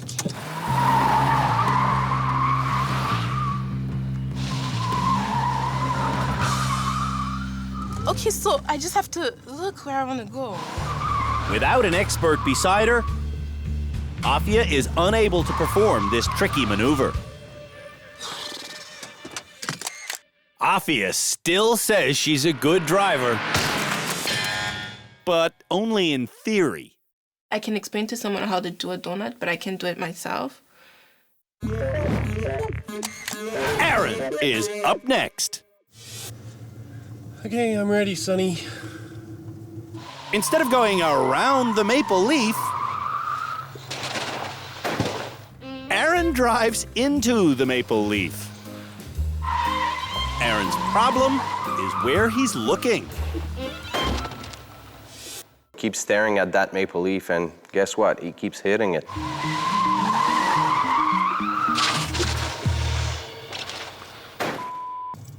It's okay, it's okay, it's okay.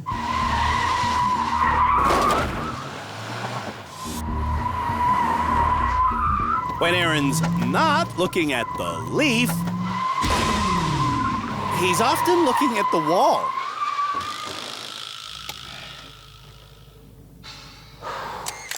Aaron needs better focus. There was a perimeter of boxes and colors, and maybe that was getting me all confused. Sly will be the final donut driver. I don't know what it is about this challenge where I start getting hungry. The sensation of doing a donut is so unique that driving in a circle could not possibly be confused for it. Was that doing it right? Unless you're one of Canada's worst drivers. Okay, what happened there? Same thing. We asked them to do donuts, but some people just drive in slow circles saying, I think I did it. Is that it? Nope. See, I mean, how can you not think that you're spinning? Because you're not. I absolutely think Sly's going to make it to the finals. Oh, Sly's a guarantee in the finals. When Sly does start spinning his rear wheels, There you go, there you go. he starts hitting the maple leaf.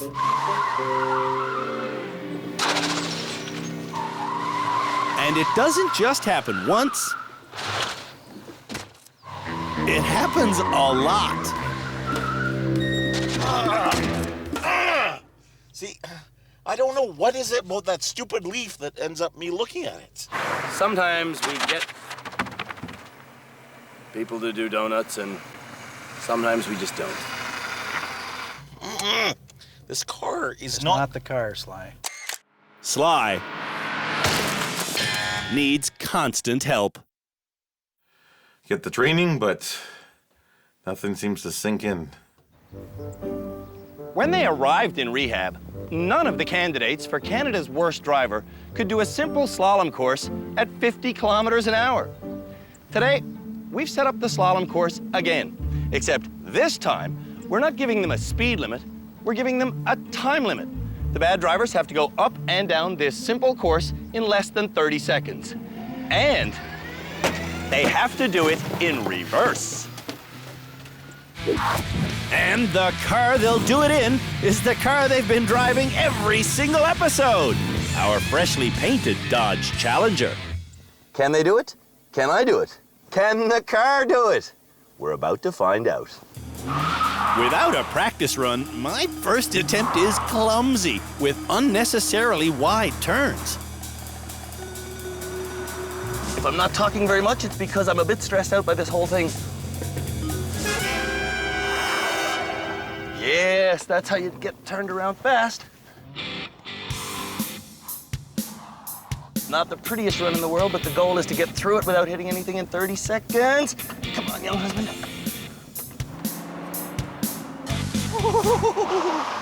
Wow! Time! My time is exactly 30 seconds. Not bad. Now let's see how Canada's worst drivers do. Shirley's first up, and to make the symbolic foam figures more relevant, Don't kill me. Janice's face is on 2 of them. When Shirley goes, Janice can't look, but her mother weaves slowly through the slalom in both directions. Oh, sure, she tries to go fast, but when she does, it doesn't really help her. The good news is Shirley makes it back without hitting anything. Am I over? Yeah. Did it 30 seconds each way. To see if they can pass this challenge, Faster, faster.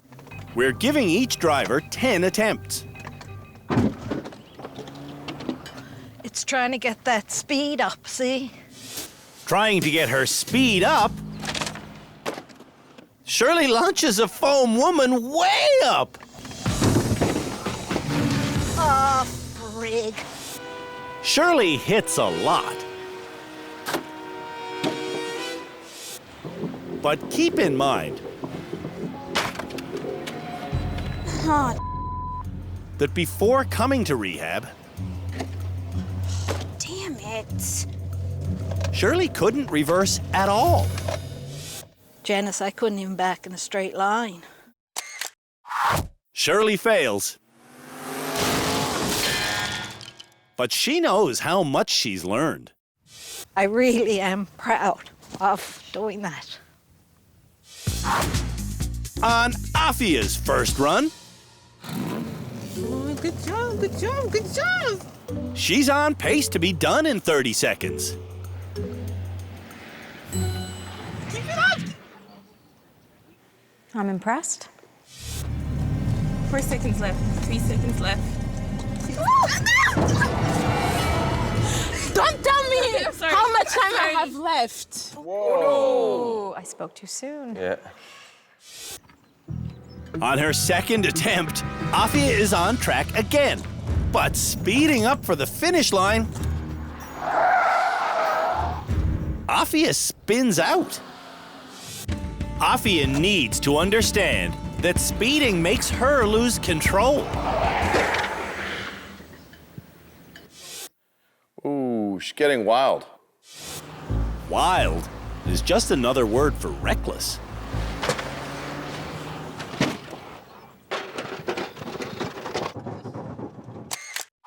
Afia again says she's a good driver, but only in theory. I know exactly how to drive, but I can't drive. Aaron is up next. What happened there? I just don't see where I'm going. Here at the Driver Rehabilitation Center,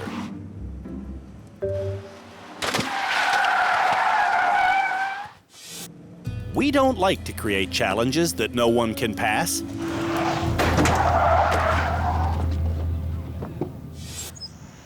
But this challenge is starting to seem unpassable. Aaron fails every single attempt. Confident if I had one more run at it, I would be able to do it. Okay, maybe 2 more runs at it. Sly recently told us that he has something called nonverbal learning disorder. People who live with this condition often get confused when driving backwards. Freak. Oh, freak. I can't drive backwards. This is crazy. We've been trying to teach Sly reversing skills. But the sad truth is, I can't do this. Sly may never grasp driving in reverse. How do you do this? At home in Lethbridge, Sly tries to completely avoid reversing. I can't do this. I don't want to do this anymore. Freak, I'm sorry. I am not a backwards driver. For his next attempt, Sly tries using the rearview mirror. Okay, see, that doesn't work either. I can't do this. Oh. Fred brought Sly to rehab to help him.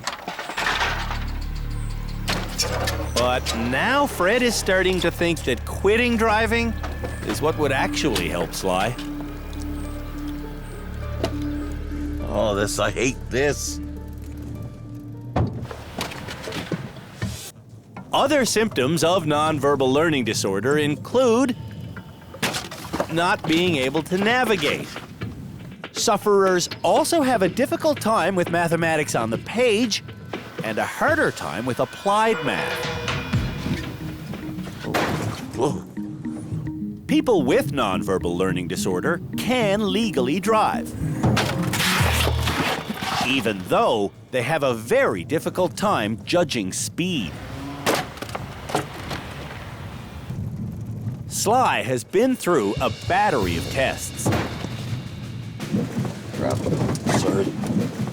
But no doctor has ever recommended that he give up driving. 10th time's a charm.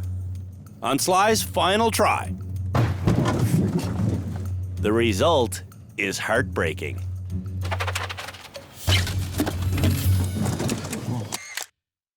For his own safety,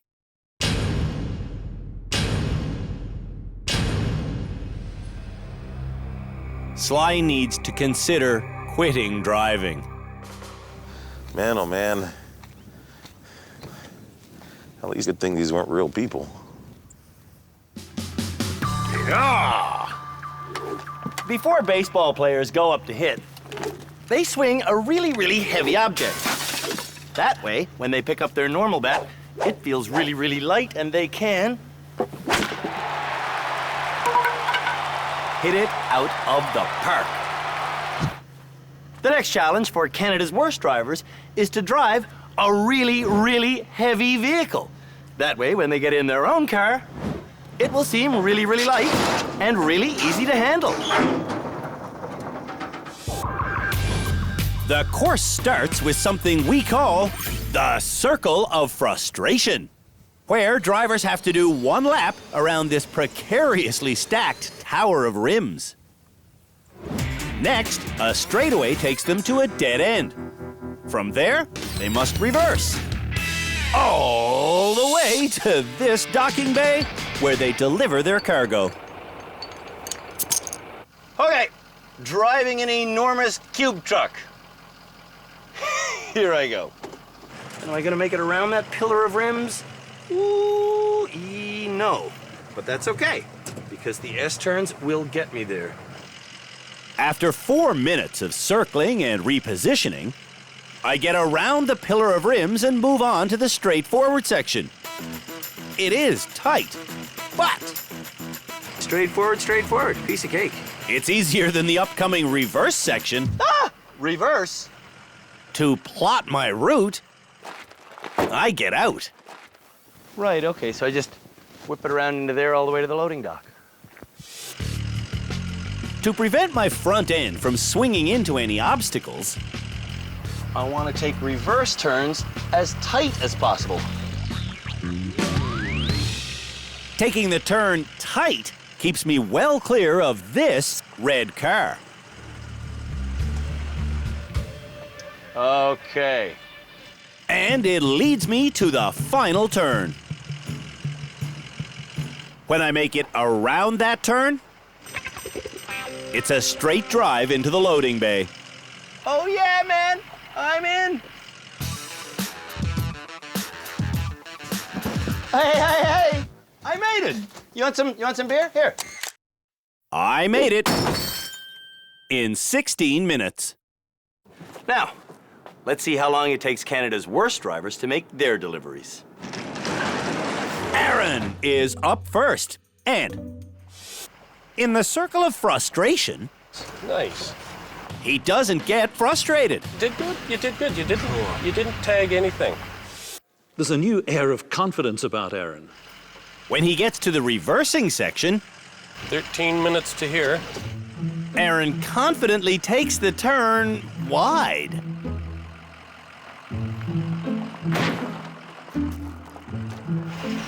You're up against the car, Aaron. Well, To get repositioned, Aaron starts battering anything that gets in his way.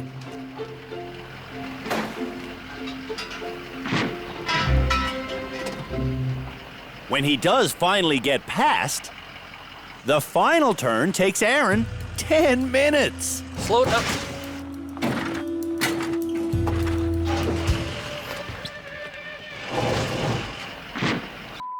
This must be a union job. Lee may sound unimpressed, but he's actually very happy with Aaron's progress. I think he's gotten, a lot out of this program and that, and, I'm very appreciative of it. Sly starts by checking out the course on foot. I'm going to be honest. I really honestly don't think I can do this. To see if he can do it, we've asked Fred to not help during this challenge.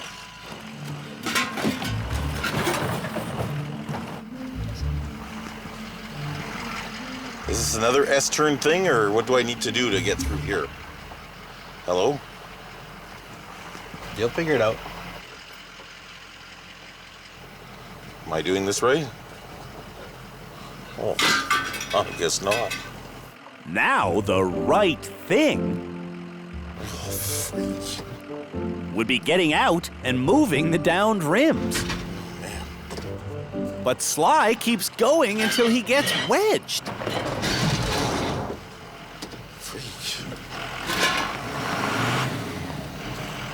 I'm stuck. My concern for Sly might be greater than any concern I've ever had for anyone in rehab. Fred, I know, shares my concern. Fred won't get in the car with you at home, right? Correct. And after all of this time in rehab, if you go home right now, are you in the car or out? I would drive. Oh. Afia is up next. Getting around the circle of frustration, Afia only hits one thing. Well, look at Afia. When we first met her, she was jumping around and screaming. Now she's quiet, she's focused. In the reversing zone, the red car does get hit, but Afia stays focused. Good job. The key to Afia's success in this challenge 26 minutes, 20 seconds. is that she's actually trying. The difference in her attitude from her audition tape to now is like night and day.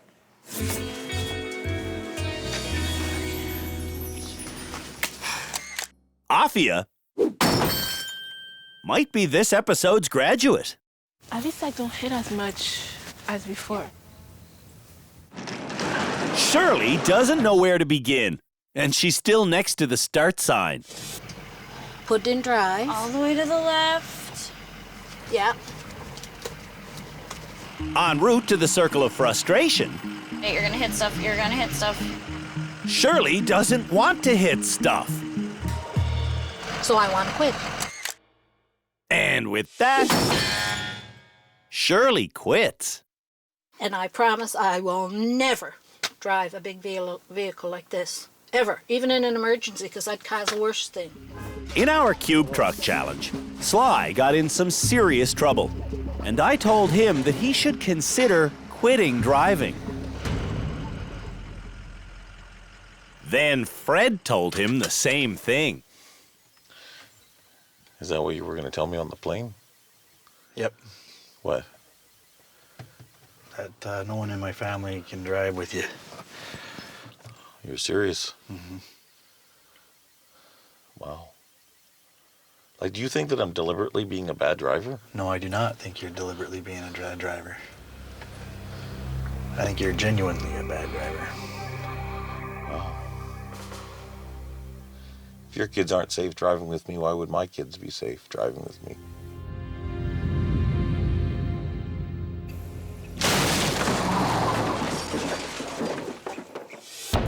Now it's time for me and the experts to determine who should be in the finals for Canada's Worst Driver.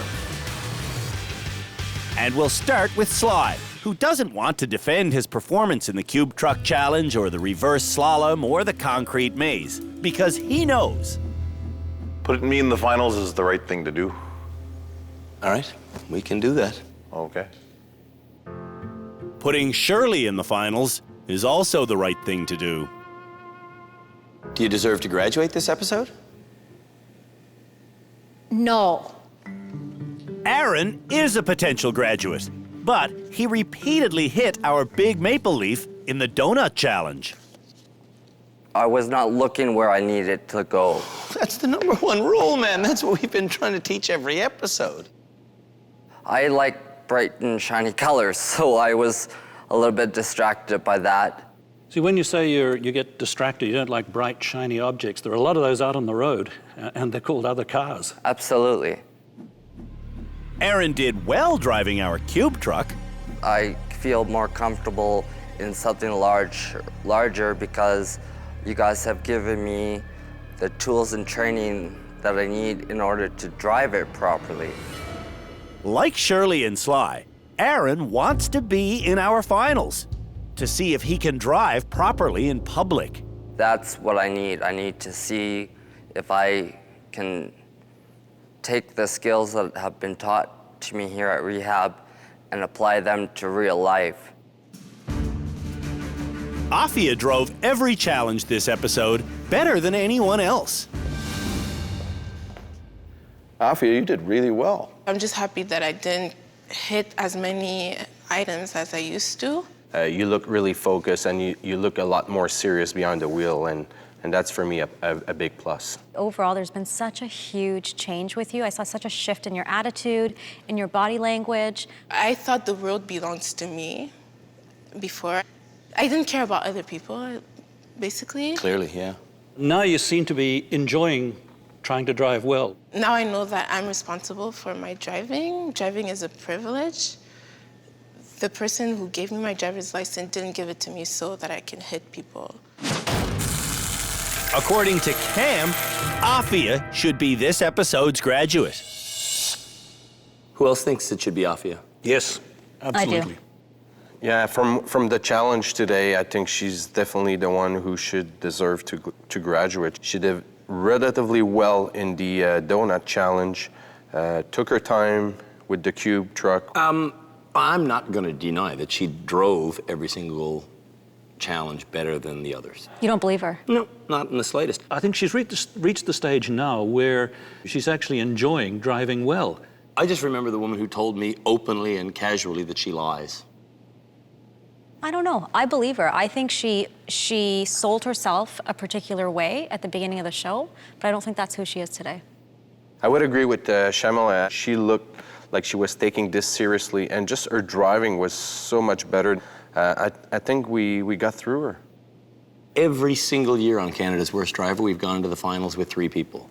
This year, I'm pitching we bring 4, because I don't believe Afia, and I think that we should see how she drives in public before we believe her.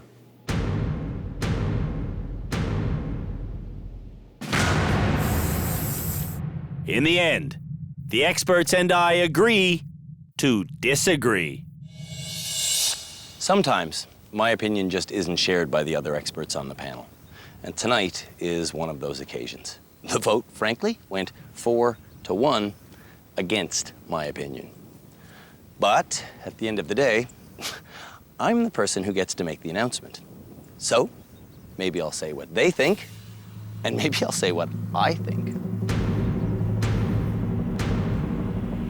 Tonight, the person who graduates is you, Afia. Before coming to rehab, Leave me alone! Afia was so casual about the multitude of accidents she'd caused, she didn't even count them. Unless they were massive. I haven't caused any accident except for the 5-car pileup. Afia was so reckless on the streets of Montreal. Oh gosh, she wants to die. She thought other people on the streets wanted to die. Oh my God.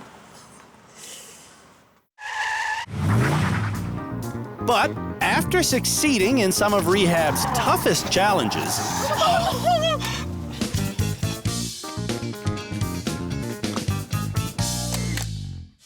and after opening up with our therapist, I know it's not the right attitude I'm taking, but like lately, I just find that it's like a protection for me, and it's wrong, I know. I need help. Afia has promised that she will change her careless driving style. From now on, I won't ever do anything but look at the road, and my 2 hands will be on my wheels. Before coming to rehab, I was a reckless driver, careless driver, and now today I'm a responsible driver. I really hope she's telling the truth. I'm out of here, so I don't care.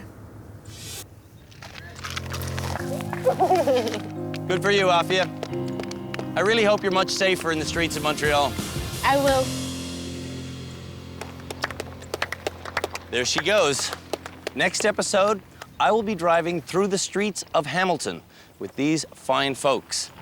Then, one of them will be named Canada's worst driver.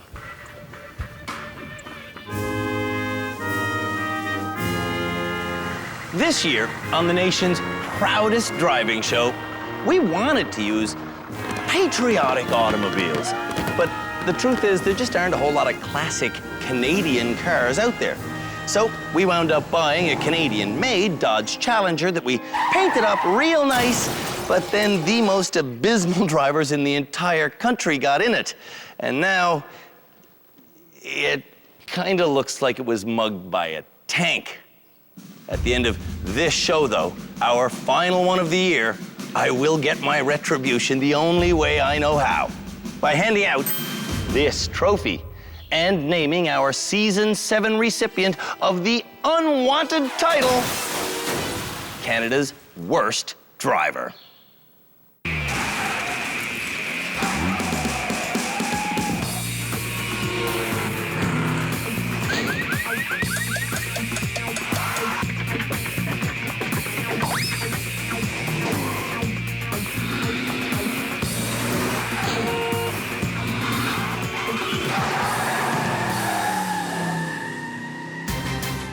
The finalists for Canada's Worst Driver are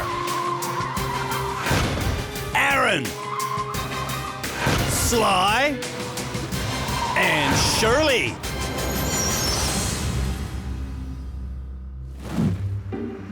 In Calgary, Aaron drives very slowly. Any faster than 40 kilometers an hour, I would say I get a little apprehensive. Aaron was a good driver, but 6 years ago, a distracted driver hit him, causing permanent physical injuries. In rehab, Aaron and his father, Lee, have been trying to determine if Aaron should keep driving. That wasn't bad. Or if he should just give it up. That's too big of a step for me. You're pissing me off. Shirley is from a small town in Cape Breton, You got to help me here.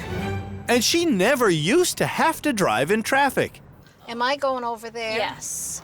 Now she's retired, and Shirley wants to drive on the highway to get to her daughter Janice's new home in Halifax. You don't stop, you don't stop, you don't stop. In rehab, Shirley is trying to learn enough skills to feel comfortable on the Trans-Canada. And some days, she looks like she has learned enough. And some days she doesn't. Oh, damn it. Damn it, damn it, damn it, damn it, damn it. Sly is a delivery man from Lethbridge, Alberta, who is addicted to his handheld GPS device. Although Latitude isn't working the greatest today. Sly doesn't think he's dangerous. Are you excited? But in rehab, Fred, who is Sly's safety-conscious brother-in-law, is trying to make Sly realize that he's extremely dangerous. Freak, I'm sorry, I am not a backwards driver. We've taught Canada's worst drivers how to go backwards. By now, they've fully grasped the concept of the S-turn. They understand front-end swing. They have practiced and practiced parallel parking. Now, in this, our final episode, their first challenge will combine all those elements, and it will come together in one dastardly challenge that we call, can you reverse in a straight line? The Canada's Worst Driver finalists will have to reverse down this perfectly straight laneway. To pass, they must get all the way through in 20 seconds or less without having their car hit anything. And it's not just any car I'm talking about either. It's our absolutely gorgeous 1967 Chrysler Newport that is in such good shape, grandfathers everywhere want to own it. Aaron volunteers to go first in our straight line challenge. We can do this, guys. Aaron can't do it going the super slow speed he starts off at. 18, 19, 20. Aaron knows he has to do this entire course in less than 20 seconds, but 58, 59. That's a minute already. he is crawling along and he's hitting things. Watching every move the bad drivers make is our team of experts.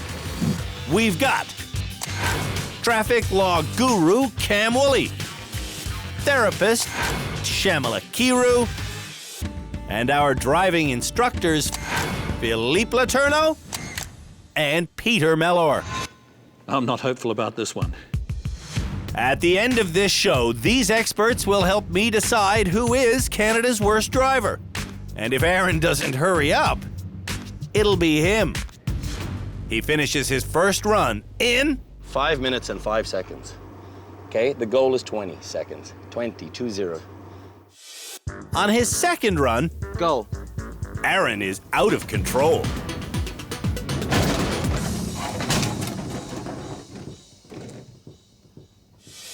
Try going straight for a second and just make sure you're going straight and then... Thank you, Sly. To see if they can pass this challenge, go!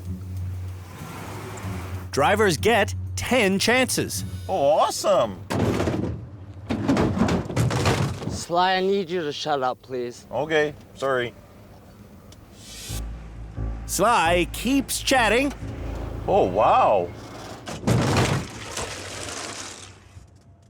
And Aaron keeps hitting. Oh, off. For sakes. Straighten your wheels. I really want Aaron to pass, but... Oh, he's justifying to the passenger side. Ouch. Aaron is looking... Go. like he may never pass. 5 seconds.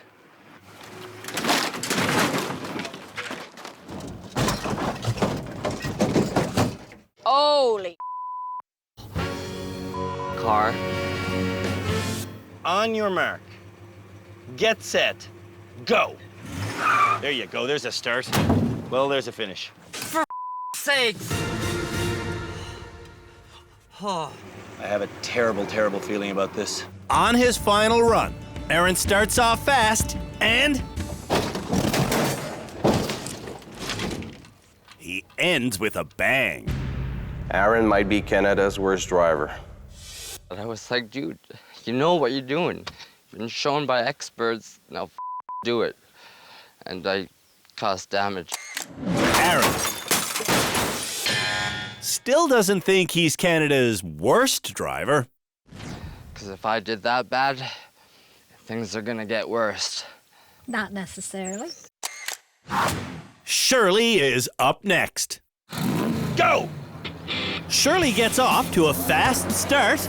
Oh my God. She accelerates smoothly. Hey, look at this. And she finishes in 19 seconds. Oh, yes. Oh, mama, yeah.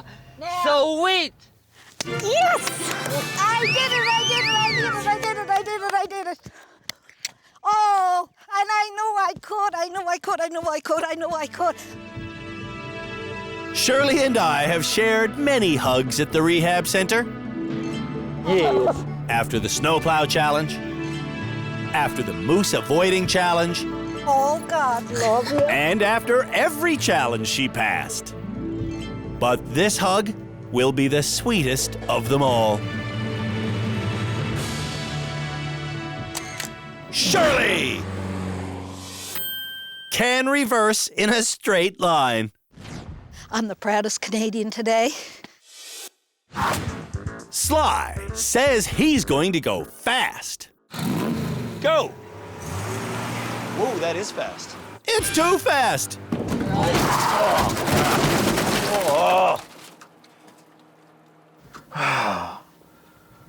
Freak. Everybody's okay? Yeah. Yeah. Even though that was clearly a failure.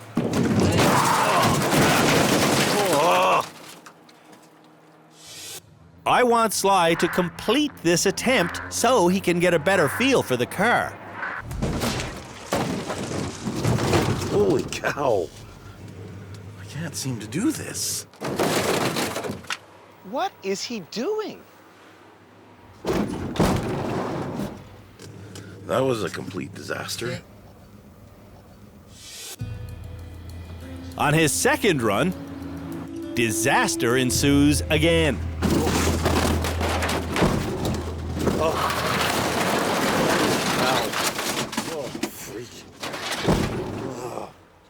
Oh my God. We taught you everything you need to know to accomplish this, did we? Yes. We should have also taught Sly car repair. Oh, I liked that car. As Sly lines up for his 8th attempt, our pristine Newport is pristine no more.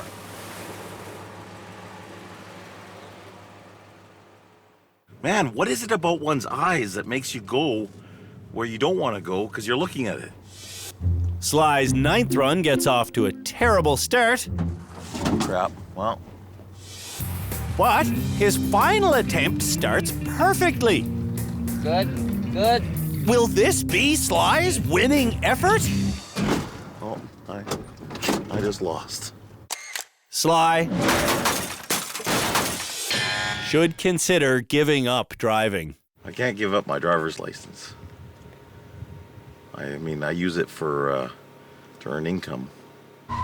We did 24 driving challenges at our rehab center this year. Now, we've got bits and pieces of all those challenges rolled up into one single challenge. And we call it the Mega Challenge! Before they do the Mega Challenge, I'll show you how it's done in the finest car we have in our fleet this season. Oh, sure, the freshly painted Challenger looks like a wreck, but she's still running. Here we go, and as we know, this car likes to go 50, 40, 50, just like that. the Mega Challenge starts with a 50K an hour slalom around some defenseless hockey players. Whoa! Now I gotta drop my speed down to 40 to make the icy corner. That's right, an icy corner awaits. Slam on the brakes, turn the wheel. Then release the brakes. If you don't release them, the car will never turn. Woo! Just at the last second. The icy corner leads to a narrow laneway of cars that leads to a corral built for doing donuts. Once drivers successfully accomplish a donut, oh yeah, baby! This car loves to do donuts. Look at that. And I'm out. the way out leads to a hallway of rims that only lasts for 20 meters. And now it's time for the reversing section. And almost immediately, I'm stuck. So I need to S-turn to my right. All the way to my right, all the way to my left, and I'm ready. 1 minute later, I'm out of the precision section. Alrighty. And I'm headed for our exciting finish. As you recall, in our 4th episode this year, the drivers learned how to do a reverse 180 spin around, and doing it looks kinda like this. Yeah, baby! I ain't Canada's worst driver. The entire Mega Challenge took me 6 minutes. Man, I get better every year. Woo! Aaron starts by taking the slalom turn so wide, he loses control.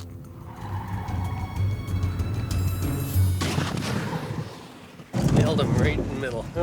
When Aaron gets to the icy corner, he doesn't even touch his brakes. Cut across, cut across, cut across.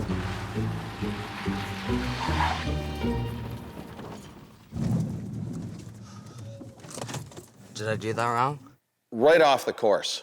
Driving through the parked cars, Aaron hits nothing. But in the donut corral, he hits the wall.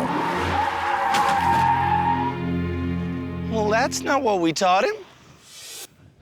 Aaron does exactly what we taught him on the forward precision section and the reverse precision section.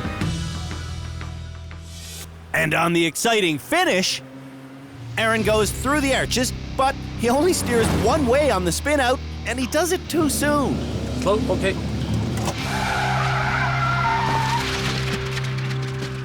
So close. Close in cars isn't good enough. You know that we're driving in public tomorrow? Yeah. Promise me I'll be safe. Absolutely, Andrew. You'll be so safe. The finalists for Canada's Worst Driver are showing us what they were able to learn in rehab by doing our annual Mega Challenge. So close. Before Sly goes, he consults his notes. Is this going to be part of your driving life when you go home, checking your notes? No, but these are not things I do on a regular basis. Evasive steering, icy corner. If you're driving with notes, take this note. Buses work. But they're too slow. Driving 50k an hour is too fast for Sly.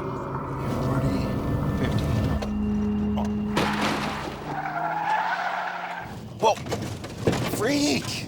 Ah! Whoa! When Sly regains his composure, he tries taking our icy corner. And with his adrenaline flowing, Sly remembers to hit the brakes, but... Oh, crap! Oh, freak, I forgot. You gotta let go of the brake.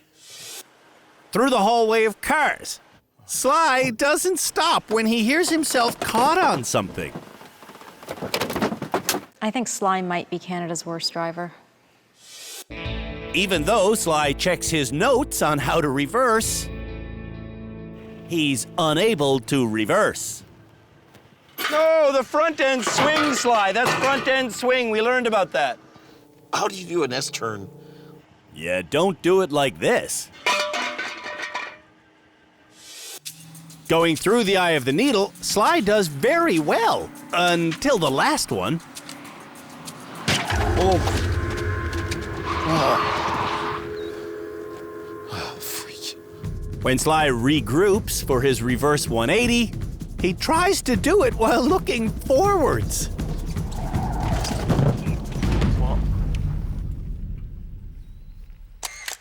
After this fiasco, I'm worried about tomorrow's public drive. And just driving on the roads and stuff, no obstacles or anything, should be okay. Are you... No obstacles? Tomorrow there's going to be living obstacles, pedestrians. Oh, I don't usually hit people. Shirley is excited to be doing the Mega Challenge! Shirley is the only driver to be perfect through the slalom. And her technique will be perfect on the icy corner, but she's going 10k an hour too fast. Damn it. Shirley's really improved. I am doing fantastic. In the donut corral, Shirley remembers that she has to counter steer, but she tries doing it before the car is spinning out. Come on, brake! She's doing very well considering Janice is still a screech owl. What? Where are you going? Shirley is going to the finish. Well, the sun is setting on another season here at the Driver Rehabilitation Center. And by the sounds of things, it's not going so hot behind me. But believe me, Shirley's not the worst. I think and hope. Judging by her 180 spin out, Shirley's not the worst. Yeah! I did it! I did it! Oh, my darling. Shirley learned a lot in rehab. And thank you, rehab, thank you. The public streets of Hamilton are waiting for the country's 3 lousiest motorists. Navigating their way around a 30-turn route is the final challenge for Canada's worst drivers. This ultimate test was supposed to be done in our snazzy Dodge Challenger, but our mechanic just declared it dead. She'll never start again. So unfortunately, for their final public road test, we had to get Canada's worst drivers a rental car. Specifically, we got them a 1966 Mustang convertible. this immaculate Mustang convertible will help us answer the question, who is the worst? And Shirley will drive me first. Here's how this challenge will work. We're gonna go out here. I will give clear instructions. So your first instruction is to exit the parking lot and turn left on Concession Street. The drivers will then follow those instructions. And that's it. Your next instruction is left at Upper Wellington Street. Any ticketable offense that drivers make will be pointed out and tallied up. See where you're parked? Yes. Illegal. It's illegal to stop over this white line. Oh, did I ever go over it? When Shirley goes again, she turns from the far left lane into the far right lane. Drifting across lanes while turning will cost you $110. You must turn into the closest lane. Shirley is now in a left turn lane. I want to go left. Okay, perfect. But she's next to a left turn lane. And that confuses her so much that when the left turn arrow comes on, she does nothing. You're at a green light right now. Now, so I can't. Shirley can't stay here, but she does until the arrow turns yellow. I've got to go straight. Okay, very interesting. Doing nothing at a green light is one violation. And going straight from a turning lane is another. When drivers miss a turn on this test, it's up to them to get back on course. Trying to get back, Shirley makes her biggest mistake yet. You see that big arrow there? That means one way. And wouldn't you know it, a police officer sees her. Luckily, though, he lets her off with a warning. Thank you very much, officer. Appreciate it. Oh, this is disastrous. Now, Shirley is again confused being in a left turn lane beside a left turn lane. I got to do something because there's a green arrow. Again, Shirley goes straight from a turning lane, which you really shouldn't do. Okay, Andrew, these are wonderful tips. Here's another wonderful tip. Don't drive on the left side of a double yellow line. And that's crossing a yellow line. See that yellow line that we're on right now? You want to have that on the other side, Shirley. Shirley, turn over now. You're on a blind hill. Holy Oh, this man. was a two-way. Being on the wrong side of a two-way street is very bad for my nerves. Always have to stay to the right of the double yellow lines. Stay to the right of them. Oh yes, a double yellow line is the deadliest road marking ever. Okay, I've never seen one of those in my life. A double yellow line? No, never. Wow. I'll never forget that one. Headed through the next intersection, Shirley sees her light turn yellow. I gotta stop. And she stops in a crosswalk. See, this thing we're in here is called a pedestrian crossway. When the light becomes green, Shirley remains in the pedestrian crosswalk and doesn't move again until it's red now. And once again, you turned into two lanes at once. Yeah. I think we should probably stop this drive. Yeah, I'm just, nerves are gone. Okay, then pull over, because I don't want to drive with somebody whose nerves are gone. No, they're not really. My nerves really are almost gone. Shirley stops in another crosswalk. You see that orange light that you just passed? And then she stops in another crosswalk. That's the crosswalk. So we're in a pedestrian crosswalk right now. Right now, we're headed for the big leagues. 6 lanes of highway traffic wait for us. Headed for that highway traffic. I'm worried that Shirley doesn't know what she's getting into. What does this sign mean right there? There's gonna be, I don't know. It means 2 lanes are going to become 1. This is a merge situation. Do not stop. Attempting to merge, Shirley shoulder checks repeatedly and gets spooked by a car that's 2 lanes over. He's coming awful fast. Damn straight, he's coming on fast where he's on a highway. Then, because she's too afraid to merge, Shirley hits the brakes. You can't stop in a merge lane. I was all set there till he pulled in too fast. He did not pull in too fast. 30 seconds later, Shirley's still only driving 50k an hour. Then 60. Now you're going at 70 kilometers an hour. You want to be going a little bit faster. We're on the highway. Everybody's flying past us. Shirley is so slow that when she tries to merge into the slow lane, I can't get in it. It's either just coming at me. eventually,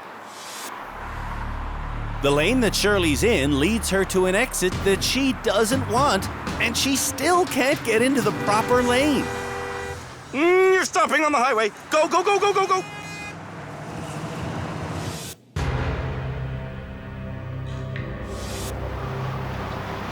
I try to keep my cool on these drives. Mercifully, Shirley does manage to get off the highway.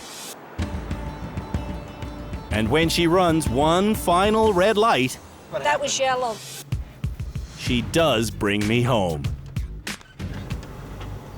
Well, I wasn't good at that. Not good is the understatement of the year. No, I totally understand. I'd be killed if I was alone. I could be very easily killed.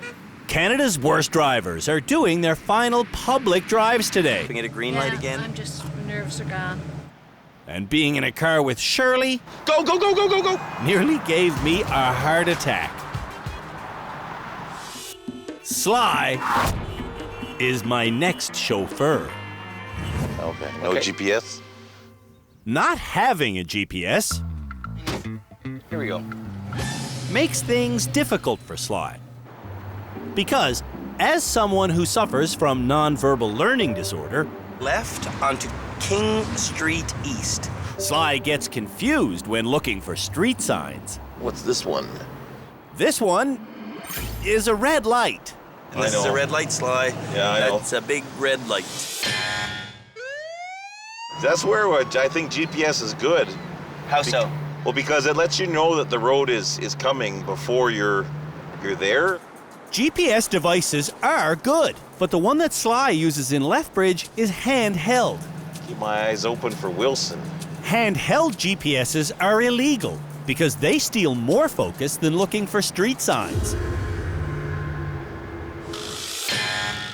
If Sly wants to keep driving when he gets home, he needs to get a hands-free GPS device. Now here is where it gets weird, Sly. We have to hit the highway. With 2 hands on the wheel, Sly does his newly learned shoulder check and easily becomes part of Sunday traffic. Good man. Well done. To be honest, I'm shocked. Suddenly, our attractive car is attracting fans of our show. Look at that guy taking a picture of us with his cell phone while he's driving. Is he how? He was taking a picture. How? How do people do this? It's crazy. But you used to do that crazy stuff before coming to rehab. You'd have your phone in one hand, touching it, looking at it. Yeah, that's true. I want Sly to promise me that for the rest of his life, he'll be a 2-handed driver. Promise me you'll never eat a sandwich while driving again. Yeah, no, I won't. You'll never use your cell phone while driving again. No. You'll never touch your GPS while driving I'll again. listen to it. That's why they have the voice by voice. A lot of drivers need to make that promise. When he gets us home safely, Sly seems to have got the point. Yeah, I just need to be more cautious, kind of ditch the bad habits. Newly reformed Sly feels good about his chances. Are you Canada's worst driver? No. I'm not Canada's worst driver. Before rehab, Aaron was apprehensive driving 40K an hour. We're gonna be on the highway today going 100. Okay? You're confident that that's something you want to do? I know it's something I want to do, and I'm confident in my skills. Because he was almost killed by a bad driver, I do have a lot of sympathy for Aaron. But it doesn't mean you can drift through a stop sign. Someone drifting through a stop sign is the very thing that nearly killed Aaron. You just drifted through a stop sign. This is your left turn, right here. I'm pretty nervous now. Okay. But Aaron says he wants to continue. Left on Victoria Avenue North. Stop. Pull over, man. The police aren't here for Aaron, but when he's done this drive, he says he may hang up his keys forever. I'll go by the experts. Is that right? Yeah. If they recommend that you walk away, then you'll walk away? Absolutely. If they recommend you'll drive away, you'll drive away? Absolutely. As Aaron gets more comfortable on this drive, very good, sir. His driving does get better. Well done. Much better. Very good. Headed for the highway, Aaron has found his groove. When was the last time you ever drove 100 kilometers an hour in public? 6-7 years ago. This is going to be the merge, so get ready. Merging onto the highway, Aaron shoulder checks correctly and easily turns into his lane. Well done, Aaron. That's beautiful.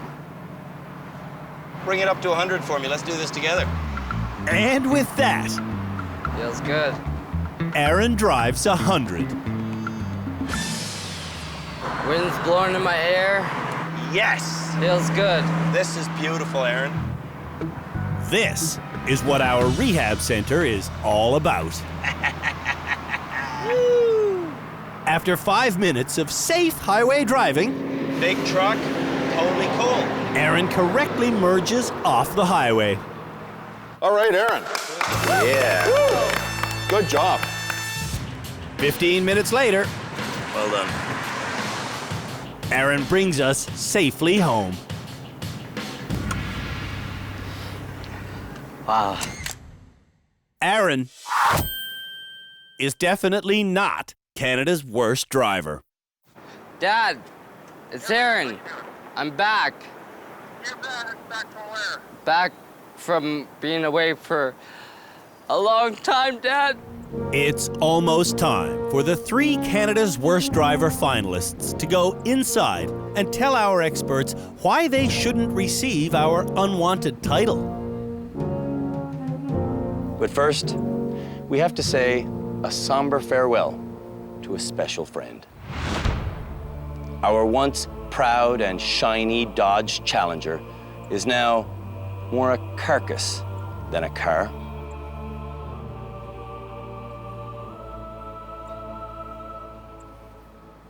So, with heavy hearts, we will now bury her. But before that, let's remember her fondly.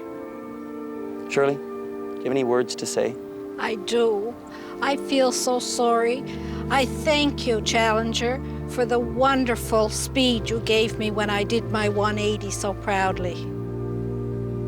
Aaron? Well, I can say I shared some pretty startling moments in that car, but I'm glad I lived through it. Sly? Challenger, you sacrificed your skin so I could learn S-turns better. Thank you so much. So long, Dodge Challenger with the cool maple leaf paint job. You served us well.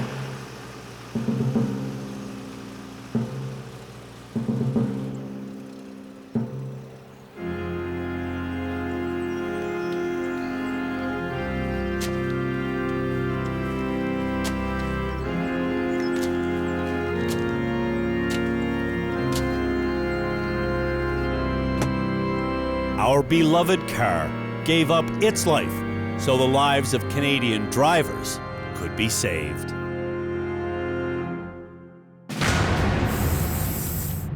Who will be named Canada's worst driver? The experts and I are waiting to chat with the nominees, starting with Sly. If driving in public didn't exist and it was just based on reversing in a straight line and the mega challenge, I'd look at you and say, Sly, you are Canada's worst driver. But there's one challenge that's more important.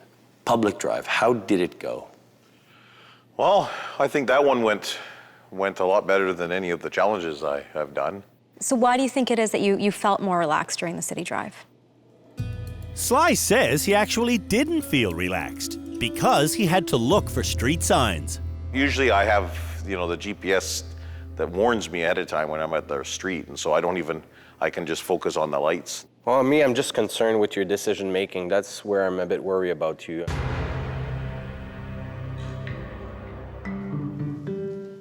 On the straight line reversing challenge and on the mega challenge, Shirley did better than anyone else.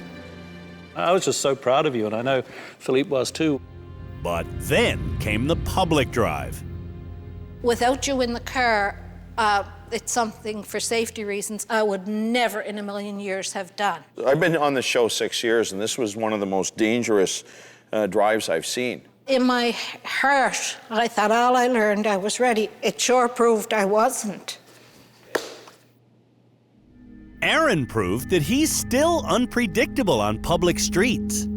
The very first thing was you cruising through a stop sign at about 50 kilometers an hour without even noticing that it existed. Immediately, I realized, get back on the ball. You're not paying enough attention.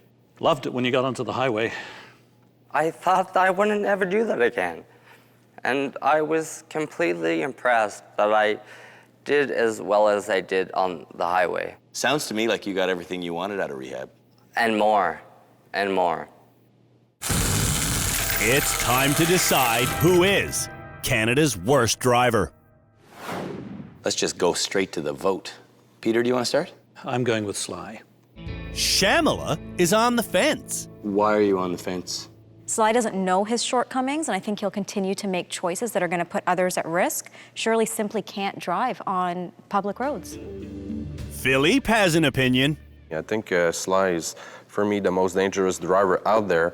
He's got a hard time backing up a vehicle in a straight line. Cam thinks Shirley is the most dangerous driver out there. It was Shirley that ultimately put you in a dangerous position. So I would say she wins, or loses, if you will, by a hair. She is Canada's worst driver. Yeah, I agree. My vote's Shirley, and I'll tell you why. Shirley doesn't know what's going on the road and can't physically make the car go where she wants to while she's on the road. Well, yeah, you're a little clouded by your recent experience. Which I'm not clouded by it. I'm illuminated by it. I'm lit up by it. I don't agree with you. Last year, our vote was unanimous. This year, it's a tie, with one person still on the fence. So, make the decision, Shamala. Who would you give our title to? Shamala has made her decision. Before I name Canada's worst driver and hand out this trophy, I do have one piece of very good news. Aaron? You are this year's final graduate of the Rehab Center. Congratulations to you. All right? Most men would be less than happy if their father accused them of being the worst driver in the country. I can't drive. But Aaron is grateful. I have to say thank you. It's one of the best things you've done for me. Thank you. You did good. When Aaron started at the Driver Rehabilitation Center, I don't know how to turn the wheel. He needed his father's help. How do I do it? To make practically every driving decision. Help me more, please, Dad! As time wore on, though, and swerve. Aaron learned a busload of different driving techniques from our experts. Huh? Nice.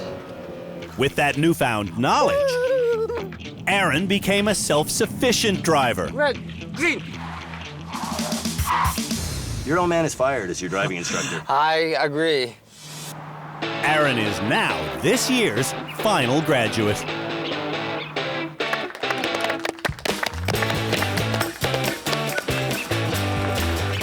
Way to go, Aaron. We'll see you later, buddy.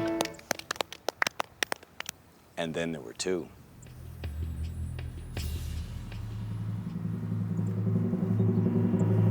Canada's worst driver is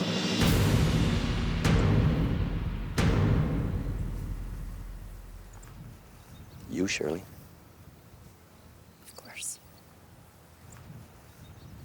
I'm sorry. What does that mean for Sly? It doesn't mean you're a graduate of this program. How could Sly possibly be considered a graduate of our rehab center? Whoa! Free. This year, Sly failed more challenges than any other student. Oh. And no matter how often we tried teaching him the basics, like look where you want to go, Sly was never able to remember it in a high-stress situation. This is one of those things to look where you want to go. All of them are look where you want to go.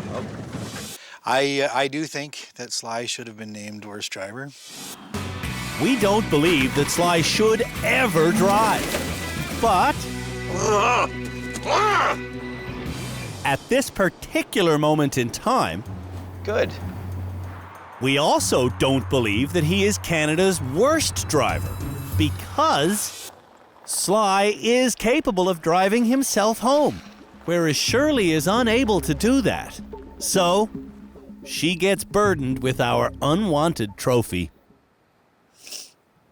Most of the time when I've handed this trophy to somebody, I've handed it over with the line, you should really quit driving. Yes. You should not quit driving. No, I won't. I will learn more. In rehab, Shirley did learn more than anyone else this year. I did it! In fact, I did it! Shirley passed more than half of our challenges. I did it at 20, darling. Yeah. Rehab was a wonderful, wonderful experience for me, even with this unfortunate outcome. The outcome of the public drive could have been a whole lot more unfortunate. You're stopping on the highway. In time, I think Shirley won't be the country's lousiest motorist, but You just happen to be Canada's worst driver right now. I'll take it. Shirley from Cape Breton is Canada's worst driver. Okay, wave to myself.